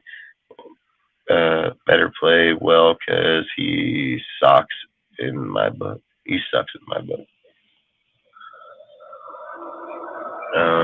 They were all past their prime. He didn't ship up Madden for Marcus. That was personal. That's facts. And then Madden retired from the Raiders because of health problems with his heart. Very true. Very true. People are bitching about our team. Sox didn't know jack about football. However, this team's success will depend on the injuries, so we got to stay healthy because we don't have solid depth yet. That's facts. That's 100%. That's why I felt like Ziegler and them. So, like, on that statement right there, I said it. Like, last year, I felt like Ziegler and them noticed that they were lacking depth massively, especially when it came to the people coming off the UDFAs and pulling people from free agent every single fucking week. I think this time around he was like, yeah, fuck that, we're getting depth, and he most definitely got depth all the way down the board now, so there's no debating that point. Says let the run routes as normal dude, but McDaniel's gonna let him this year. McDaniel's gonna let him run his routes the way he normally does, but I think McDaniel's, yeah, I agree. I mean, like I said, I agree with that comment because 2 years ago was all pro. Renfro's gonna rock, and look, I like I was telling Sergio or somebody else today, I don't disagree with that, and that's my point. That was my exact point. Under Gruden, when they had Limboden, Limboden was picked to be the Joker. And he was going to be the wide receiver, halfback. He was going to do the fucking jet sweeps. Like, that was what Limboden was brought here. Probably even maybe a former Wildcat of some fucking deal. But the second that Limboden wasn't fit in the scheme and wasn't going to work, they shipped him off. And we shipped him to Miami? Like, that's where we shipped him, was to Miami. And then I felt like Gruden was at a point where he still needed that option, but he didn't have it. And then Renfro brought it to the table. So John was going to run with it because he was searching for it to begin with. It just ended up coming through a receiver when he was thinking it was going to come from the halfback, quarterback, receiver type player. But that's all I'm saying is like he noticed it in Renfro, so he acknowledged it and ran with it. But Josh isn't going to do that. See, Josh, at the end of the day, Josh doesn't give a fuck if Renfro can run back, and get back out. Josh needs the guy to run the route. He needs it ran. Like, that's what Josh needs, is you to run the fucking route that he drew up the way he wants it. And he don't care about the special shit or the turning back and forth, because at the end of the day, Josh is going to say, man, we got 6 Super Bowls, fucking, 10 appearances, and we didn't have dudes like that. And we had Amendola, we had Welker, we had dudes that got in and out of routes the way we wanted them to get in and out. So that's all I'm saying is like, when you're looking at the success rate of what they've done with the lesser players, I mean, he's going to keep reverting back to it, man. Like, that's one thing Josh and Ziegler are both going to sit at the table at every single night And every deal when they sat there with Jacobs and put the $12 million out there, after that $12 million and Josh and Ziegler go back at home at night and they sit down and talk about it, the defining factor of their conversation is Josh and Ziegler, we've already done this with the lesser halfback. Like, that's going to be the conversation because it's facts and it's true. So that's all I'm saying is they're always going to have those conversations because it's not like Ziegler's been there and Josh hasn't. They've both been there. They've both been on the same platform. They've both been at the same fucking deals. So when they look at a player, they both see it the same fucking way because they both had the success for so long in the Patriot way that that's what they're gonna result back to it every single time. And it doesn't matter if they're Raiders with the Patriot or not. That experience is something you can't buy, you can't take away, and you can't replace. At the end of the day, Ziegler knows his line, Josh knows his line, and you got to think about this. If Josh isn't advocating for them to just go sign Josh, then Josh isn't worried if he's here or not. And just like he said, if he shows up and plays, then we want him here. But if not, then they're going to go forward. And look at what Andre said, and he may have slipped up in that conversation during his presser, but Andre said in his presser, he said that we feel that anybody back there can run behind this line. That was his exact words. And then he says, but we still stand behind Josh and we wish him the best. That's the one thing. This is the one thing that no one is thinking about, and what I hate, and I feel bad for offensive linemen because they don't get credit that they deserve. No one's talking about how good the O-line was for the run game. So everyone is saying that, and I'm not going to say everyone, but a lot of people then, if for this Josh Jacobs situation, are you saying then the O-line in the run game sucks? Is that how bad we need Josh Jacobs? Like, Josh Jacobs is like so good that he made the O-line look good. Yeah, and I've even iterated numerous times that the line picks up 3 yards before Josh even has to go anywhere. So I mean, it's not with Josh to run average 4.9 yards per carry. It's not fucking uncommon that Josh can't get 2.5 to 3 yards per run. Like, our offensive line was mauling the fuck out of dudes, bro. Like, before Josh got downfield, we were already upfield like fucking 2-3 yards already. So it's not like, oh, Josh had to fight from the line and go for 5 yards every play. No, hell fucking no, he didn't. The line was already mauling the fuck out of dudes, and Josh just had to go pick up 2-3 fucking yards at best. And did he pick up more? Yeah, he picked up more in some. But again, my point is you can't neglect the line that's fucking getting you. I've said it. Send Josh to a team that's a run-heavy team with a shitty line. Let's see what his stats are. Like, I'll bet anything he don't even come close. I bet he probably barely breaks 1,000 yards, if breaks it. Like, if at best. Like, that's the whole thing is like, people are just looking past that. Josh has been in the fucking one of the most dominant offensive lines in all football since he's been here. And I think in one bad year, we had one bad down year. That was in Cable, and he even had lost production and injury in that year. So, like I said, I mean, Josh isn't just running behind some dink-ass fucking line. And we didn't just go from the 29th ranked team, offensive line to the 10th because they sucked and Josh was so good. If Josh was so good, he would have went up to fucking to 10th or 5th or 1st, not the line.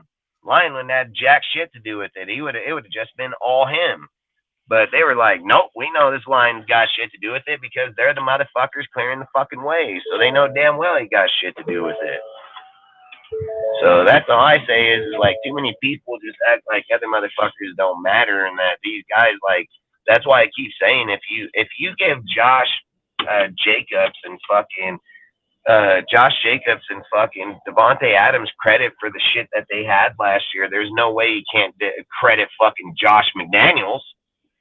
Like, you got to be about the most crackhead fucking mental case motherfucker if you truly believe that you can give fucking Josh Jacobs Adams the credit that they got last year without giving Josh McDaniels his credit. Like, And I he's the honestly most love it delusional that fucking fan ever in the world. Andre James said that anyone can run behind them, He especially with said just straight all up. of this news going on. Like, if we're He said saying that that the straight O in his line presser. should We be feel better, that anybody can run behind us. Dustin, if me and you are saying the O line should be better than last year, shouldn't that also mean that we should not worry that much if we just have like Amir, Sincere, Zamir, and Britton, like all four of them just run through the line? Because if the line's so good, then if we just run all four of them and not force feed one of them the ball, then we should be good then. That's facts. And that's why I've said, like, too many people are giving credit out in different deals, like to Josh included. And, you know, I've heard it. I've even heard someone bring up the Seahawks game in reference. And I'm like, whoa, whoa, whoa. Like, I don't know if you want to go shooting. Like, you don't want to shoot yourself in the face, okay? Because Josh only averaged 140 yards up until Derek Carr made that audible. And don't forget, that was the last play in the game. It was the last play in the game that fucking Josh Jacobs went for 86 yards, his biggest run in his career, bro. And he got 200 yards, which was the first time ever in his fucking career. And they act like Derek didn't call that audible, and Josh was the one that looked over at Derek and was like, hey, bro, yep, linebacker over here, he's locked. Yep, we need to call halfback dive. No, that was Derek Carr that noticed that. Derek Carr was the one that seen that shit. He was the one that changed the audible. And then, like I said, not only when he changed the audible, he made the right audible because everybody on the play picked up their players. Offensive line picked up their players. Fucking Yak Johnson picked up his players. Like, everybody picked up their positions. So it can't just be credited to one fucking guy like he was one that he just called all that. And that's all I'm saying. You're neglecting dudes that develop those plays, design that shit, and then you're bashing him because you say, like, oh, he doesn't know what he's doing. Like, that's the dumb. Like I said, I feel like a lot of Raider fans are so twisted in the mind they don't know shit about football. They don't know valuation. They don't know how to evaluate player talent or the way that fucking people are seen or how they see people on the field. They don't sit there and want to say that, hey, Josh's success rode off the back of Derek Carr's fucking being able to see that and evaluate that. You know, it's just little things of these factors that add up to being the bigger things in the whole game of football.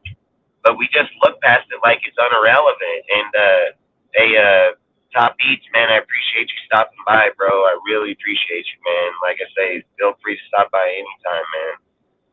And then, but that's all I'm saying is like we're devaluing what other people are seeing, and then we're giving that value to an individual person, and then we want to give him the value of the other person valuing that like it was him doing it. You can't do that. You can't do that. You can't even validate those type of comments, dude, because that's not what happened. So you'd be paying a player for something he didn't even do. Like that's the thing. You're paying a player that for something he did not fucking do. It wasn't him that did it. And that's why I feel like, and I keep saying that Ziegler is so set in stone on what he's doing. What did I say the max money I would give for Josh before we ever got out the season? I said I want to go over $12 million. That's exactly what I said. 12.5 million. That's exactly the contract. That's exactly. And I said this before we ever got outside to this point whatsoever. I said Josh can't overexceed Henry, so there's no way I'd overexceed $12 million a year. That's exactly what I said, man. And that's exactly what Ziegler and them are doing. It's not like, oh, I'm a fucking genius, know how to run a team. I just know that he ain't better than Henry, and the value says otherwise that he ain't. Why should he get 12 or over 12 million?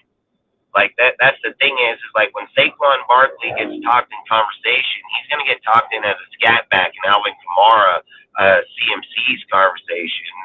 Josh Jacobs ain't getting talked in that conversation. He's not a receiver / halfback. And again, those guys are more receiver than halfback. You know what I mean? Like That's all I'm saying. It'd be fucking Debo Samuels would probably gain more value at halfback than fucking Josh Jacobs would, and that's facts. So that's all I'm saying. When you're looking at the contract or the player, Josh Jacobs is fucking Derrick Henry, bro. Like, that's who he is. He's a masher, dude. He's a mauler. He wants to get down there and just crack motherfuckers. He wants to fight every single yard. Like, he is straight up fucking Derrick Henry, dude. But the difference is he don't have Derrick Henry production. You know, I posted a post today on the deal that Devontae is the leading touchdown recipient in the NFL right now. At what is it, 87? You know who's fucking third on that list? You know who's third on that motherfucking list? And then you want to know who ain't even on that motherfucking list? Like, Mike Evans is second with 85 or like 82 or 85, somewhere in there. So Devontae got 87. I think Adams was 82. Fucking Derrick Henry got 80, bro. Derrick Henry got 80 motherfucking rushing touchdowns. Josh got 40, bro. He got like 46, 48. Like, this guy only got 11 more games than him. He only got 11 more games played than Josh, and this dude got 80 motherfucking touchdowns, bro. Like, he got wide receiver numbers at halfback, and we're over here asking why Josh can't get paid his money. Like, you don't need to ask that question if you're a smart, educated person, because you already know the fucking answer to that question. Like, it ain't a goddamn fucking rocket scientist to figure that shit out. And that's all I'm saying is any person that's debating that argument just don't know shit about football. Like, you can't put players over. You can't value players past them. Like, there is a fucking template and a fucking deal people go by. It's not just because some fucking fan said it or some dude said it. Like, that's not how this shit works, bro. So that's all I say is, like, I hate the conversations about it because it's just individual fan fucking talking about it. It's just dumb.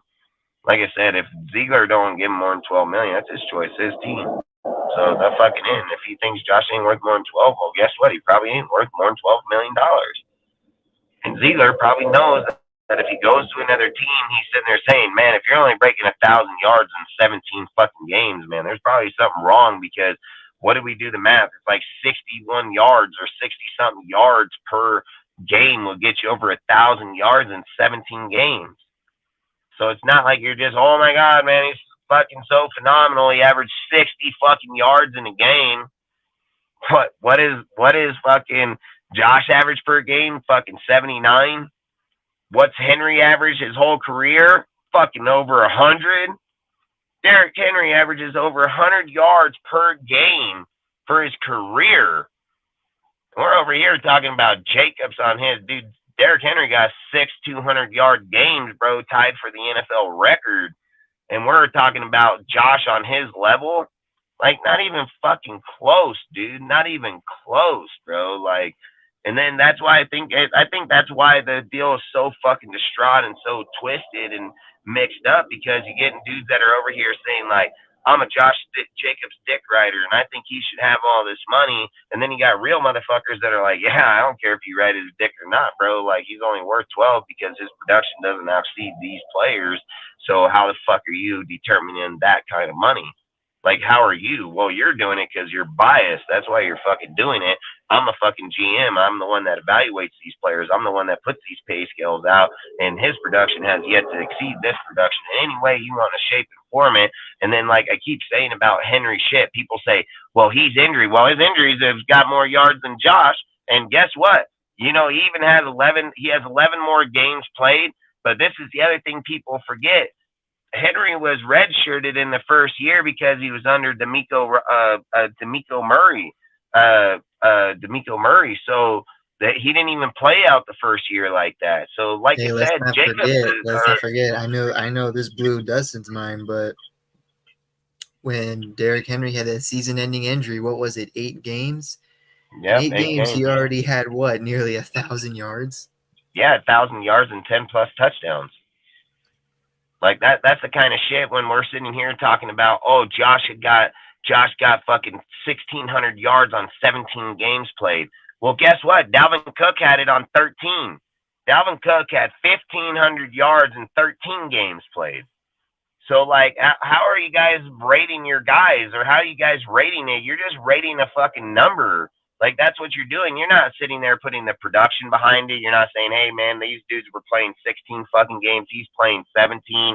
This dude tackled it in 13 fucking games. This dude didn't even break it till 17 games. Like, that's the thing is you're not even evaluating the players fairly. You're not even giving Jacobs a fair chance because you're diluting his numbers. Like, you're fantasizing his numbers.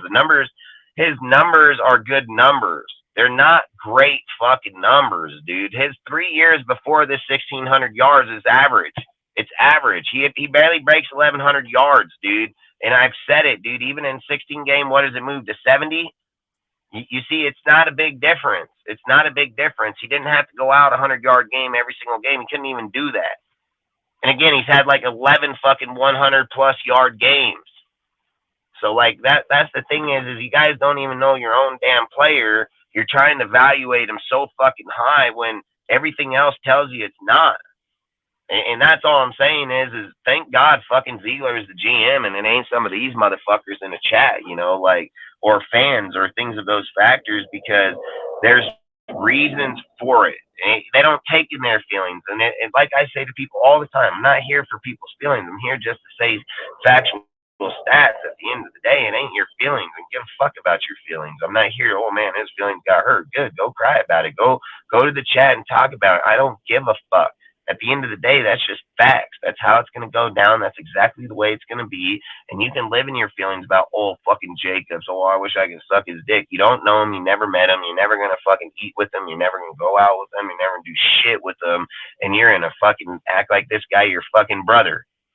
Like, that's the kind of shit I think is just so fucking mind blown how dudes do this shit with Derek Carr, Jacobs, Waller. You buy his fucking jersey. Like, you're literally his bitch, bro. Like, you're literally wearing his fucking name on your back, and then you're over here putting him above every other motherfucking dude. Like, it's like a tramp stamp on our back, literally, for the player. And look, I've always said I'm not against being for the player, but I'm for the shield, dude. Like, I'm not for the player. I'm for the motherfucking shield, dude. Like, and that's the thing. I don't give a fucking what his name is. I don't give a fuck who he is. He'll never exceed the fucking shield. And Al Davis made that clear fucking time and time and time and time and time and time again. So that's the one fucking thing that I'll value from day in to day out is that right there is you're never going to be above the shield. Anybody above the shield shouldn't even be a Raider fan, man. It should just go be some other fucking fan and just tell us how you like the players on our team. Like, that's what you'd be better off at, you know? So bring facts and not fake narratives. It's facts, bro. Like, I ain't need those fake narratives. Fake narratives are only going to get you clicks and then people and stuff from you because there'll be another chat talking shit about you. Like, that's exactly what they're going to do. You know, that channel over there, all they do is do it for subs and clicks, dude. Like, well, they ain't going to say that shit here. They're never going to say that about us here. They're never going to bring that shit up here because that's not why we do it. We bring news that you may not even like. We tell you how it is. You don't like it, oh fucking well. Unsub, go somewhere else. Go to them fake ass motherfuckers that are going to feed your ego every day. I don't really care. Here, we're going to bring the real shit. That's it. Done. Outside of that, man, probably be time to get off 11 fucking 30. Been live for 4 hours, 20 minutes, like perfect numbers. So, outside of that, I'll let Sergio say what he's got to say, and then I think we'll end the show here tonight. And it's been a good show, man. Hell of conversations, hell of talk, hell of people. Hey, I've always said, yeah, we went through like 20 topics, dude. We were on top of our shit today. We didn't get stuck on no fucking bullshit conversations, you know? And we didn't even get stuck on the Jacob conversation until the end of the show. So, like, I think that was ideal shit. So, perfect to me. But yeah, I think I'm gonna write an article about the free backs, Sincere, Zamir, and Britton. See, like, I don't know, title it like something like "Who would win the spot" or like "Who's got the advantage." Maybe hell yeah, put them all four up. Too. Yeah, make it all fucking clap on because that's what I was telling you today about Britain. That's what I wanted you to do because that's where I feel like I have a strong feeling, man. It's gonna happen like that, man. So I think it'd be a good post. Hey, anyone in the chat, I did see a lot of new people. Anyone that's still here or anyone that knows any new people, anyone that's going to view this later, make sure you follow our Death Star Report on Instagram, on YouTube, and you can join our Discord. We have all the links in the chat. Make sure you follow me. Have it here. Raider Stats. Trying to make it to 1,000 before the season starts. I'm literally less than 20 followers away. It's been kind of slow lately for me just because I'm starting college. I'm working at the same time, saving up money. I'm paying my own tuition, stuff like that. Going into trying to get a bachelor's degree in general studies, sports management. I think I want to do something that's kind of like this. Whenever I go to a fan and they try to tell me you don't know anything, I'm like, buddy, I got a degree that says I know everything I need to know. Facts. Then they're gonna tell you that don't mean shit. And then watch you me. know these motherfucking haters. I slap them right upside the face with that fucking degree. 4 years of learning it. That don't mean anything. Wow. Okay. Hey, and if anybody deserves the follows his stats, bro, he does all the work. He earns it, man. He's not a guy that just sits back and collects fucking likes and fucking clicks. This guy does his homework. He does I'm not everything. I'm not a news source. I'm not a narrator. I'm not a narrative maker. I'm just someone that's like, hey, I'm hearing news about this. Here's some stats. Hey, this is happening. Here's some stats you want. I'm just a stat guy. I'm like a guidebook for you. That's all I want to be. It seems to be working out for me. Didn't make any merchandise or anything. Only other channel I've been on is on here. I guess whatever I'm doing is working really well. Hell yeah, because he's been really good. I got certified by coaching staff Antonio Pierce, our linebacker coach, certified by Sam Webb, McClendon Curtis. Got them to follow me, so everything's been just doing really well for me. So if you want to support me too, feel free. If you don't blame you. Yeah, and he does very good work, man. Like I said, he started out around 60 people just a year ago. He's over damn near 1,000, gonna hit 1,000 right now. He has had some of the best Raider players and coaches and so on to like his shit and validate his comments and so on. He's even got under the skin of fucking the Meek Robinson and numerous people. Like I said, Stat does his work, man. He does his deal, and obviously I keep saying if his stats didn't mean shit or say shit, they wouldn't fucking validate it because they don't validate other people. So I think at the end of the day, when a coach or a player looks at his product or things that he puts up there, they like it and follow because he puts out the real shit. And it's not just some fake narratives or fucking fake deals. He puts out the stats, he puts it the way it is. And like I said, he has the validation from the players themselves. So you don't need your validation. He has it from the dudes that do it for a living. So outside of it, like I said, he deserves everybody's follow if you can give it, man. Appreciate everybody. Like I said, go follow AJ, man, 24 Graphic. He's going to be doing a show for the first time August 13th on Saturday at 6 p.m. Pacific. So if you haven't followed him, make sure you go on his show, which is right here on his channel right here. Give him a follow, man. And then, like I said, we'll be doing our first show over there on the 13th with we're going to be bringing Chris from Protect the Shield podcast and everything. Really good dude. So like I say, man, just tune in. Show support to the people in the community as you can, dude. We're going to do like we do. We support every single person out here that's worth supporting. That's for damn sure. Outside of that, man, like I say, you guys show up week in, week out, man. You're solid, dude. I mean, there's so many people in this chat that are the same way. You guys have just been solid from day one, man. And like I said, if it wasn't for you guys, we wouldn't even be doing what we're doing. And we keep growing steadily but surely, dude. I mean, we're at 230 plus in subs, dude. That's just been within the year with doing it the hard way, just going out and grinding. Our Instagram in a year, we're over 20. We just hit over 2,500 people actually just over this weekend. I mean, our Discord in a year is over 215, 220. I mean, all our shit in a year has grown really good, man. So I'm not gonna sit here and say like all of us ain't doing good. We all do our work. We all put in a lot of time here. We put in a lot of time behind the scenes in our Discords, in our Instagrams, in our YouTube, everything. We do a lot of work, man, and we're trying to change our shit around to give you guys more news, more solidified conversations, not just getting deadlocked in certain conversations, which has been a problem here recently in the past. But you can ask Stats and anybody else out here. I'm on the phones with them all the time. I'm trying to figure out the best ways to make our shit work the best, what teams we can put together, what type of topics. Like, I try everything and anything, man. I've said it, like, we're going to change around things this week. We'll go live again tomorrow. We're going to switch around Tuesday, Thursday, Saturday. We'll roll with it for a few weeks, see how it goes. If it doesn't seem like it's doing better, we'll switch back to what we do Monday, Wednesday, Fridays. Like, they're not, nobody's gonna take anything we do, and again, we do what we do. That's just how it is. So again, we got to find what works best for everybody, where we can bring the best news. I know a lot of people, out there will say, "Oh, Dustin, they'll talk a lot," or this and that. But listen, most of them are haters, anyways. They don't fucking want to know about our team.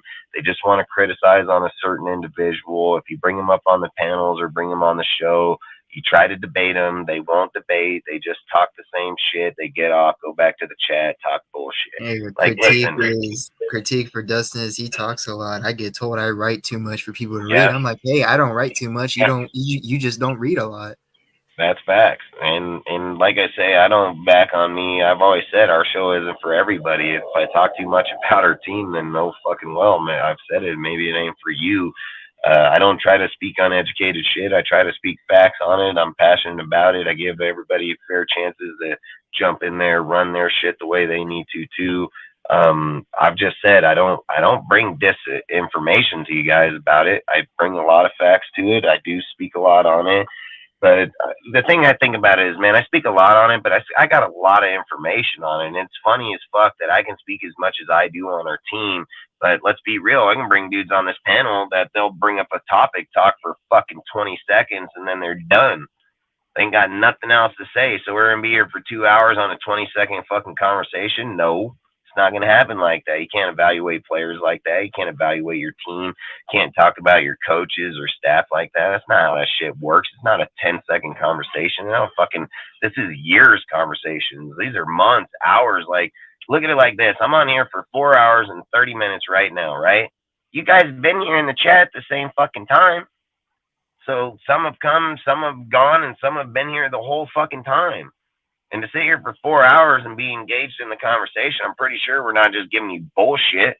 You could have gone to anybody else's or picked up you could have even picked up a goddamn Wi-Fi Willie fucking video that's just sitting there. You know what I mean? Like, that's all I'm saying. Yes, I'm passionate about my team. Yes, I'm going to talk about my team a lot, but I don't give a fuck. I'll combat anybody in YouTube any day of the week on our fucking team, and I'll challenge anybody on them topics too, because I can most likely spit them right off the top of my motherfucking head, because I've been watching my team since 1980. I've been 100% loyal as fuck to my team. Never bandwagon jumped. Never fucking spit on my team, kicked them when they were down. I've never fucking talked a negative, like, oh, I'm gonna support my team, but fuck them. Like, that's not me, bro. I'm not that way. I'll bring our faults, dude, but I'll also bring constructive criticism with it, dude, to make our team where we can be better, not just be shit.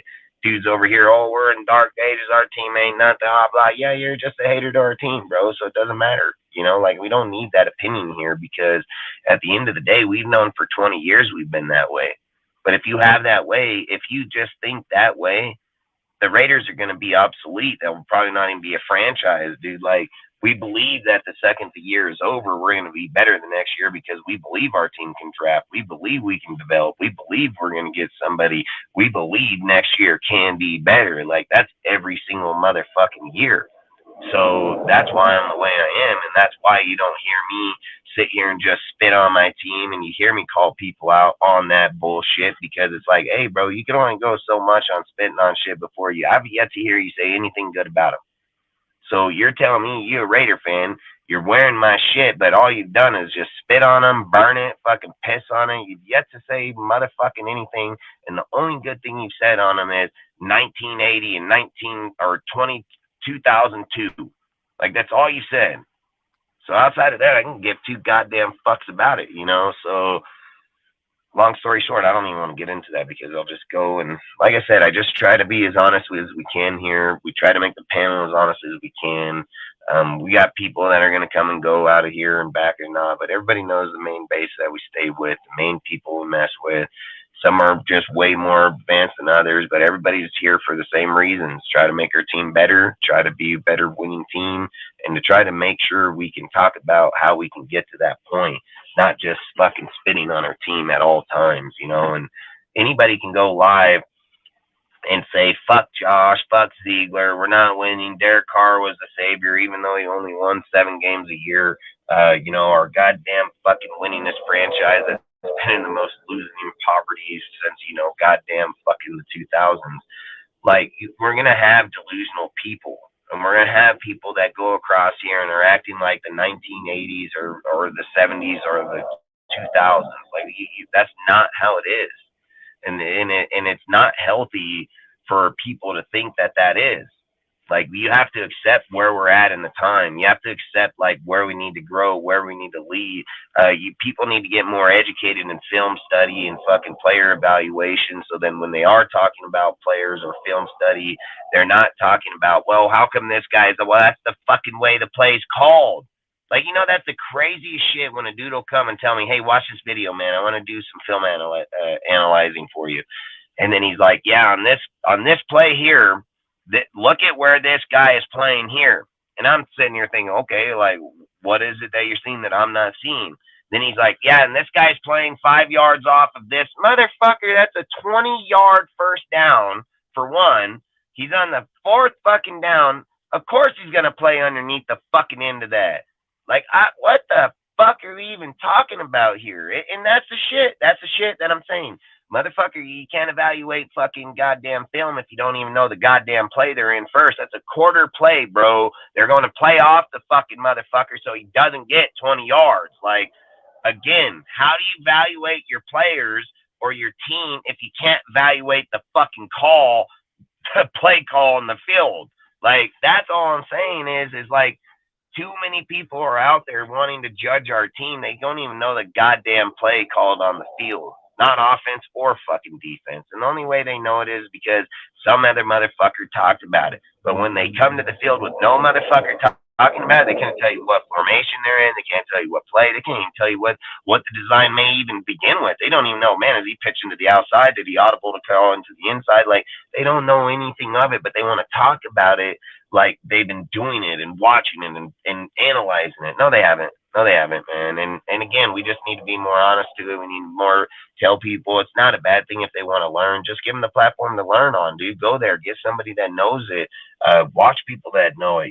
Like Raider Ben, dude. He got really good play-by-play. How about watch some of his plays and videos and see how he talks about it, and then learn from there. You got to have some point to learn, man. Like, you can't just go out there and act like you know about the team and then go live on your platforms and talk about our team in such negative ways but call yourself a Raider fan. Like, you can't fucking do that. And you can't go live in your fucking channel and rave about fucking Josh like he's better than the motherfucking team, bro. Can't do it with fucking Derek Carr. You can't do it with any motherfucker, dude. Like, you cannot go out there and literally say that these players overexceed our franchise, dude. That is the most delusional, craziest shit, dude. And like, I don't even know. I don't even care. I think I'm just over the point where I just think like, boy, man, I will hear guys on their channels that are just like, this team's done.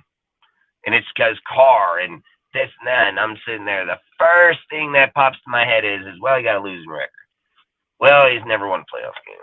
Well, he's never won any big shit.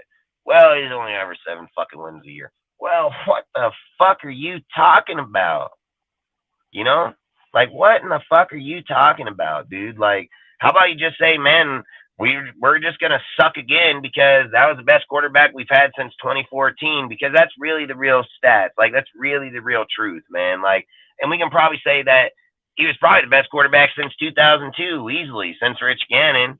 But the fact is, he didn't get here till 2014. So he was only as good as 2014 till now. And that's facts. Nothing before 14 doesn't matter. He didn't even play in the NFL. So it has zero relevance from 2002 to there. It has zero relevance. He only played from 14 to here. He had 2 winning seasons and fucking maybe three winning seasons. And rest sucked. And that's facts.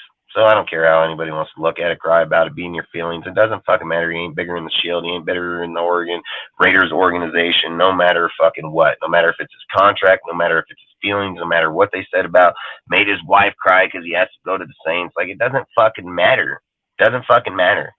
Like, would he take her card away so she couldn't get in the front door no more? Like, that's just part of the game, motherfuckers. And that's the thing I think is crazy, where dudes are like, I can't believe That's part of business. That's why you'll never be an owner and never be a businessman, because you can't make those changes and can't make those sacrifices. Look, Gruden couldn't do it either, and that's why he fucking ain't out there coaching or not. It's taken him multiple years. It took him to go get an NFL analyst fucking dude to come over here to be the GM. And I thought about this so many times. Out of all the years that John was out there running around with the NFL Network, how come he couldn't never find a good GM? Like, you're telling me he never came across anybody in all those years that he could have had a better GM behind him? You're telling me in all those years he couldn't come up with a better OC coordinator than fucking Greg goddamn Olson? In all those fucking years traveling across the country, you couldn't come up with a better D coordinator than goddamn Paul Gunther that played under fucking, what's his name for the Vikings that was there? Fucking oh man, Zamir? I said Zamir, man. Fuck that one up. Fucking that fucking white dude. Fucking oh man, he was the Vikings coach, dude, before this fucking guy. Fucking Zimmer. Yeah, Zimmer. So that's all I say is like we're talking about dudes that are backups to dudes that were great. So I mean, like I said, I don't know the answers to all those. I just don't. The thing I know when Josh and Ziegler came here, man, their coaches are damn near rock stars, bro. Like all the way down the board. Heck, I mean, I've been writing. Anyone that doesn't know, I've been writing articles on the coaches that we got. I finished the defense. All I gotta do is Patrick Graham on like his origin story. But like, I even said some of them on our shows. If you look back at some of our lives, but I straight up was like, hey, these are who these guys are. These guys we picked up. These new young coaches. These guys are actually winners, and they actually know what they're doing. Yeah, and I feel like he's put in a way better group around him than Gruden did, period. Like, Gruden, I'm going to be honest, Gruden, he had a bunch of yes men. I'm going to be honest with you. Like, everyone was actually a yes man, because you look at it, when Gruden was gone, you realize how dysfunctional the staff was. It's facts. And then everybody wants to take credit on Gruden's fucking report, and people were like, how come Versace and how come fucking Olsen didn't get hired as coaches or this and that? And I've said it because they've seen this story in 2001 before with Bill Callahan. They weren't going to go down this road again, dude. Like, they already know John Gruden's success and the way he calls plays and builds systems. Like, he fucking did that shit. So like that's the thing is like they already fucking knew, and that's all I'm saying. Like, at the end of the day, everybody knows in the NFL who got credited for the Raiders. It was Gruden. Like, they can say Gruden had his hands in everything or this, that, the other. At the end of the day, it was his success, dude. There's no arguing it. There's not one. Gruden, Mayock was even been pissed off in deals that he's even said afterwards, like, yeah, I didn't get control. Like, well, you knew you weren't getting control, motherfucker, and you were fine with it. So you want to talk about it now that you're done, but you didn't say shit when you were there. You were sporting that tie like you were the Godfather himself. So, like I said, man, you know, you ride around as a bitch, man, you're going to get played like a bitch, too, at the end of the day. Like, you got to be a fucking man and stand up. That's why I said Ziegler's a fucking man. Like, Ziegler's a motherfucking man. Like, he even said it on national TV while he was in his presser the very first day he was here, that the final decision will come through my motherfucking table, not fucking Josh's. And we will agree and disagree on shit, but the final decision is my decision to make, because he's the fucking man. He's the one that said, I'm the one that pushes the button. Damn right, he's the alpha. No doubt about it. But outside of that, man, we got a lot to do tomorrow, too. So, man, might as well hop off here, dude. Otherwise, we'll keep talking till fucking 1 a.m. I guarantee I'll be here till tomorrow, literally, fucking. But outside of that, I got to get up at 4 a.m. So we're going to cut this show right here. Appreciate every single one of you guys showing up week in, week out, man. We'll be live again tomorrow at same time, 7 p.m. Pacific, 10 p.m. Eastern. Then, like I said, we're going to transition to Thursday, Saturday, We'll roll with that for about a week or two through preseason and so on, see how that goes. If it goes good, we'll stick with that time. If not, we'll just revert back to our Monday, Wednesday, Friday deal and go from there. So, like I said, we're just going to change around, see what we can get going around, see if shit picks up better or not. Like I said, we want to try to breach 500 subs by the end of this year just so we can monetize our channel.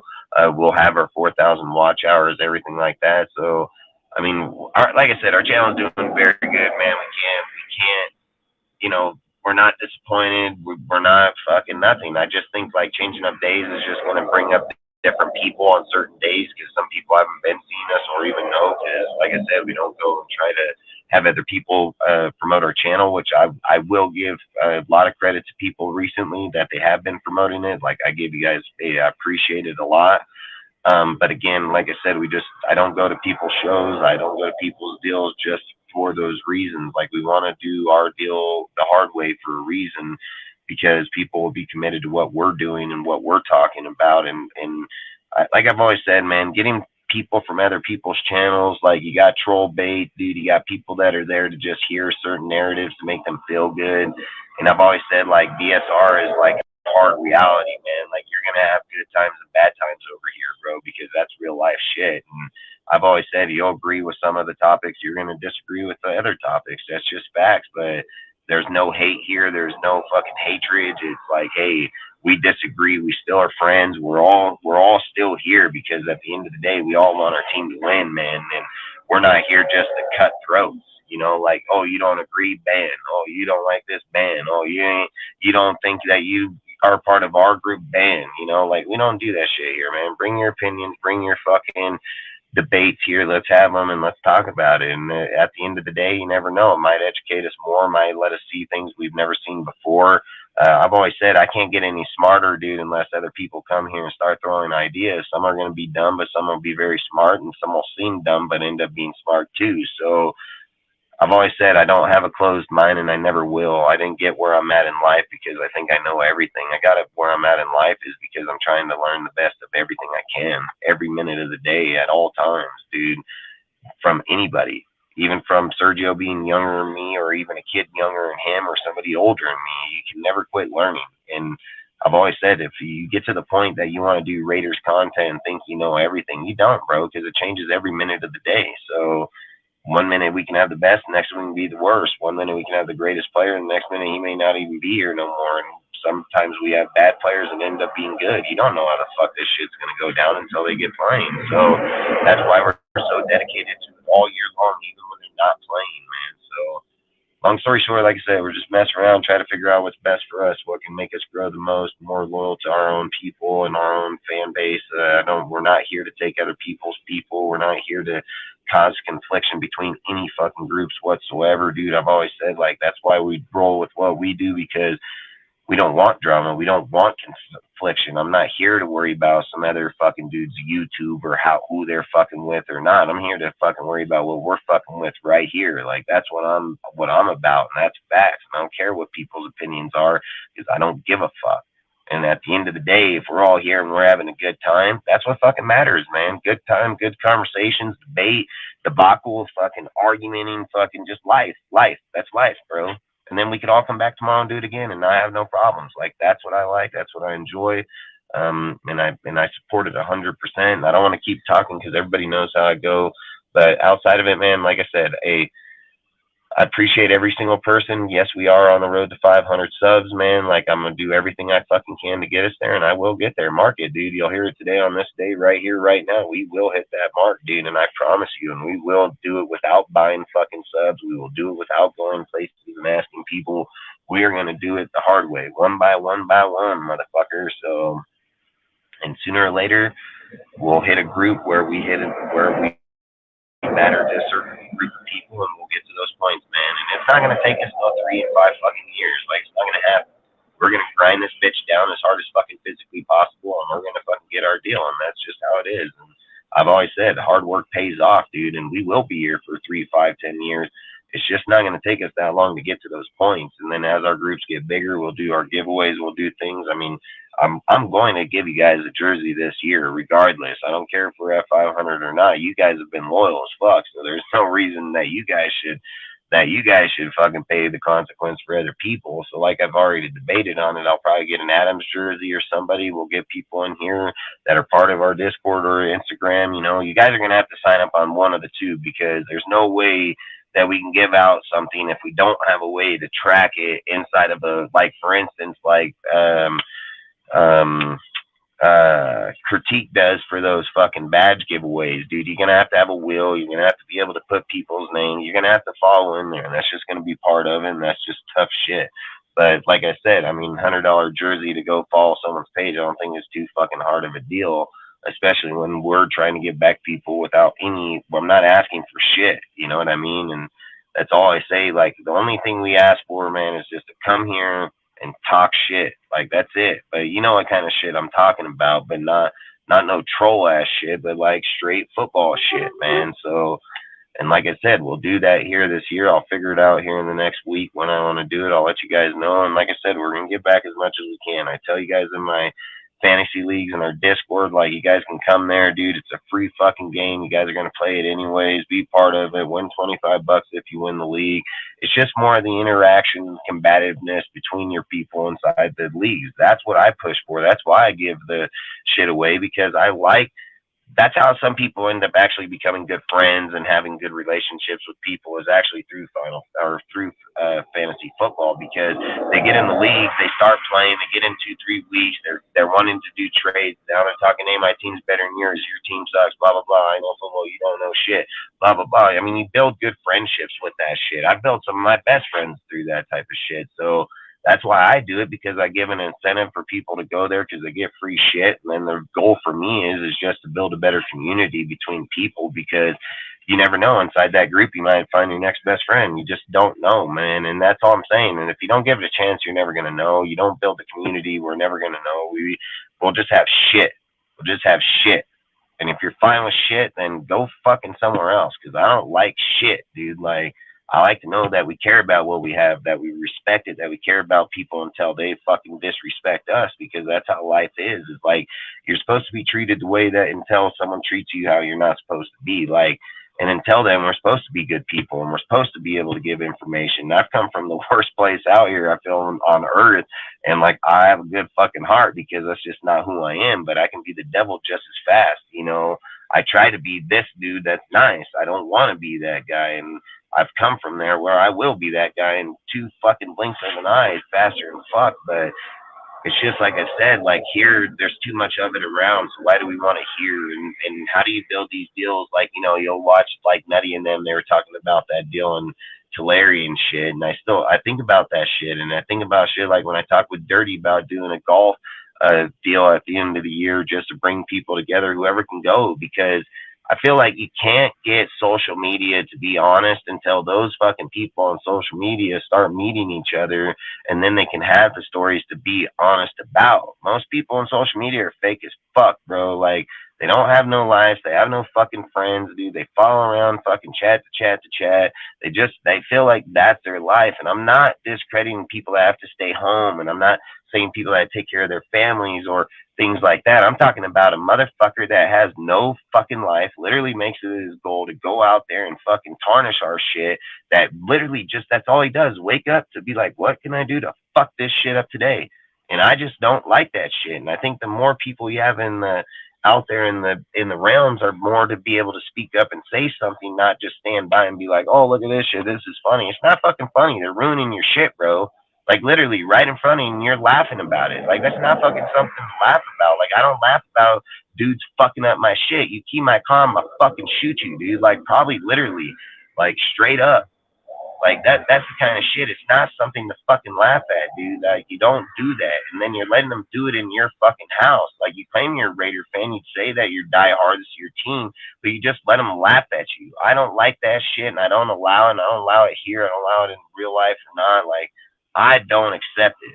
And everybody that knows me knows I don't accept it either. And that's all I'm saying is why doesn't other people feel the same way or feel passionate or stand up some little stupid ass motherfucker? What, you think this dude gonna ruin your life here? Why am I so open as fuck about it? There ain't one dude ruined my life yet. I have said some of the most just straightforward shit out there online, period. Didn't give a fuck about how people feel about it. I've yet to be attacked. I've been yet to be fucking canceled. I've yet to be fucking dismantled or any of these things. So what the fuck are you guys waiting on? Like, that's the shit I'm not understanding. Why don't you stand up to motherfuckers and tell them how the fucking life's supposed to be? But too many people are too pussy about it because they're worried about, well, that guy ain't gonna like. I don't give a fuck you don't like me because he's probably a fucking bitch anyway, so I don't care.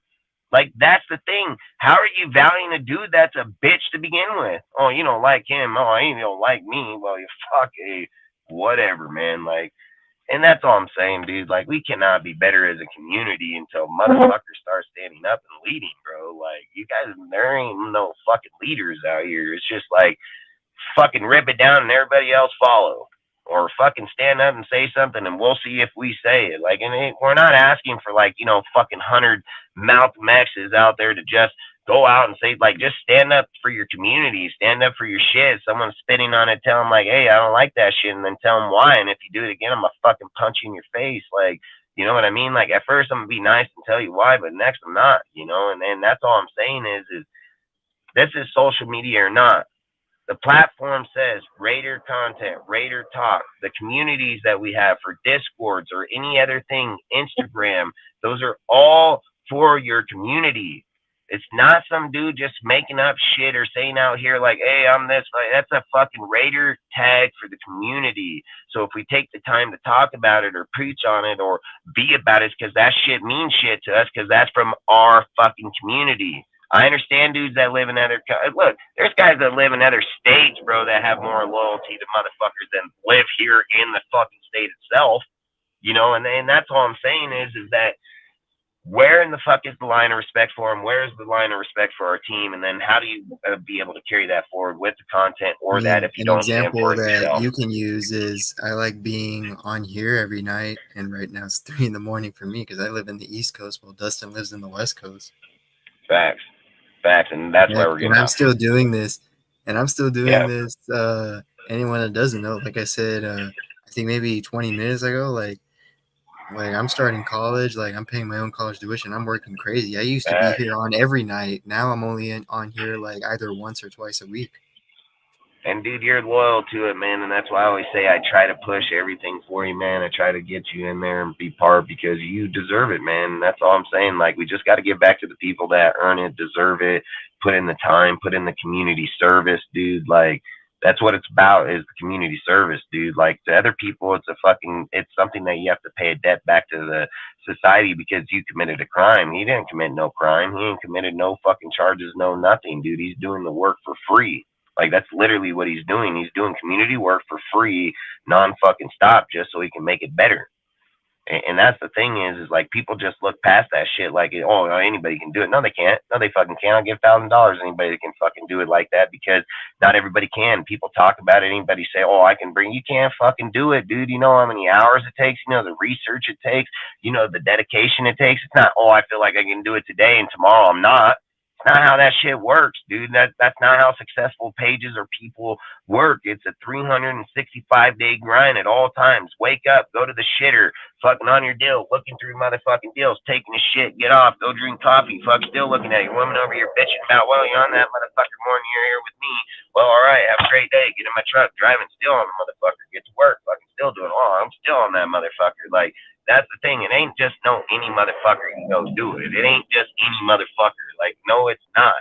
And how many motherfuckers try and fail? All kinds. All fucking kinds. Way more fail than succeed in this bitch. That's facts.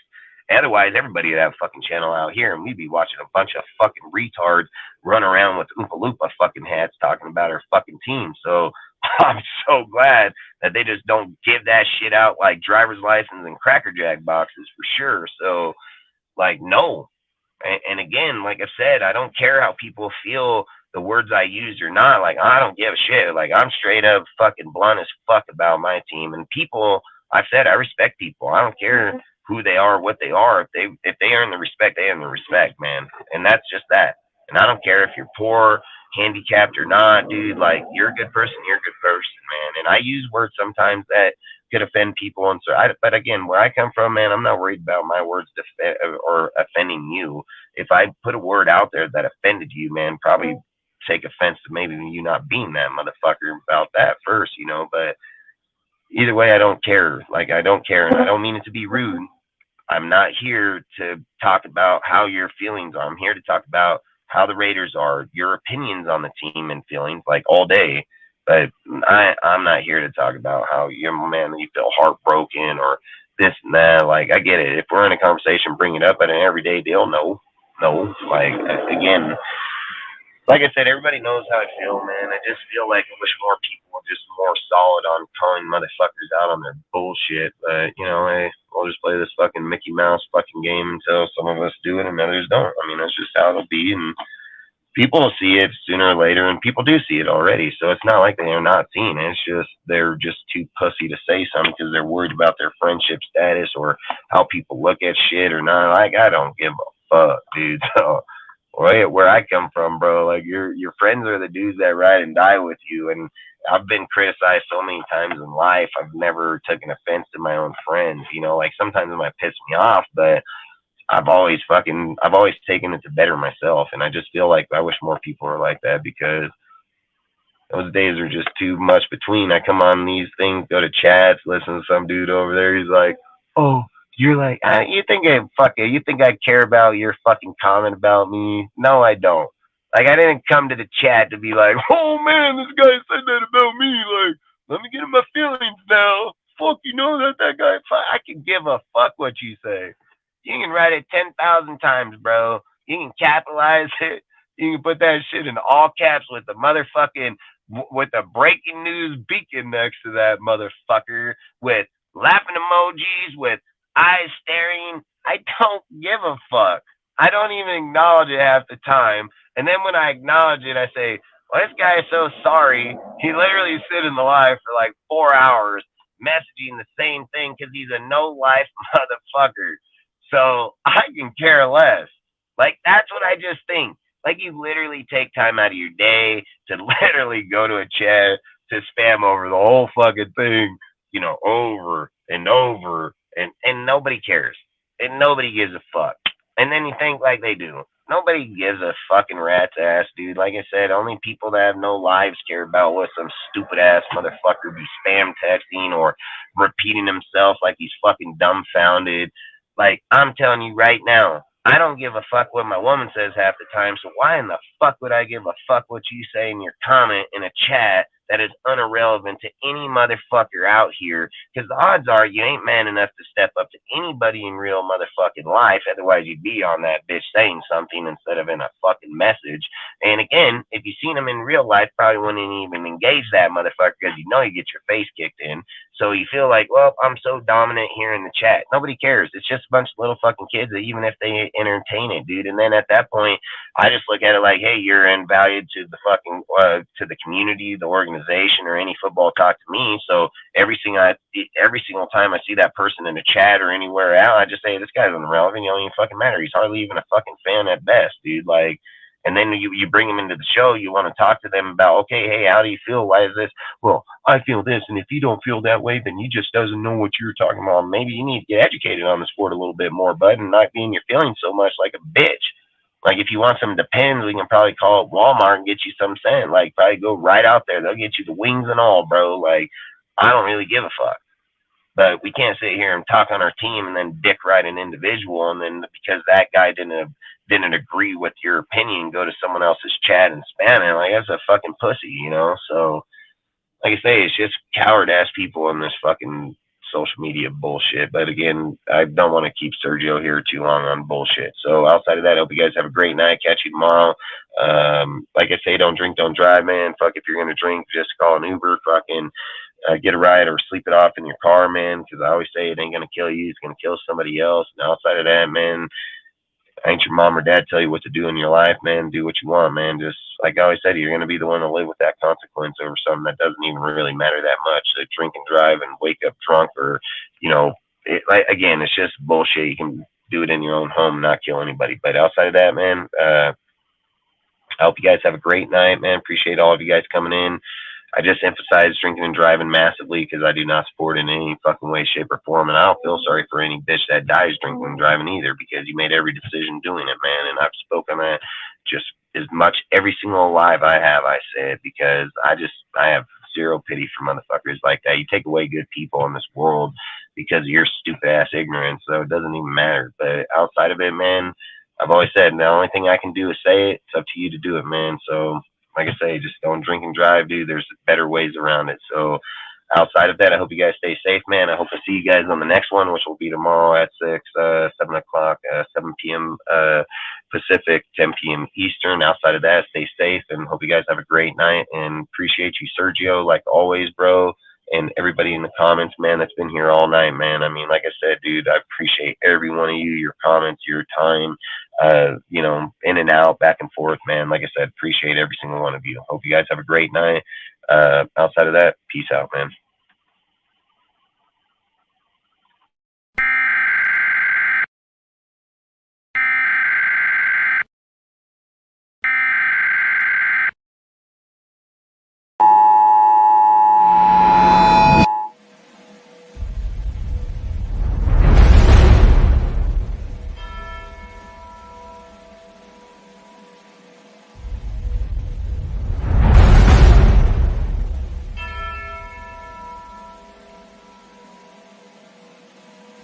The king and his men stole the queen from her bed,